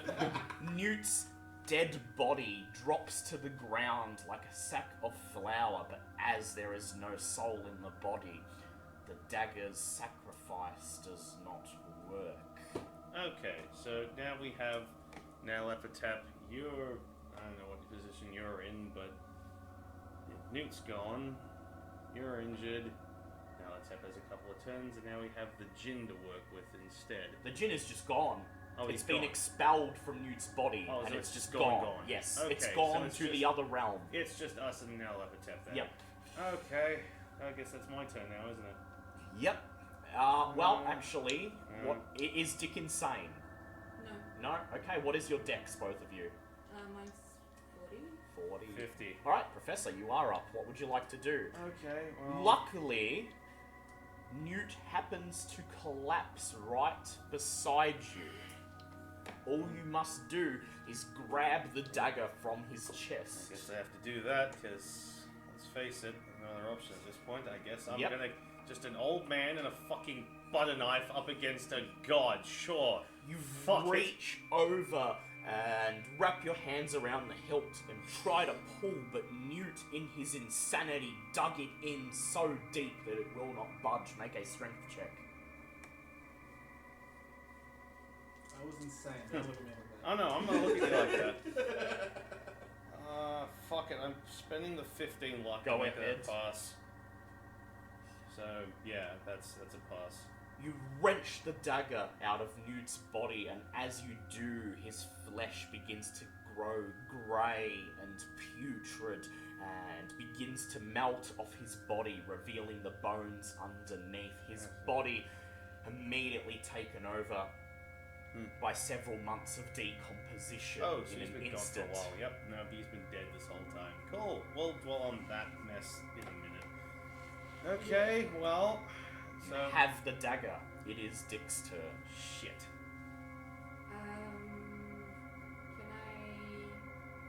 Can Actually, taking the dagger would take my whole turn. I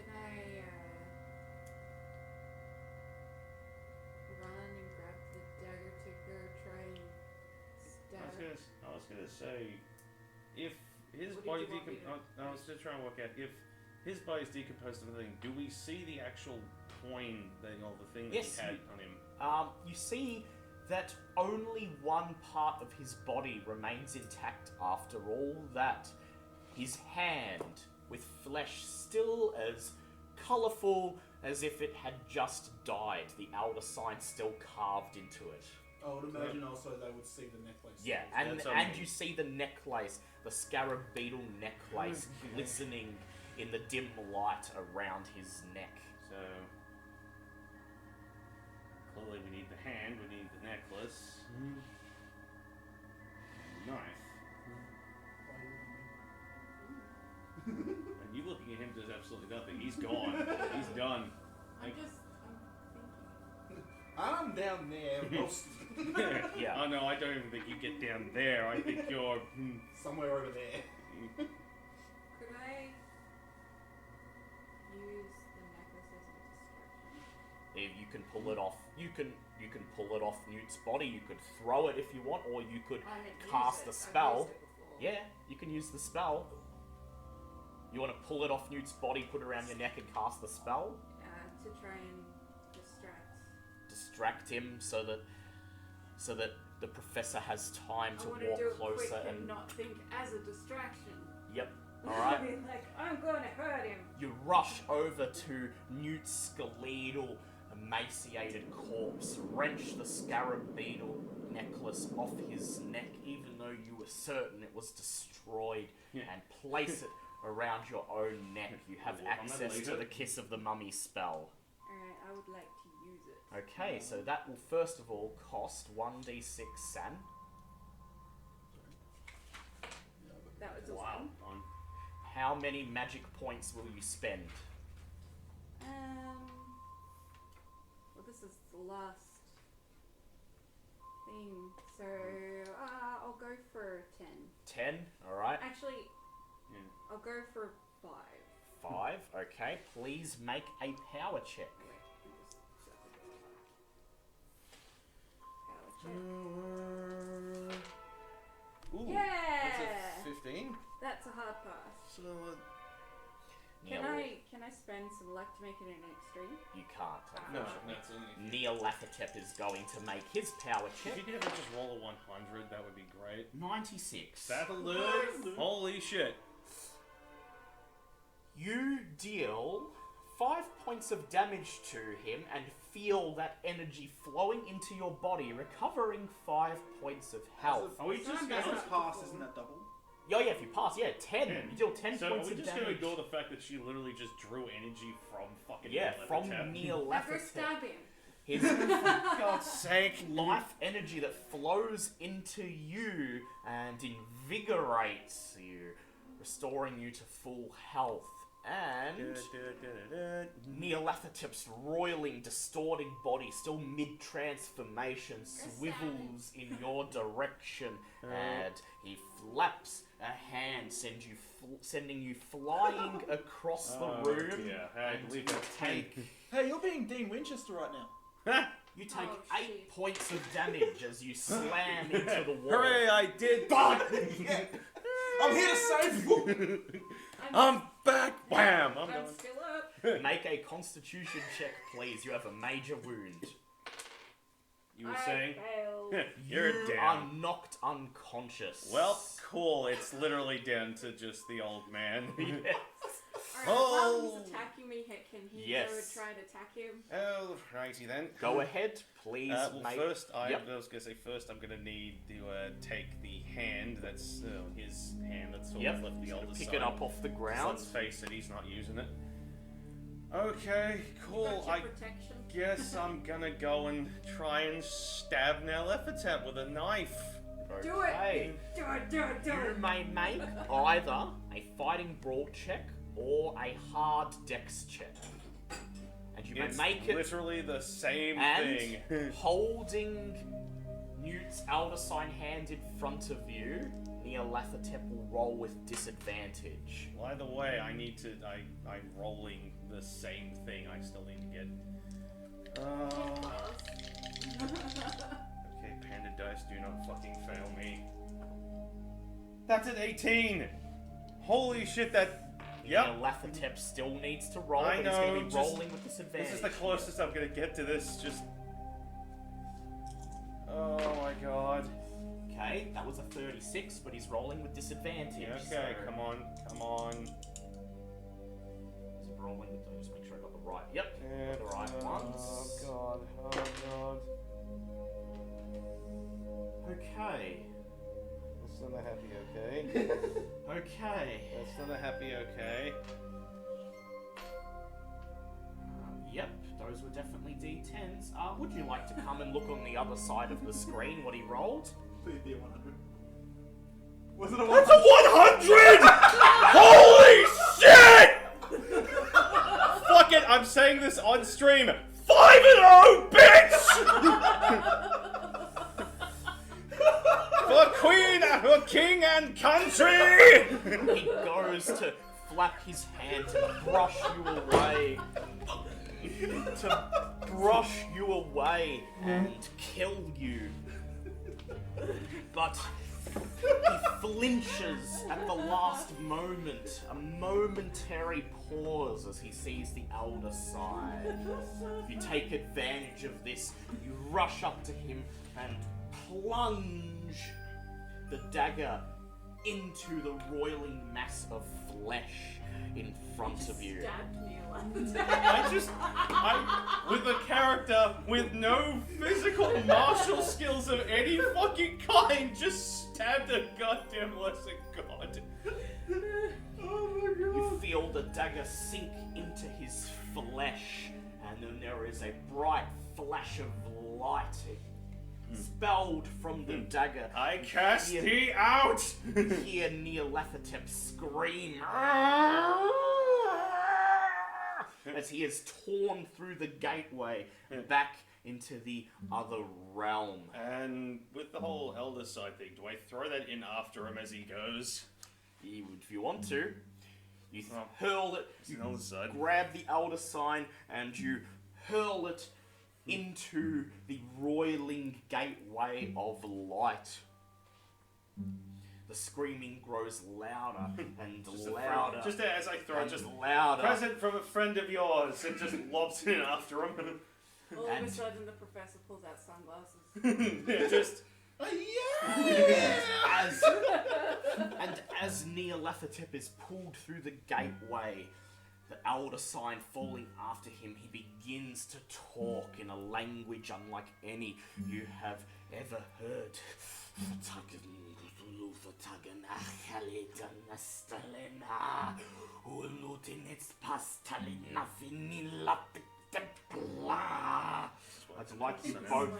I'd like you both to make sand checks, please. Yep, that's fair. That's a fail. That's just a pass. Okay. As you hear Nyarlathotep's last, well, she'll still hear it, even as he stirs feebly, he will still hear it. As you hear, as the bright light pulls you back rapidly to consciousness, as your body jolts, and you hear Nyarlathotep's cries in the language of the other realm. If you passed, that will be a SAN loss of 1d20, please. Hey, shit. That's a 12, that hurts. That's a 12. If you failed, that will be a SAN loss of 1d100.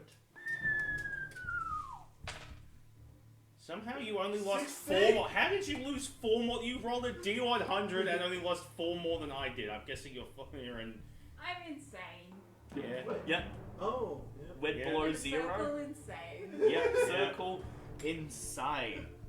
Insane in the membrane. You got what you wanted! I still have I went 33 insane. sand. Nyarlathotep's screams get louder and louder and louder. Oh. Dick, please make a power check. Oh god, I'm gonna be the last. Oh, it might not be 5-0. I passed. 10.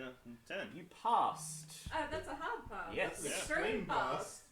For a brief moment, as Nyarlathotep screams, you understand what he is saying, and there, removed from the professor, removed from Newt, removed from anything else in this physical realm, it is just you and Nyarlathotep. Oh god. There in Azathoth's court, for what seems In front of God.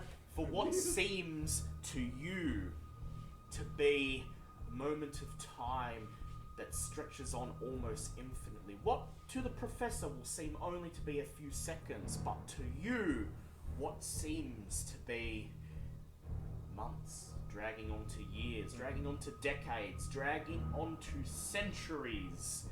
Nyarlat and Azathoth, in great detail, describe all the secrets of the cosmos, all the secrets of the universe. I know everything! And you understand them perfectly.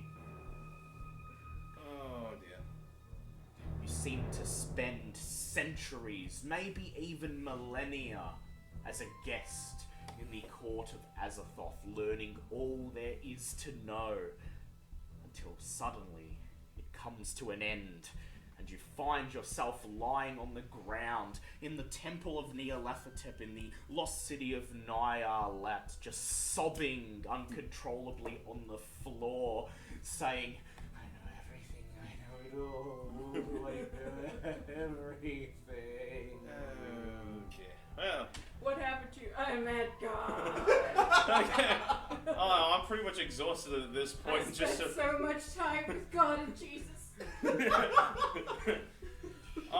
I'm still spent as well, because obviously I didn't go insane like someone else, but I definitely got rocked by that last part, so... Nyarlat is gone, the curse is dispelled, and Professor Longfellow, as you stand here spent in the temple of Nyarlat, you look to your right, seeing Father Shanuda's bent, crumpled corpse. That boy's done. To your left, seeing what's left of Newt, now at this point nothing more than a skeleton with tiny shreds of putrid flesh and tattered clothing hanging off the bones.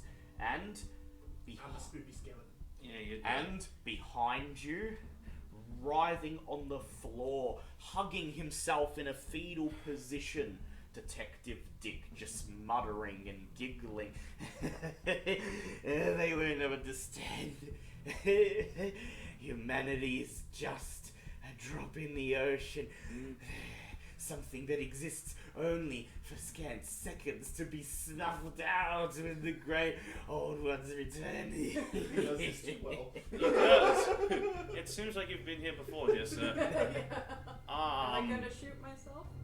No, No, because you that passed was the what power the power check. check was. If you'd failed that, you would have just gone straight up Yeah. bang, game You over. would have I mean, just- you can still do it if you want. You That's would a- have just shot yourself and spared yourself this fate, but you have suffered something much worse. I mean, You have Sir- spent millennia in the court of the outer gods, and the fate of all of humanity has been described in great detail I to mean, you. you can yes. still kill yourself The if you padded want. cell awaits me. And That's not now, to get you out. How the hell am I supposed to get you Yeah. out at this point? and now you are back, knowing that everything you did was for nothing. So feel free. Even when you win, you lose. Yeah, you don't win. You just do a little better each time. You forestall their judgment. Professor, I feel Yes. like I won't be going back to my job. I You are don't think you're faced- going to be leaving this place. I'm pretty sure you are faced with a decision. You could try to drag Detective Dick back. You remember the way back. I do. But there are still a carpet of scarab beetles on the way back that you'll have to face, not to mention a several hours long walk back through the desert that will be made much harder if you are dragging. Leave me behind. I don't know. You can't tell. I don't even know if you have a way of telling me Yeah. that. So what the hell am I supposed to Out do? of character. Leave me behind. But Shoot me. End the mystery. unless you got a way to tell me that, I don't know what I'm going to do at this point. Because Use your logic now. I know nothing of what you just went through. For me, it was like about 5 seconds. Friggin' hell, intelligence to see if I could work out. Because let's face it, they wouldn't have just one way in, one Yeah. way out. These guys, or let's face it, I've been studying these guys for long enough. Even the ancient ones still would have a way in, more than one way to get through this place. Yep, that is correct. So make an intelligence check to see if you could find an alternate I was just way saying, back. I do it with advantage since I've Yeah, studied long enough. you That's can. That's what I like to hear. I mean, 28's a good start. In fact, you may make an Egyptian check instead of intelligence if you like. I mean, I'm only like 2 points off either way. Okay, yep. Either way, well, the first one was a 28, so let's see if we can improve. Well, the second one was an 18, so 18. yeah, no, that's still a hard pass. Hell, no, I can't push that. I can't. You're going to be go for it. dragging Detective Dick's I don't gibbering know. form along with you? I don't know. That's the problem. I want to help him, but if he's... And I don't have psychology. I don't have Yeah, you can't psychoanalysis. try I mean, to temporarily calm him down. I don't think I have anything that's going to help here. Like, Could he think he could send help?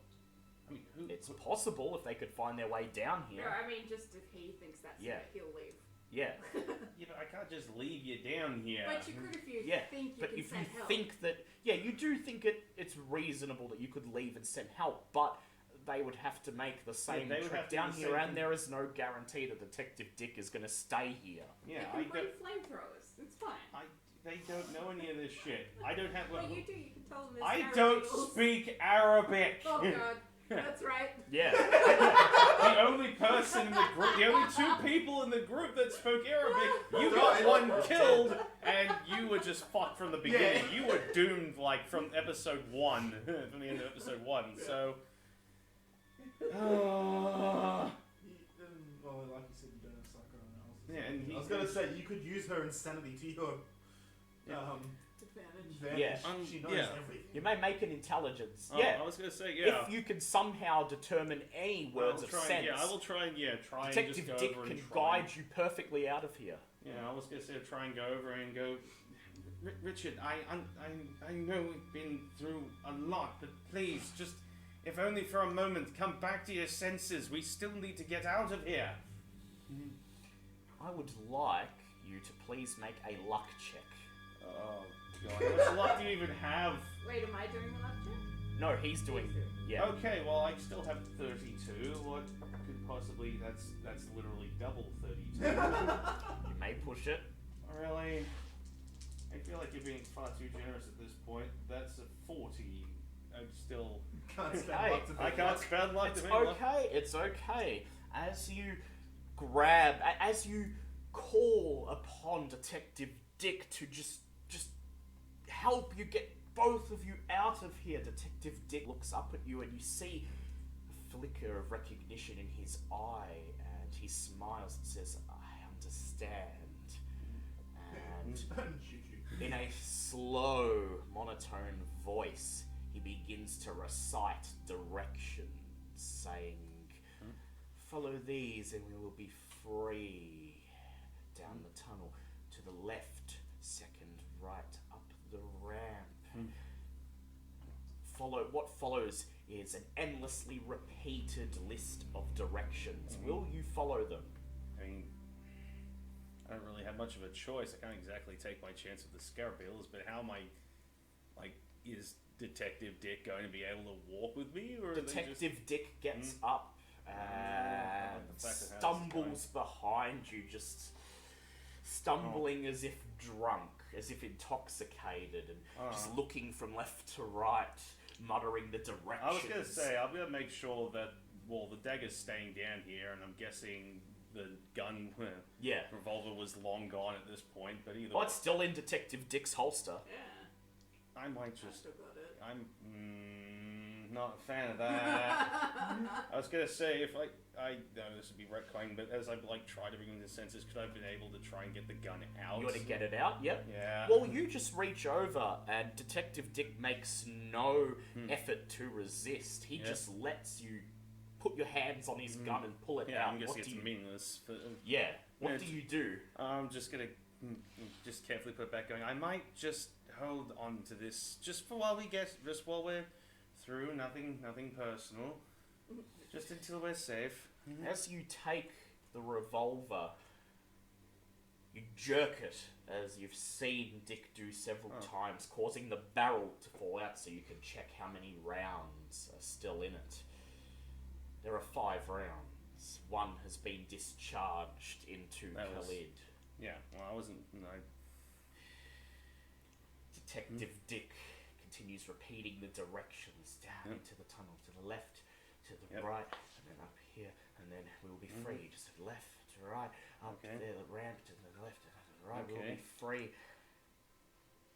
Detective Dick does not lead you back through the Scarab Beetle's hallway. Instead, Detective Dick presses in a portion of the wall behind the Sphinx, causing a portion of it to slide away, revealing another entryway into the temple.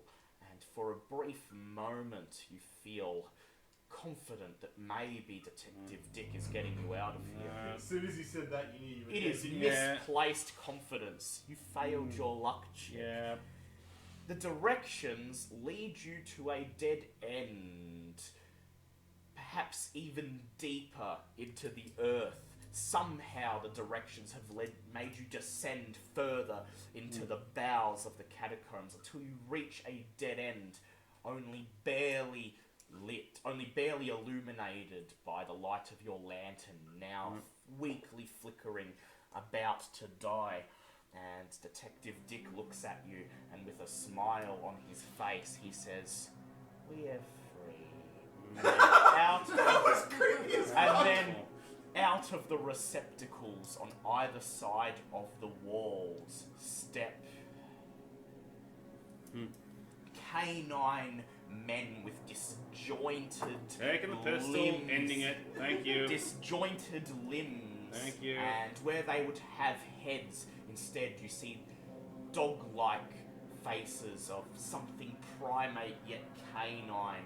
And out of the receptacle they march one by one, 10 of them, and they just stand there blocking you from turning around and going the way you came. And they just stare and smile and begin to say something in ancient Egyptian. Please make an Egyptian check. Well, yeah, that's a hard pass. They say fresh meat. And I'm pulling the trigger on myself. You grab the gun, point it under You your, should've left. point it He's up not into the- your chin, and pull the trigger. Yeah, before it goes, just a quick one of going, another relic, and just another lost relic amongst the sands. Hey, And as vanquished Nyarlat. and as the professor, It's as, still a Still success. counted as a win. Fuck as off. the gunshot rings throughout the catacomb, bounces and echoes off the narrow walls, the dog-faced men begin yipping in bloodthirsty excitement as what was once the professor's head, now just a bloody mass of flesh and bone, slouches forwards and the professor falls to the floor, and the dogmen begin to advance upon the professor and Detective Dick, as Detective Dick hugs himself and rocks back and forth and smiles, staring into the dog-like faces of these creatures, and once again says, Puppy. yeah, puppy. Yeah. Keft ek tor en set, sebua her. Thine enemy is given to the fire. The evil one hath fallen. The Egyptian Book of the Dead, chapter 15, verse 11, lines 9 and 10. Thus concludes the curse of the Pharaoh. I still count that as a win. Yep, I stopped him. I got to stab him and send him back. I don't care. That's still a win. Well, our objective was complete. As far as Yes. Call of Cthulhu is concerned, that is still a win. Yeah. Taking the win, 5-0, reading on the lines. I would go through epilogues, but nobody made it out. Yeah, well, we kind of saw that one. Let's be honest, we knew that was coming the second friggin'... No, there's one epilogue. Yeah. Detective Dick lasted 10 more seconds laughing manically. Going, puppy. As Yep. the creatures descended upon him and tore him as he lived, laughing maniacally, limb from limb, playing tug of war with his body. And he laughed the whole time. Puppy. You did not make it out, but you banished Nyarlat.